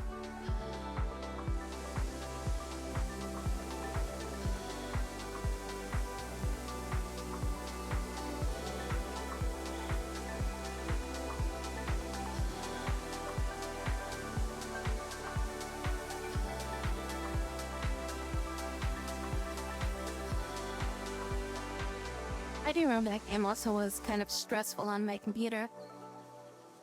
I don't know if I played it with my current rig. So I think I played it with, like, my 3080. I don't think I played it with my 4090.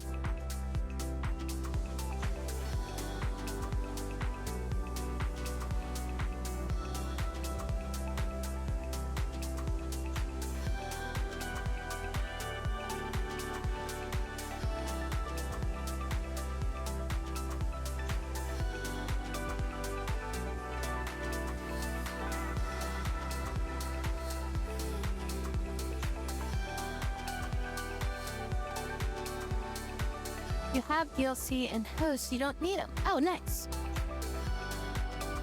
Skits now. The last time I played this was December of 23. So, about 2.5 years ago. I think we're probably with like a 1060.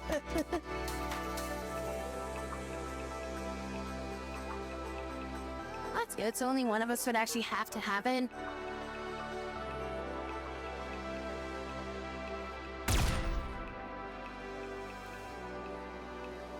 I do want to give another run of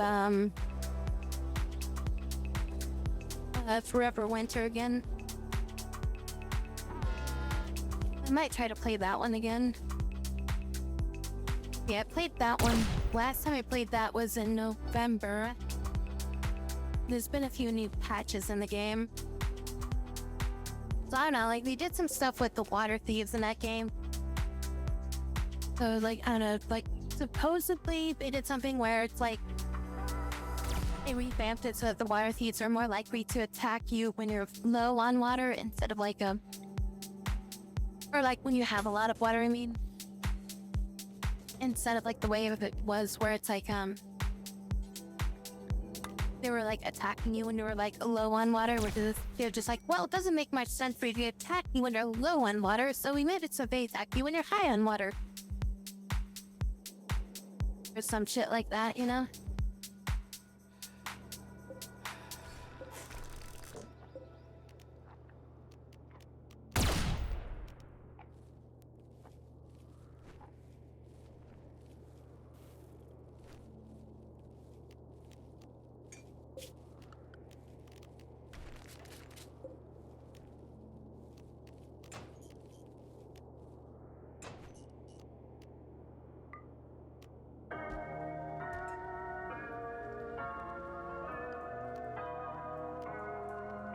I would have to deconstruct this.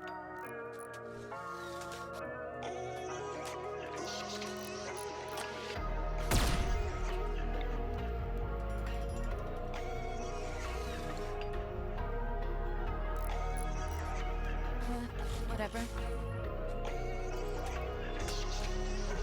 Just make another one. Oh, the fuel does just plop out. Okay.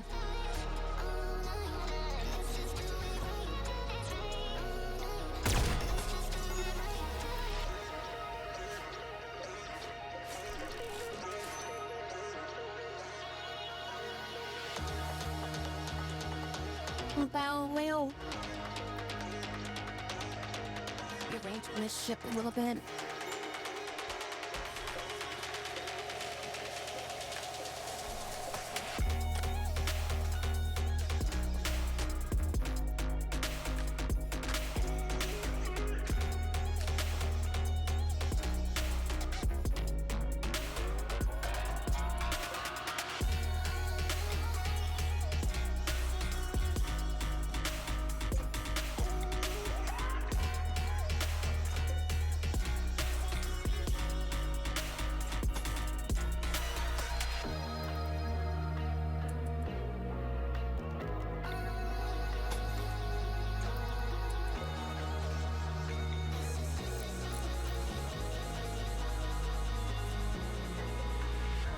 And build a light over here. Oh no, somebody just grabbed it.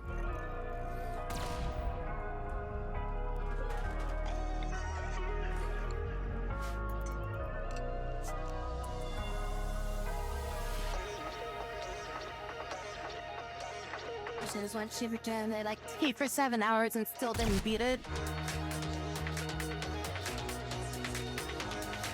Yeah, I remember like we were playing it and like standard difficulty at some point, weren't we? And like we were just like getting halfway to like 3/4 of the way through a map, and then like we just get like taken out by like some jackass hiding in a corner somewhere.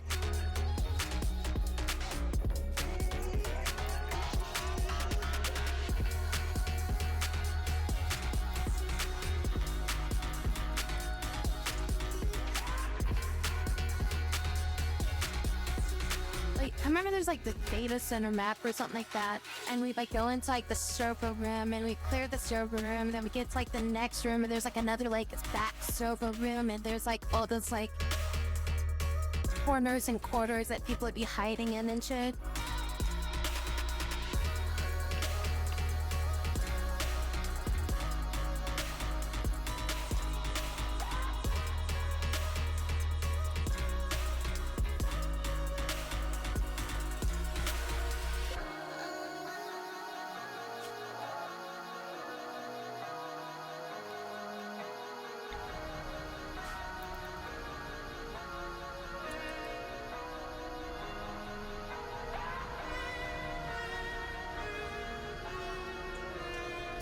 about Ready or Not the same way people talk about GTFO. Yeah, I've seen stuff on GTFO, but I feel like GTFO is one of those games where you have to have like a full party.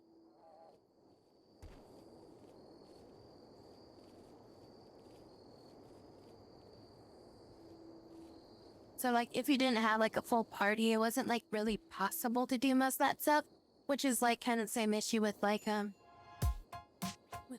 Dark Tide, where it's like, if you don't have your full party, it's like you can't do anything that's like, medium or heavy difficult because of that.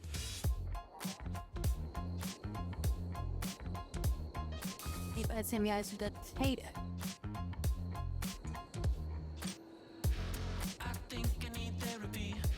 And it's really like them to like everything about it to succeed. And if you don't, then there's like timing, like be brought during the assault.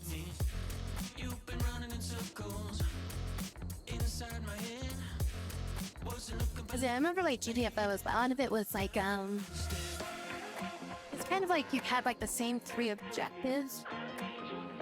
So I was like, oh yes, go to this thing and then like hold down this point, do this puzzle, click this item, and then it's like that's it. It's like, it randomizes where you gotta go for it, but that's about it. Literally unplayable without a group. And I feel like that's like one of the main reasons why I didn't want to play that game, is just because I didn't have like a full group of people to play it with.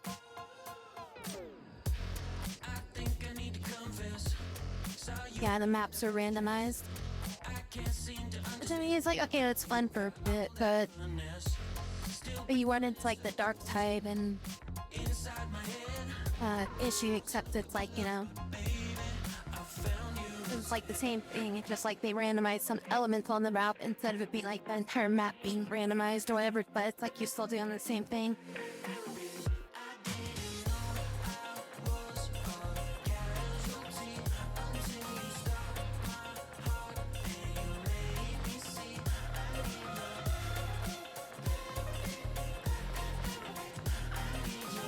You just kind of know what's up, yeah.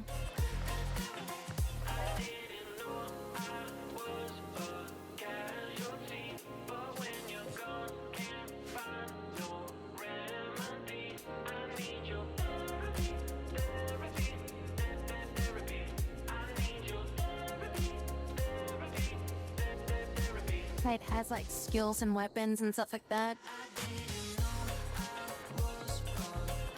But I think, is there even anything you go in with in GTFO? Or is everything secured on site? Like weapons and stuff like that?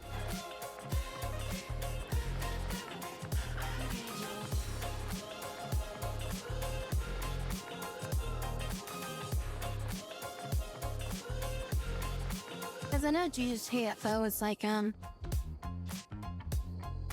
prisoners or something like that, so.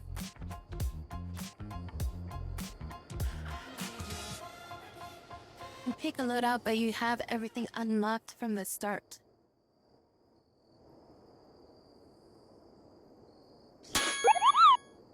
You are on fire.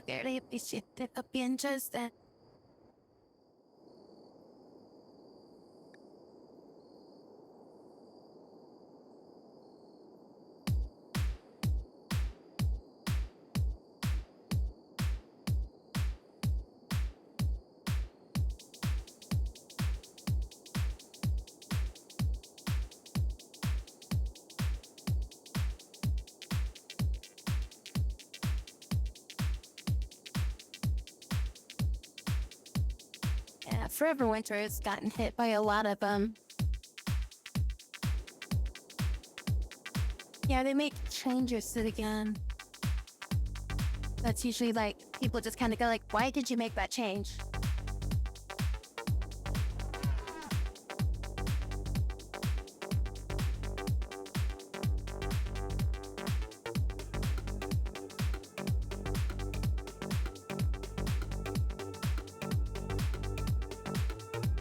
Oh, that's right. That's another game I want to get back to is anybody know if Witchfire's gotten, is that 1.0 yet for that game? Has that game been fully released, or is it still, is that still early access? I played that game, back when it was, like, only on, when it's only for, the Epic Game Store, but it's on Steam now.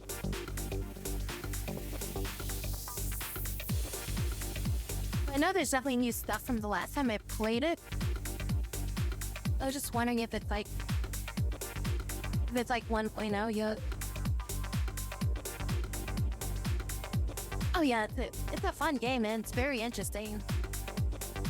It's like, it's a single player extraction shooter with like, I mean, I guess you kind of say it's like pseudo Hunt the Showdown. Except it's like, monsters and bosses and shit like that. Waiting for it to release and have all its stuff. It's like visually nice looking, and the game also has like great mechanics. So only having like 15 people working on it. I think like the last time I played it, they only had like one island. And I think they've got a couple islands now. I don't know for certain, but I'm pretty sure they have like several islands now.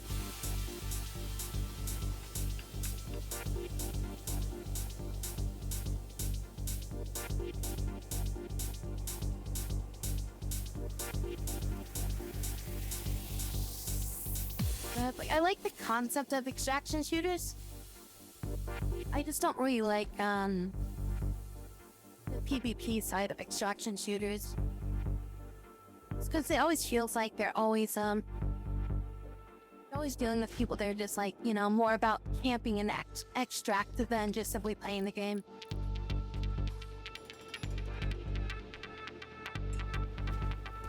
Like, people that just have more fun by griefing others than simply playing the game. Which that's why I never really liked the normal version of Tarkov, and then 5 got me into playing freaking the co-op version of the game, which is fun.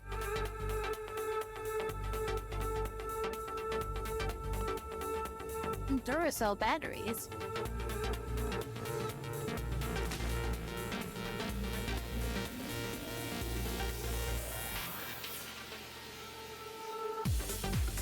Yeah, everything runs off of freaking lithium batteries these days, so it's like, it's rare to have like a device. It's like, oh yes, my remote control can use a Duracell battery for my TV. I need to change the battery of like once every like year or two. Oh, I forgot to take I had them on deconstruct. They don't need to be on deconstruct anymore.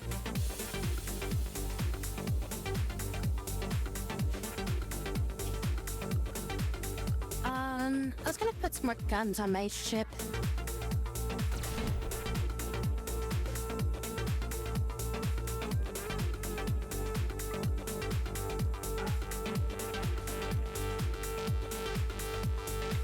So I could just shift this, but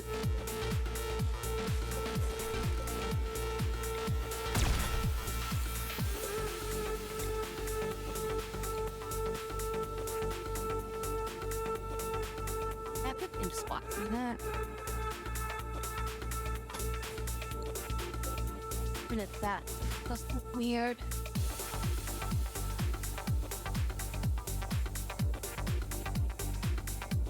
Physically violent, and then it's a remote, and it gets you like another month. I mean, what I usually do with the batteries is I will take the cover off the back, and then if you like rub it like back and forth, like it kind of like recharges it a little bit. Like it gives like a little bit extra light out of it. So you just kind of like spin them around like inside of the cradle in there. But it seems like it makes the battery life extend for a little bit. Yeah, just roll them around a little bit.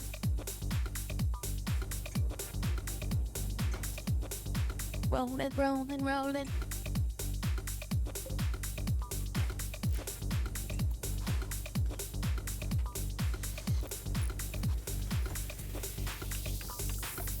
Should we put carpets in here? If we put carpets in here, that'll probably be better than just the seal, and that'll be... yeah, enough to make fine carpets. Let's make fine carpets in here. I'm gonna replace that. There we go, and that'll give them a much better room to sleep in.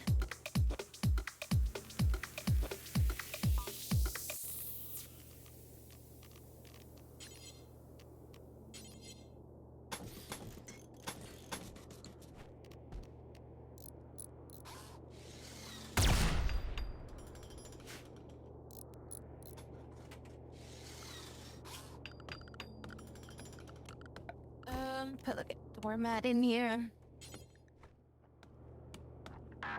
Steal one and just put it like right there.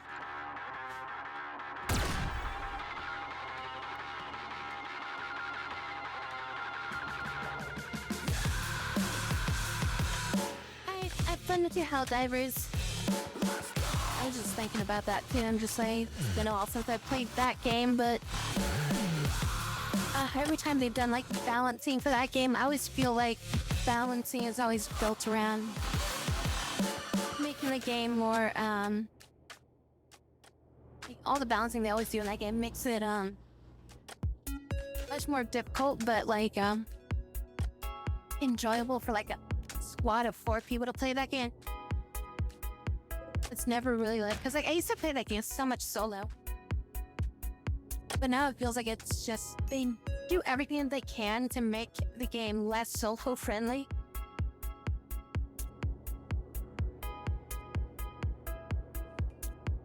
I mean, that's kind of why I like EBF better. They just like the solo play of EDF. Is there gonna be another EDF anytime soon? I mean, there's like EDF 6, right? I think that was the last one.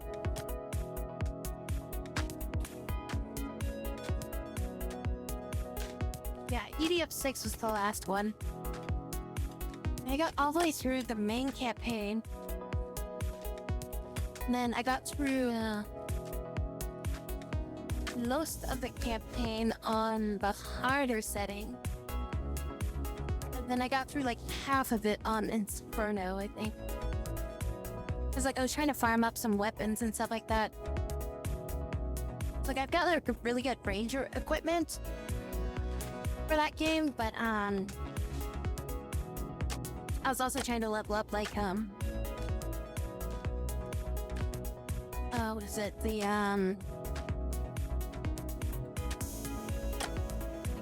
guy that does the calls in like aerial strikes and stuff like that. I leveled that character up and the ranger. And then I was trying to get like armor up for the heavy guy, but it's like you need so much armor with him to be usable.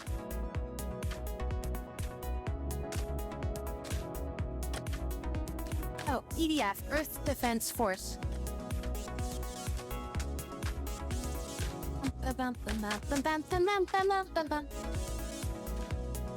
EDF supplies. You've never seen EDF before, or?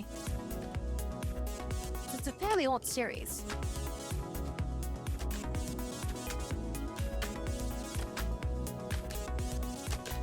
The best way to describe EDF is it's like Helldivers, but a shitload cheesier. Yeah, I know, Helldivers is cheesy, but EDF takes the cake. It's like you're watching a B movie. And it just takes things kind of like ridiculously.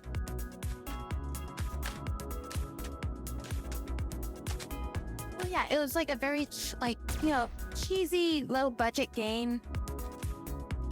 I mean, like, the newest one is EDF 6 right now. It's like, yeah, it didn't have stuff where it's like, giant ants, giant spiders, frog creatures, flying things, dragon-looking things.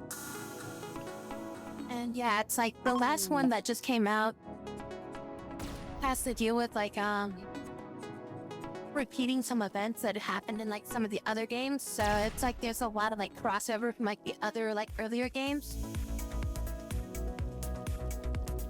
But it's like it's all plot related. I mean, it's a really fun game, but it goes up to like it's only 4-player co-op. Yeah, it's 4-player co-op. And it's like, yeah, you have like your characters, they level up. You level them up by like yeah, like you shoot an enemy and they might drop a crate. And the crate could either be like a healing crate that you just pick up and heals you. It could be an armor crate where you pick it up and it gives you like a permanent +1 to health at the end of the mission. Or it could be like a weapon crate and you can get like a random weapon, which could be either an existing weapon you already have so it powers it up. It could be a brand new weapon that you've like never seen before. So it's like sometimes you'll get weapons that'll just like, you know, upgrade your existing one so that they level up that way. Or you'll get like just a brand new weapon that you like haven't used before, and it's like you get certain weapons from like certain levels. So like, you know, like missions like 1 through 20, you get like a certain group of items, but then if you do mission 1 through 20 on like a harder level, then you get like stronger weapons. And yeah, it's like so like one of the characters in the game is a ranger is what they're called, which is kind of a general infantry unit. And their main use is like using rocket launchers, but you can also get like homing missiles, you can get machine guns with them. You can get like little bikes, and I think, can't they use tanks as well? I'm pretty sure they can use tanks in this one. Then there's like the air raider, that's what it's called. The air raider gets like equipment that's like they get these like little like sticky mine things that they can throw on things and blow them up. But their main thing is like being able to call in like artillery strikes, throwing in mortars, calling in like, you know, strafing runs and stuff like that. They can even call in like later in the game you get the ability to start calling in like literally giant robots and shit that can just go around and try to fight other giant like like Godzilla monster things in the game. There's like flying saucers in the game. There's, you know, there's the wing divers, which are like an aerial unit that have like a bunch of like energy-based weapons. And then I forget what the heavy unit was called, but essentially they have like 2 weapons, 1 weapon on each arm. But you can even put like a shield and like a pike on the other arm, and so you can like dash around and like basically punch enemies in the face and try to like kill them that way. It's a really fun game. I've always liked PDF though, so.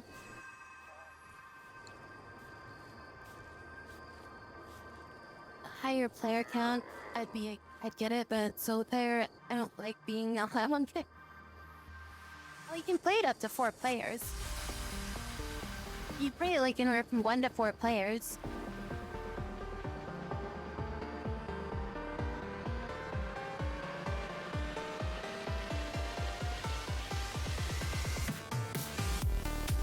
Like you can play the entire game just by yourself if you want. Cause like I played the entire campaign on my own. Inferno definitely gets a bit tricky by yourself. Like you have to be like really over level to do Inferno by yourself. It's possible, but it's like it's very tough.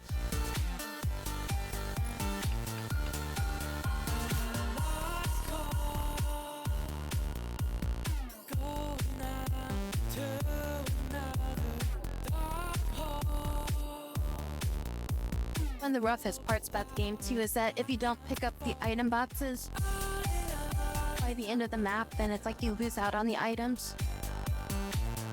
So you have to be sure to stay here for a few items straight. Okay. But yeah, it's like if you don't pick up all the items by the map, they just disappear. So you have to like be fast about them. Like, you know, usually what you do is like when you get to like the end of a level, you'll leave like a couple enemies alive and you'll run around and like collect all the items and then you'll finish off the last few enemies.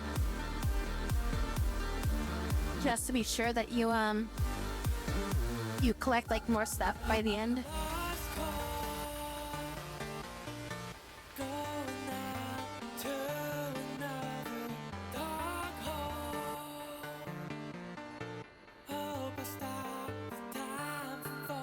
Is this specialized containers guys are the presence of sacred data of the space of translation?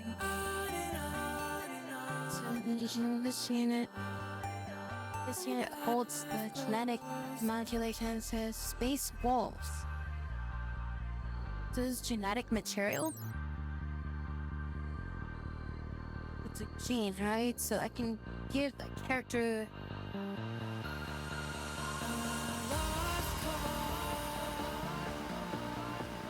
I need this stuff, don't I?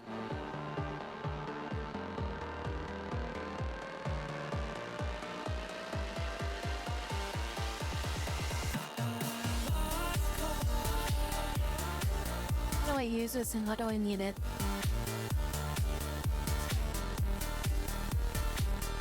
I need a gene storage thing, I think. Does this stuff expire if I buy this?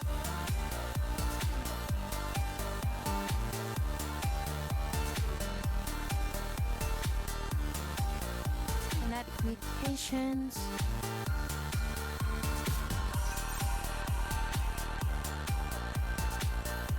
Yeah, definitely, it's a very fun series. I always liked it. Especially it's like, if you like to, I mean, it's definitely, it's a different boat from like Helldivers. But it's, you know, it's the same kind of like energy that Helldivers kind of gives. But it's like, you know, they're taking themselves more seriously, I think, in EDF. Versus like Helldivers, because Helldivers feels like, you know, it feels like everybody's kind of in on the joke kind of thing.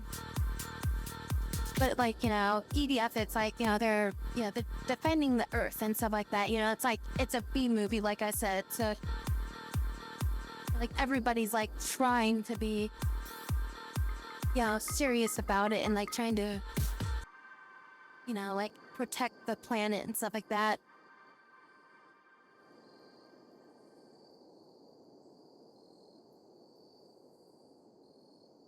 You know, I'm just gonna buy it. I don't know if I'm gonna ever use this, but I'm just gonna buy it and we'll just sell some of this off. Sell like 1,000. 1,000, whatever. Still gotta pay a big price for that, but we still got a lot of, we still got a lot of stuff. I could probably just sell some more junk, so now I can actually sell them some stuff.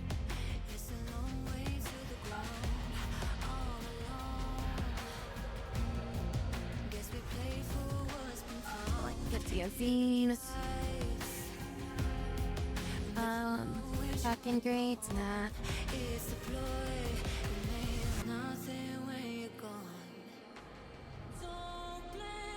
Anything else? I may have by doing like 600 for this. I don't know. I need to store that in like something so it doesn't like deteriorate.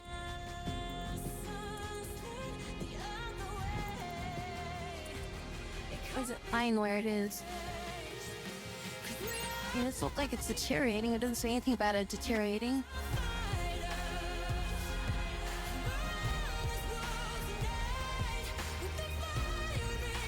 Because usually genetic data stuff deteriorates if it's not in a genetic container thing. But you always have to store those things in them. Like, what is it? The gene data bank thing.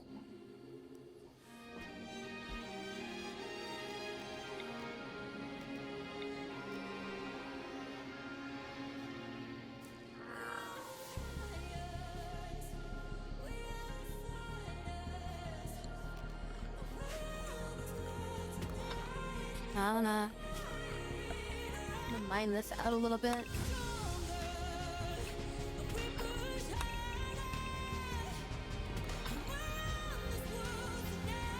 Grav ship needs more than one type power source or not. Well, the grav ship runs off of its own power if it's if you're referring to like its basic functions, like its thrusters and stuff like that runs off of fuel.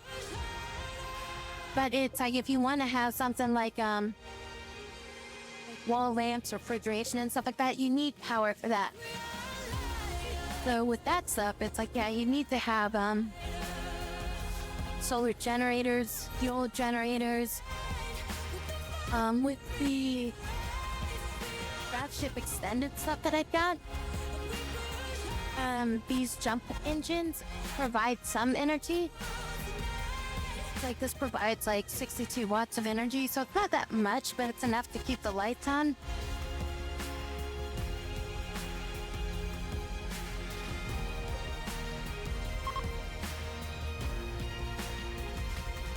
Yeah, like turrets and everything else like that, you'd have to power separately from the like the rest of the ship. Yeah, weapons, turrets and everything like that, that needs to run off of different separate energy sources and stuff. That's why I've got like the I've got like the battery bank here. I've got a couple extra solar generators here built too. So that way it just like keeps like the power going at all times.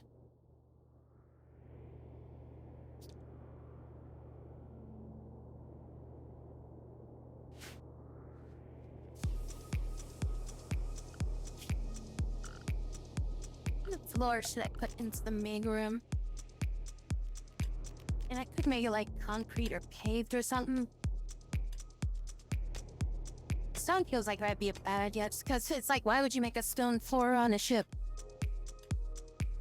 Make it way too heavy to fly. Zero tiles.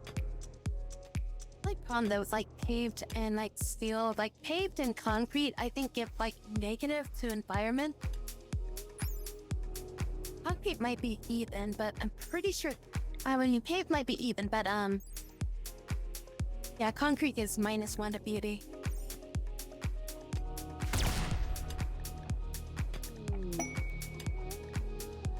Is it this button? No.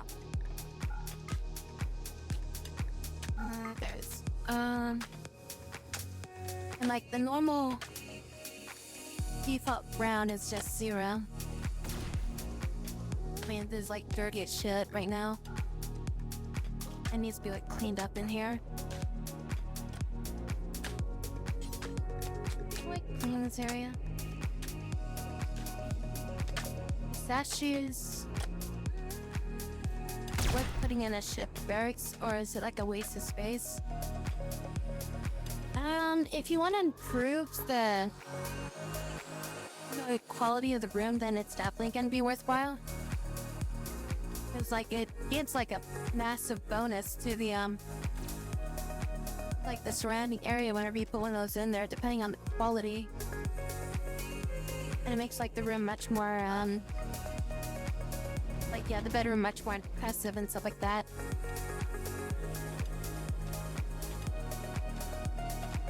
But I mean, it doesn't. So like, here's the thing with like with bedrooms, like when a pawn is asleep, how good the room is doesn't affect them. The only thing that it matters is when they wake up. So when they wake up and they're like, oh, my bedroom was impressive or something like that, like that's when it matters.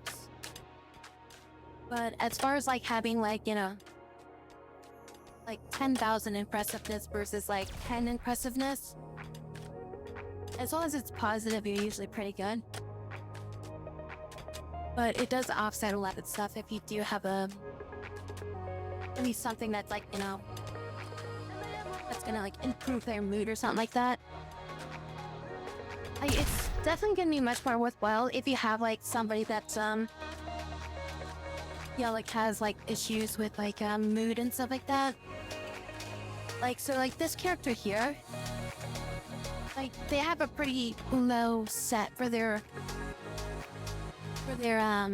minor break and major break threshold, and it's like it's really low. So like somebody like them, I wouldn't really like waste putting a statue in their room or something like that.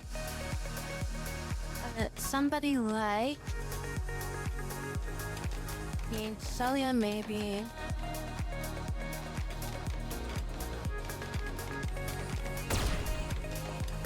I guess somebody like Leslie.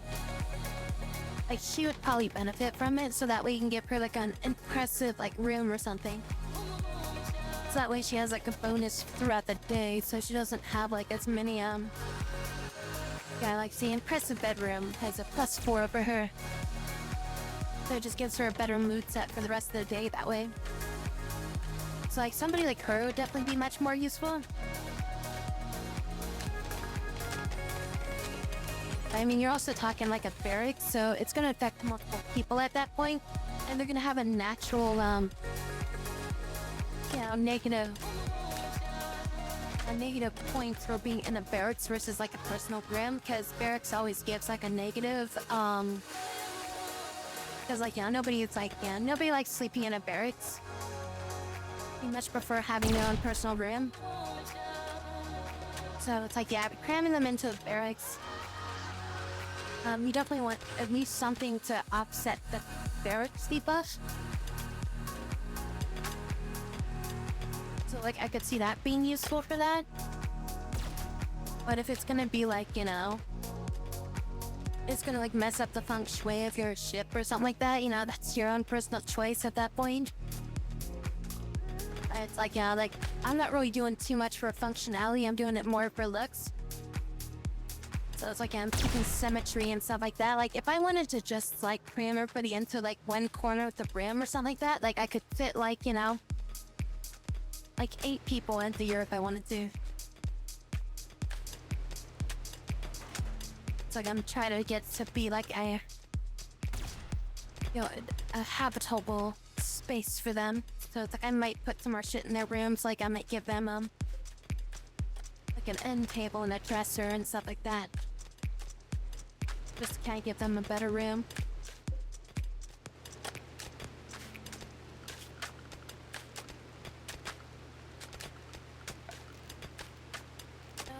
What type of gun was I gonna build out here? I was gonna build something on these side walls. What was that dual bolter turret? This is bolter turret use though. Let's use pastille to rearm it.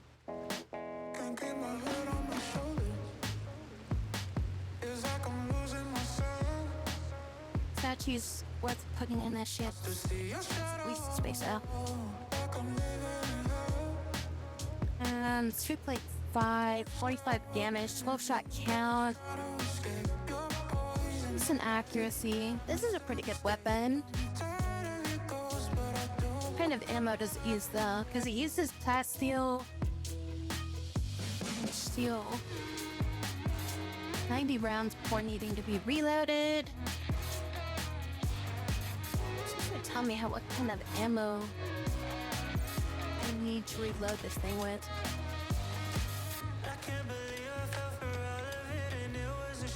And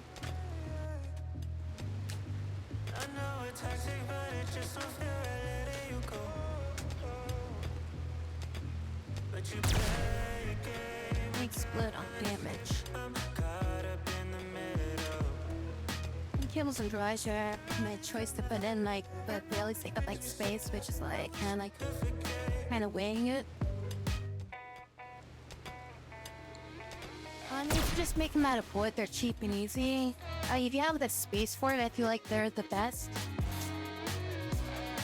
I mean, they definitely add something to the room.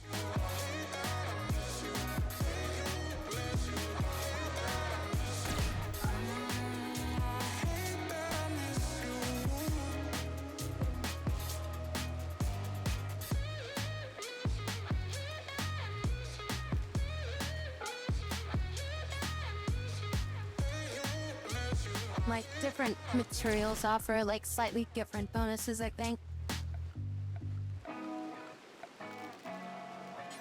Not store, where's the... There it is. Yeah, it's like I make one out of silver. There's a BD of 12 to it. We got jade. There's a 18, make it out of gold. There's up to 32. This is just wood, which is like 3. Steel, it's only 3. Granite, it's only 3. Then it's like the multiplier is gonna be based more on the quality at that point. It's like, yeah, this normal quality gives a also gives like the slight bonus to comfort for their sleep comfort. So like that's also something you can kind of also think about with that.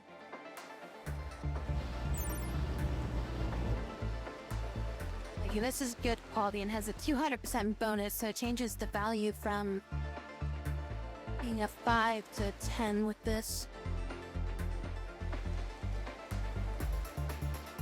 It's like it's only made out of wood, so I was like, if I made this out of like jade or something like that, it'd be like massively big bonus at that point.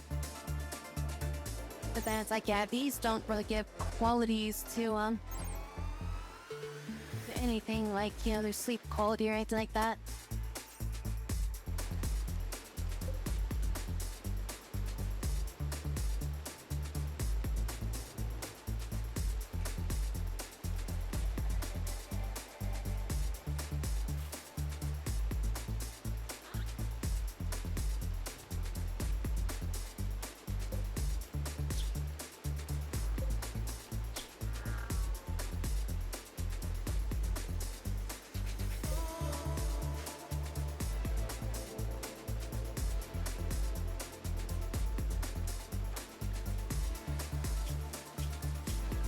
Yeah, it's in a bad mood.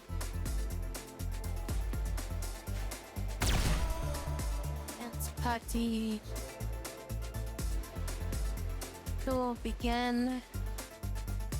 How do you dance party here? Does that have to be at the... Do they even have a ritual spot here? No, I don't. Damn it. A ritual spot somewhere. Oh, there it is. Oh, that's a drum party. I want to do that up there. Dance party would be up here. I just need a light ball and a loudspeakers.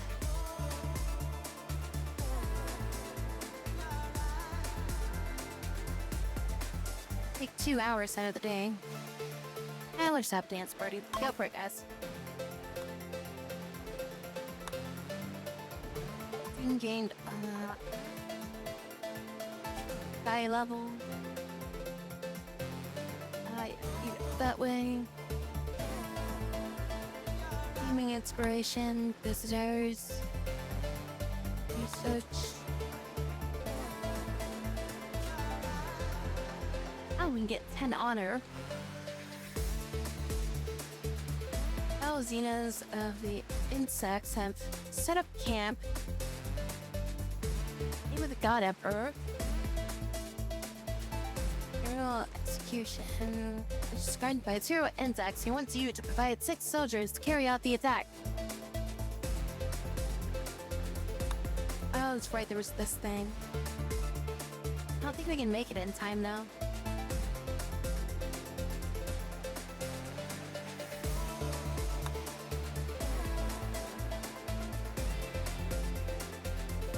These are usually just free XP.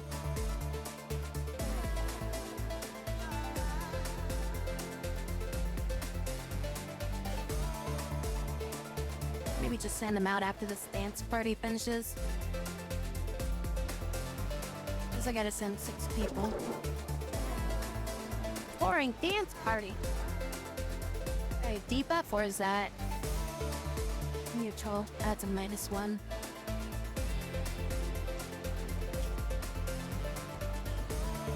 -1's not too bad. Could have been worse, but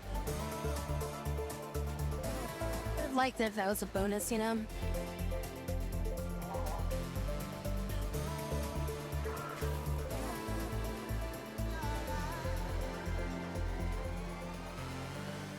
So we get to random and a few of the kids there. Just do that quest and Grant can get another level up.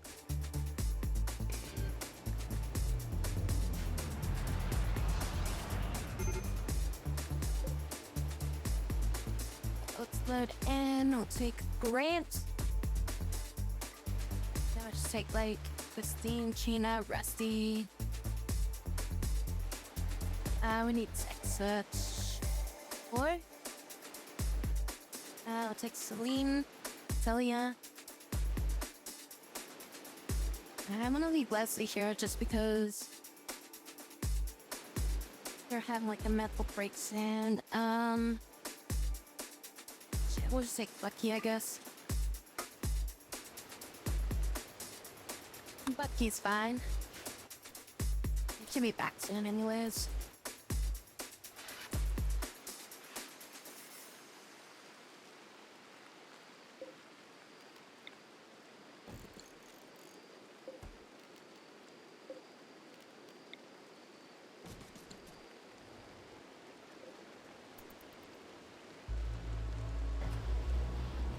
Tina, Stella, Bucky, Grant, Christine.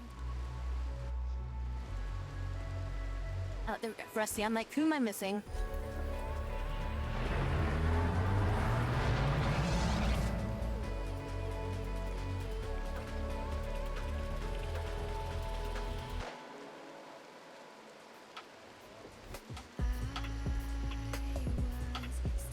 Still cleaning up all that freaking mess. Those like shamblers that showed up, they just like dumped a bunch of like toxic freaking ground everywhere.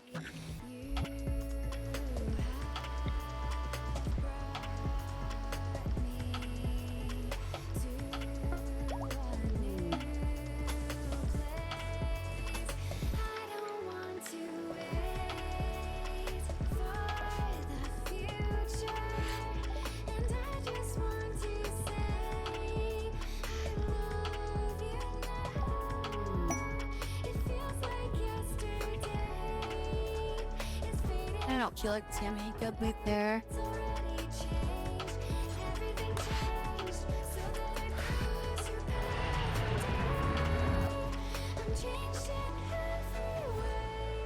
Oh, I forgot to do a research project.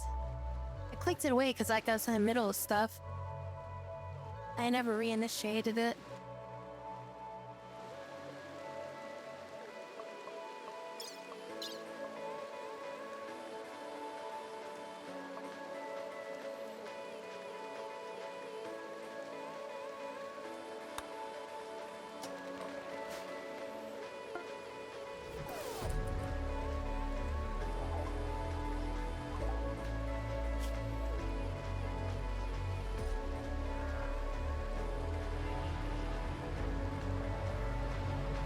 Except this quest, you need a throne room, but the white. You know, they want me to get a throne room now.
Robot zoom in a little bit. I mean, the robot sound looked like pretty good.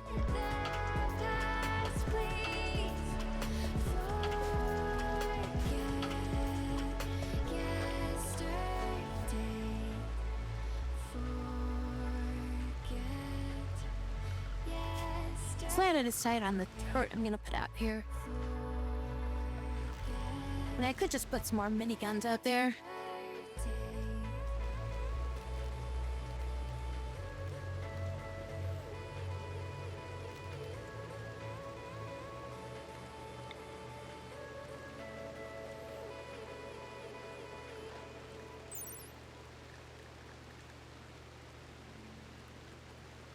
With this auto cannon turret. Probably expensive, but so it'll rip people apart. 70 damage. 3-shot burst, pretty quick fire rate.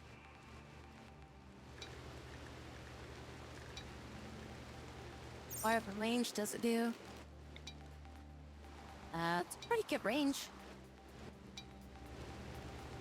Kind of small too, so I could put this like here, and then I could put should replace that wall.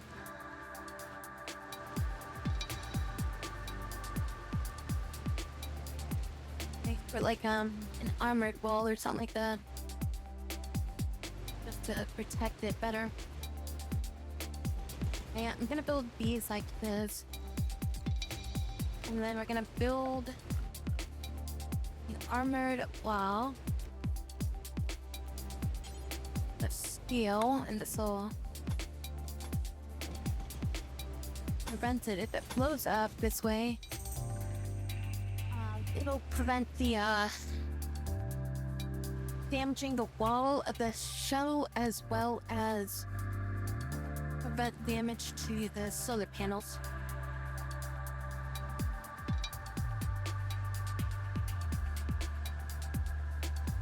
Press on you to let you test your upgraded ship. Get a bit away from the ball, or the ball might block. Yeah, I mean, the wall's gonna block it regardless. I'm essentially setting it up so I've got forward fire and sideways fire. Like, those are the field of view that I wanted to cover. I mean, I'm tempted to remove this one, just to kind of give myself like a little bit further firing range on the left. I mean, I guess that should be okay if I remove that. Still would really like to have this replaced though. So yeah, I'm gonna take these two corners off, and I'm gonna replace them with like heavy armor. Well, these ones are covering the rear. I shouldn't be attacked from that angle, unless something comes to attack me. And it's like, I want mainly forward-facing fire, because whenever I land the ship, it's going to be facing towards whatever we're going up against. And if something's coming from behind, hopefully these two turrets will be enough. But at the same time, if something's attacking me in enough force where these two aren't going to be enough, I'm probably just going to jump on the pilot seat and just like get the frick out of there kind of thing.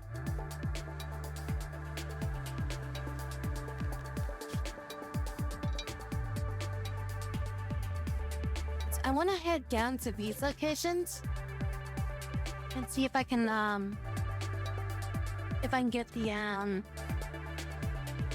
get the graph cores from here, because that would be really nice to get those.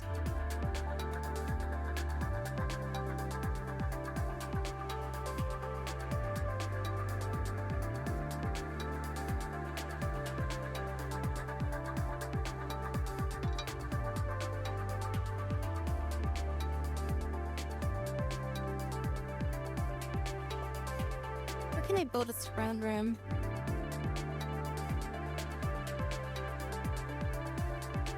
I could convert our little farm area into a surround room. Or not farm area, but our little ranch area here where we had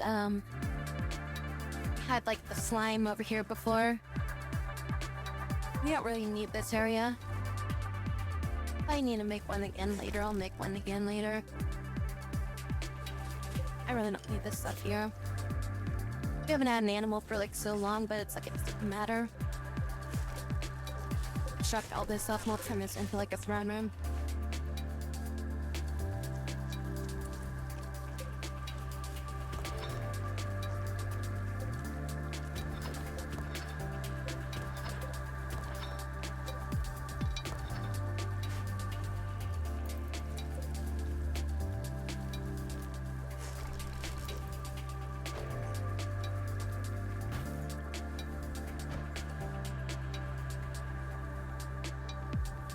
The plan is that I don't ever need to cover the back, but those are just there just in case I need something to shoot at the back.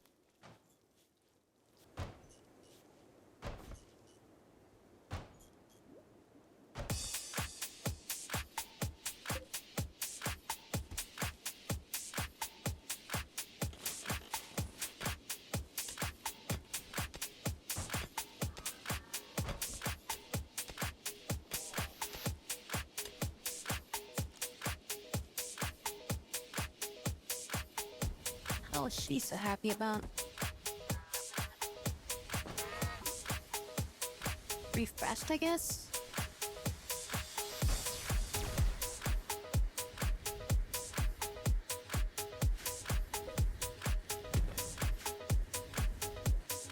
What about flamethrowers? Are you talking about handheld ones or turrets? Because I was researching how to make handheld ones.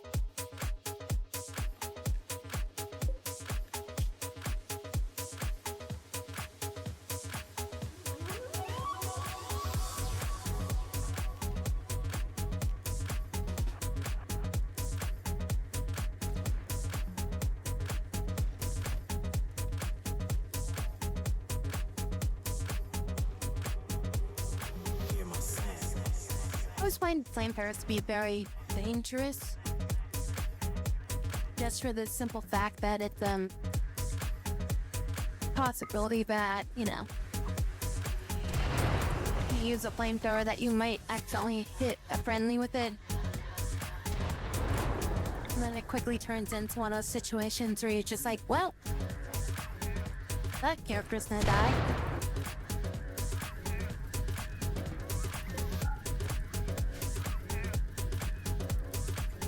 Also, I have a carpet back here, so I probably want to put a flamethrower in the back because it had.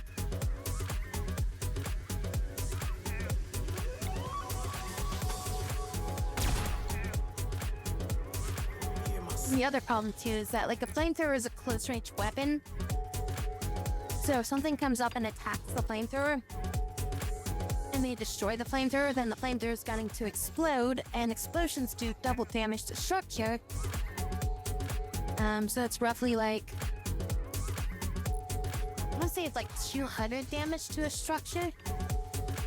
Like 200 or it's 400, I forget the exact number, but it essentially does a shit ton of damage. How much HP is that got?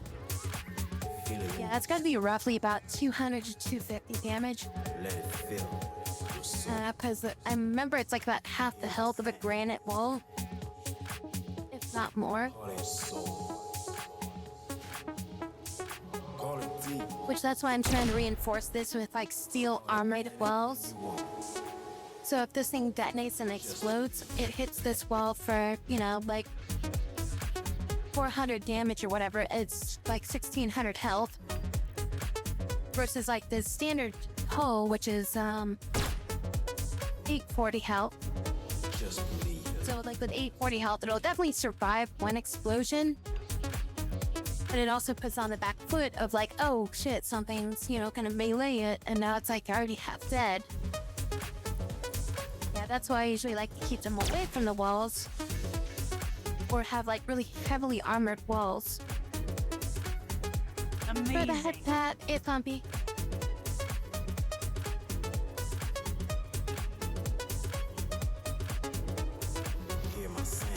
And it's also, I'm trying to eliminate crossfire, so it's like if they are staged like this, they can't fire over each other, because if they fire over each other, there's a higher chance that they might accidentally hit the the turret in front of it, which will cause it to cause damage to that turret.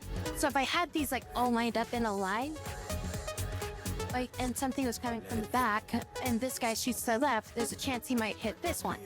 And if this guy was like right here, and he fires off to the left, and he has a chance of hitting the one that's sitting here, and then the chance of hitting this one here, and then a chance of hitting the one that's actually the intended target. And that can had a good look in there.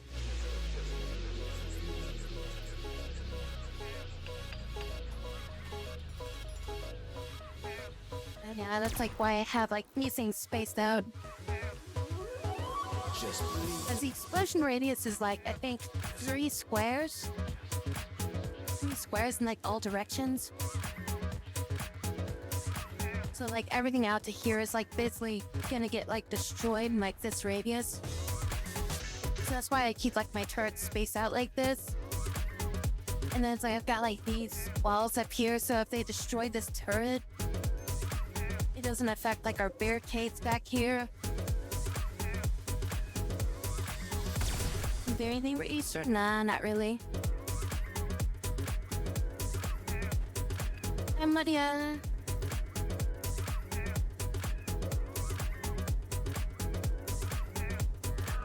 Like a bunch of jade, so I just ended up making some jade. Making some showers out of jade.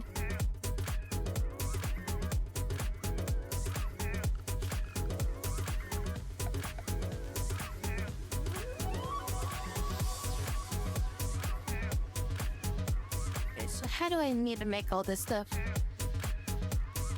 Make a gene assembler and a gene bank, and then a gene extractor and a gene processor and a gene growth vat and a... I don't mess with genes too often, so I don't know really what I'm doing with it.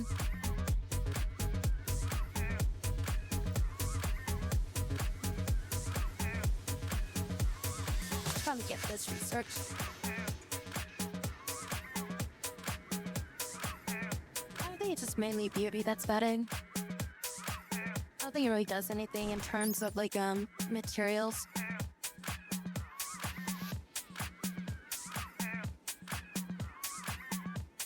Yeah, it gives like 250% bonus to the beauty base. It's non-flammable too, but I mean metal's non-flammable.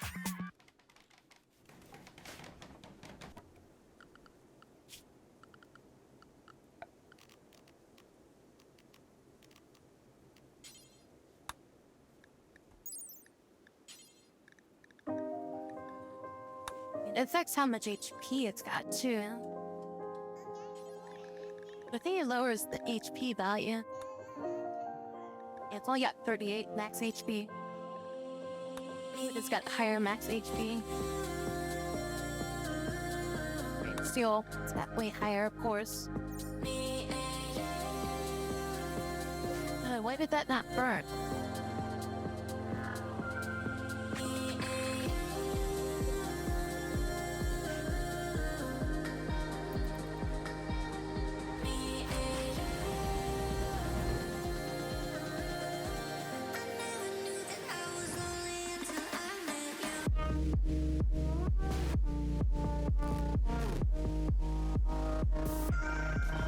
There. This will cover that area to clean up that space. How are those turrets coming along? We got the walls built, but we're still waiting on the turrets. Hopefully these turrets don't require like fast fuel or anything. Actually I should need to remove craft ship and new roof substructure here and here. That'll free up 2 spaces on the ship so we can use that somewhere else later. Animatry linking is ready, so we'll send Ash to do that one. She's gonna do it on her own. Then we'll have like probably Rusty help or something. Rusty and Tina, you two can do it. You You are the most worthless of the colony. Go to it.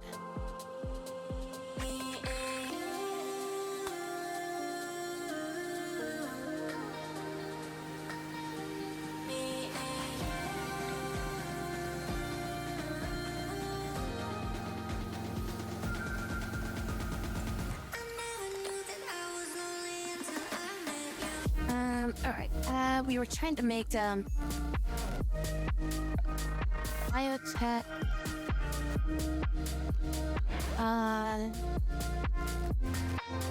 gene bake, gene assembler.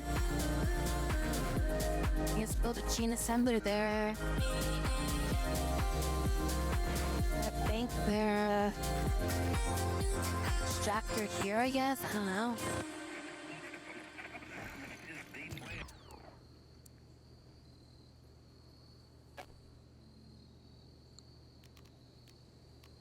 Gene processor.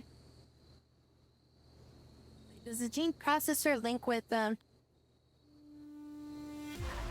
gene bank or something?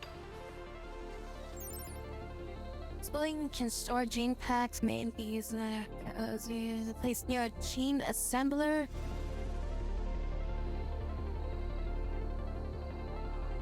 Okay, so it needs to be near a gene assembler. Okay, so yeah, that's that thing there. Okay, and then what's a gene processor to you?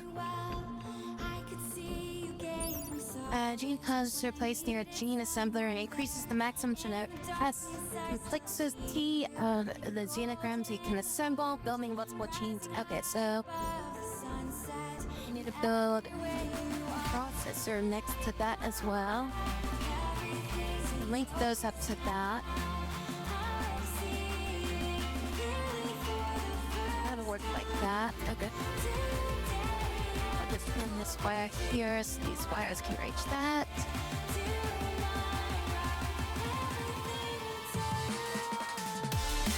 I don't know what I'm doing with this stuff, I'm just building it.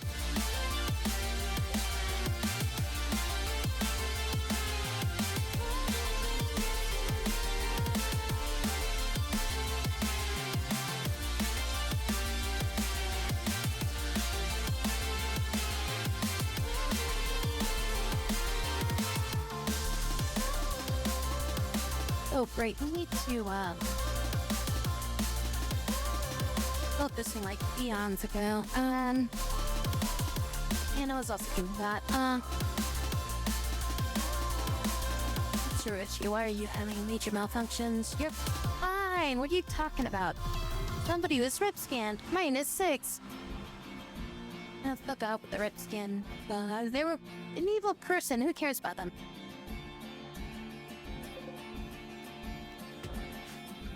We're making this a throne room. Thrones are miscellaneous? No, they're furniture. Make a throne out of bone. Build it right there. I mean, lasers or some shit. And structure. What do I got right now from building materials? We got a bunch of granite. Electrical complete. Okay. Structure. Alright, I guess we'll use granite. Get kind of like that. Let's make this door out of bone. Let's make a cheap material that I have plenty of. Ash, Psyker power. Animal allies. One more level and we get summoned pack. For that, we can send out a pulse of life force into the region, inducing territorial manhunting aggression into numerous animals that will appear to defend the colony. Once all invaders are defeated, the animals will return to their home. Yeah, essentially it's the oh shit button. We're under attack, and I get that, and a bunch of animals show up and protect us. And then the person that summons them basically falls into a coma for like a couple days.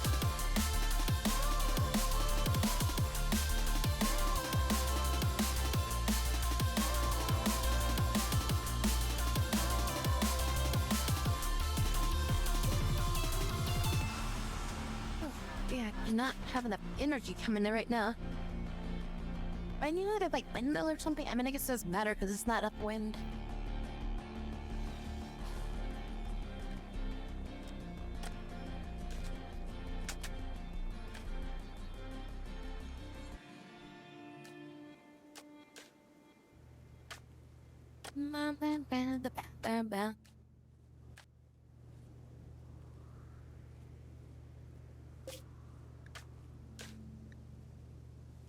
Yeah, there is a lot more plasteel in here than I thought I wanted you guys to put in here. I think you guys had like 1,000 freaking plasteel in here.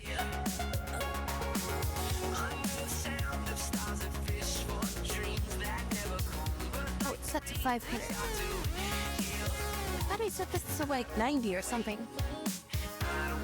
120 or something. I don't understand why it's like that was such a 1,000.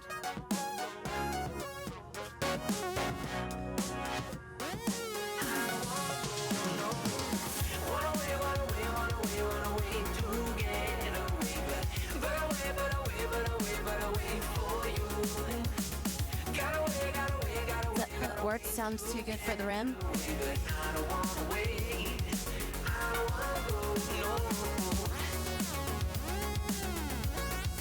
Which part?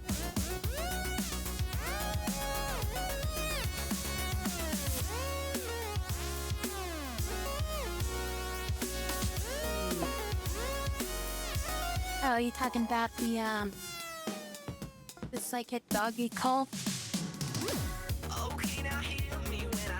See, the best part about that, any animals that die, we can basically cook on the barbecue afterwards.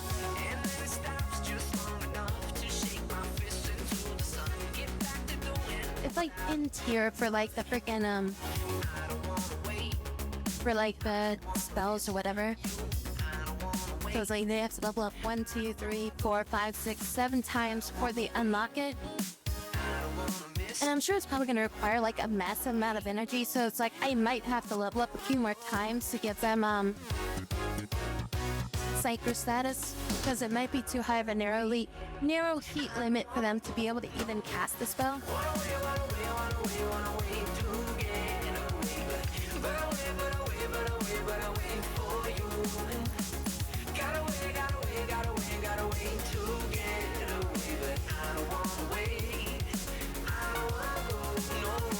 I mean, I might be able to just tell them to ignore their heat limit. It's like if I tell them to ignore their heat limit, they could go into a coma much longer than just like the amount of time that they'd be out for, like if they were just the cast normally. Because I think usually the psychic comas last for like about 12 to 24 hours. Savor the moment, savor the moment. It's bittersweet. I wanna feel the song. So like the person's basically out of action for like at least like half a day to like a full day. It gives us plenty of cannon fodder. I mean, there's also the chance too that it's like I'm being attacked from the south and they all spawn up here in the north and I have to wait for them to truck their way all the way through my entire base to get down to where the enemy are, you know? The amount of energy that's going to require to probably cast it, it's also going to be very immense too, so it's like they'll need to have like a high side focus.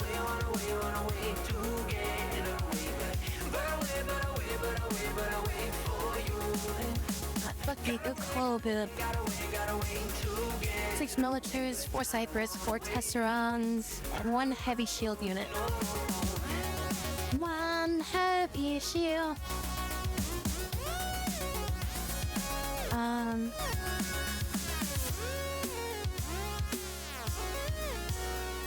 Is it the Cyclops?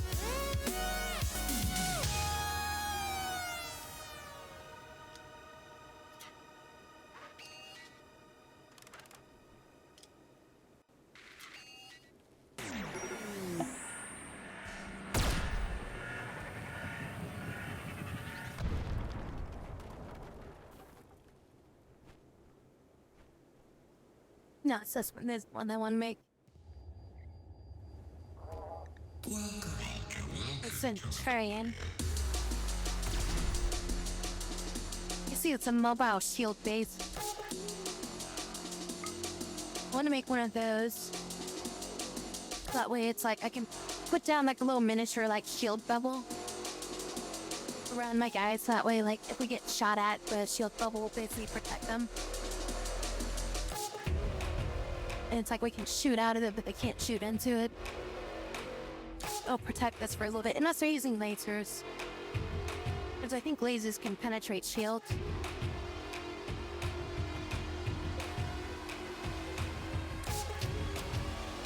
Drone is not useful. Let me show you how it's done. They just arrived. I just realized that I don't have a roof over here. Because I unroofed this entire area for the animals.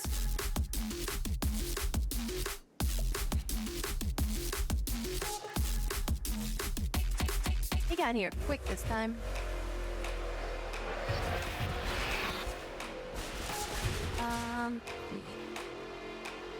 Prepare to attack.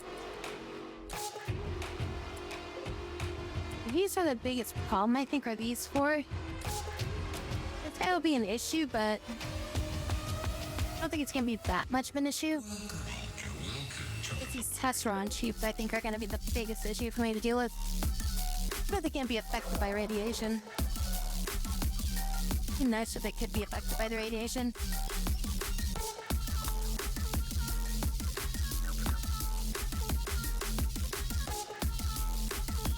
Yeah, keep an eye on them when they start their attack and then immediately move everybody over there. I just remembered something. I'm gonna keep everybody inside the base. Don't want anybody watering their asses anywhere close to this fight. And make sure they all stay inside the base. Robots inside the base. Yeah, I have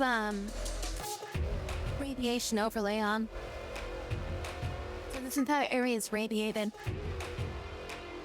Alright, I leave that on just so I can better tell like what the radiation area is.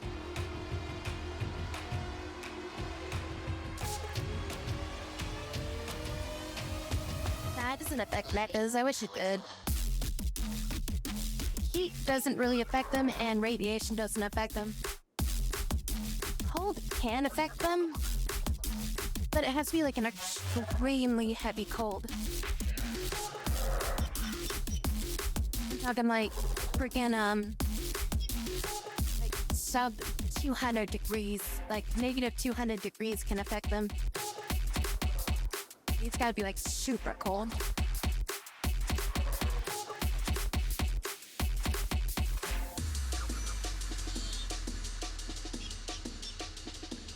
Leslie, that's not much I can do about Leslie because she's not affected by psychic stuff.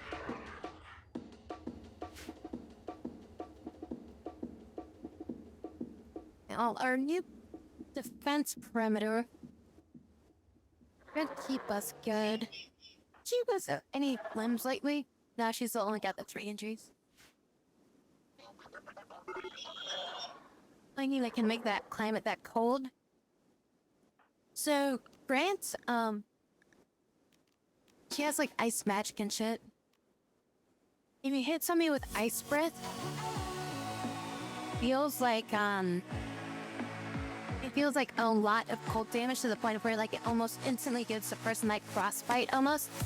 So if you hit them like 2 or 3 times with it, it's like you pretty much give them frostbite in like a limb or 2. So I've seen that like freeze up their systems before.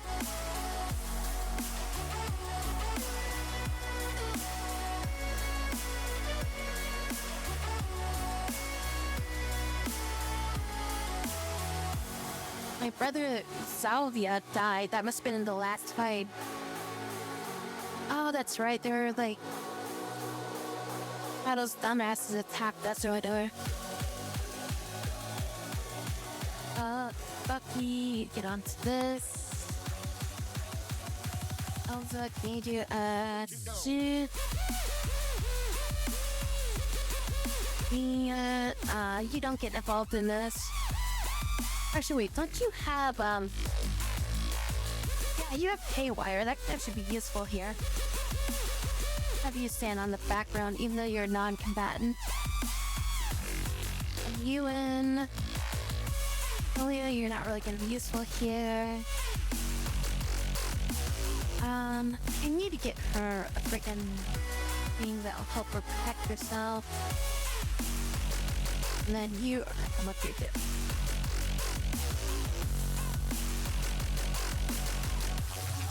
I just know that Psy's like powerful. I'm trying to avoid using Psy powers.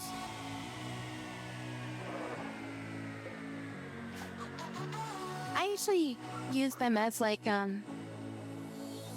we're getting in kind of shitty situations. So like say like you got like a giant army that's like barreling down on you, and you're like half your units are like half dead from like fighting 4 other armies or some shit.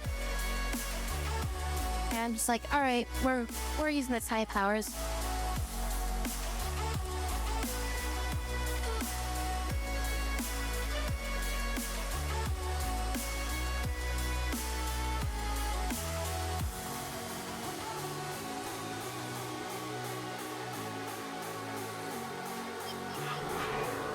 Here they come.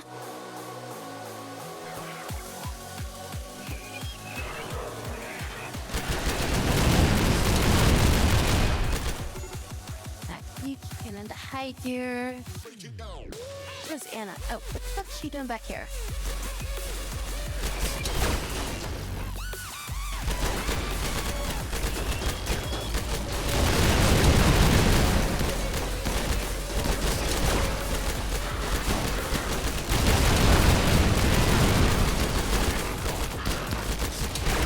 Get your damn gun out. What are you doing?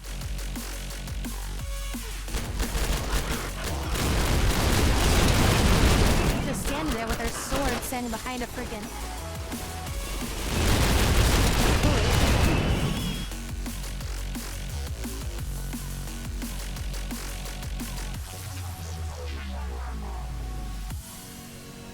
Is that all of them? I didn't need them. And then ready to go back unrestricted. Wait, what did I just do there? No.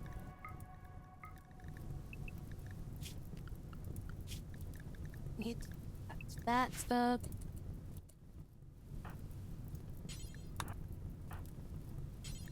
Can you guys put out these fires?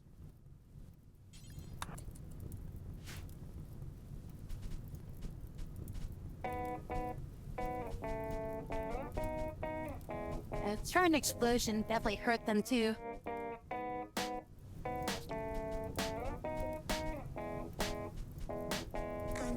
And turrets are kind of almost act like landmines at times. He's having a major break. Leslie? God damn it, Leslie.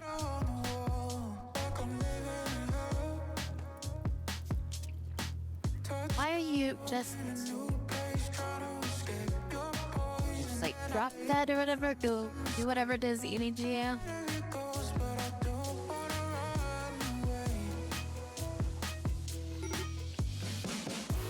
Stuck yet? Arming the turret.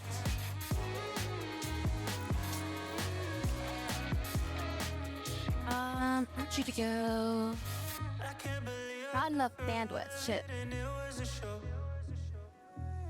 Oh, damn it, I forgot about that. How much bandwidth does that require? 5 bandwidth.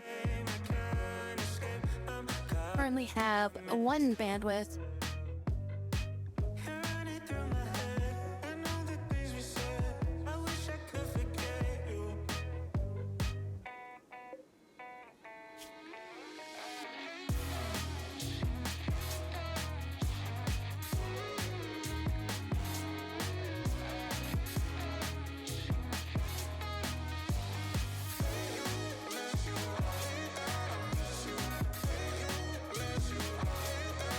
have 2 signal chips.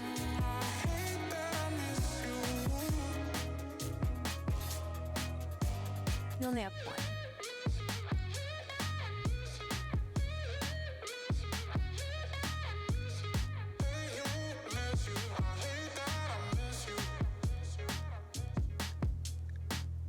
What helmet are you using? Bucky, what's your helmet? Oh god, yeah, you can get rid of that. Otherwise, you have the diamond bone helmet. Shit, is the diamond bone helmet better than what you're doing?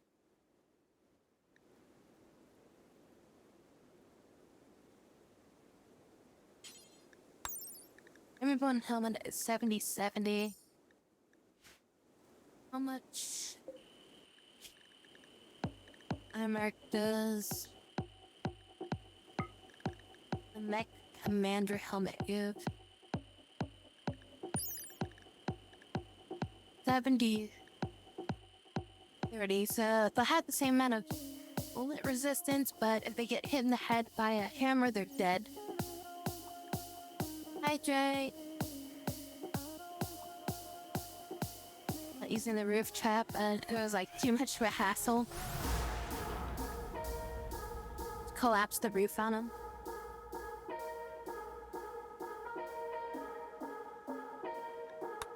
How much does this give? How much bandwidth does this give?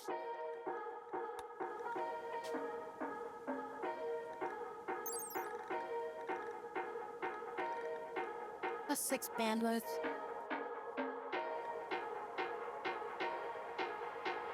Maybe it will help them. Somebody else can use the diamond bone helmet.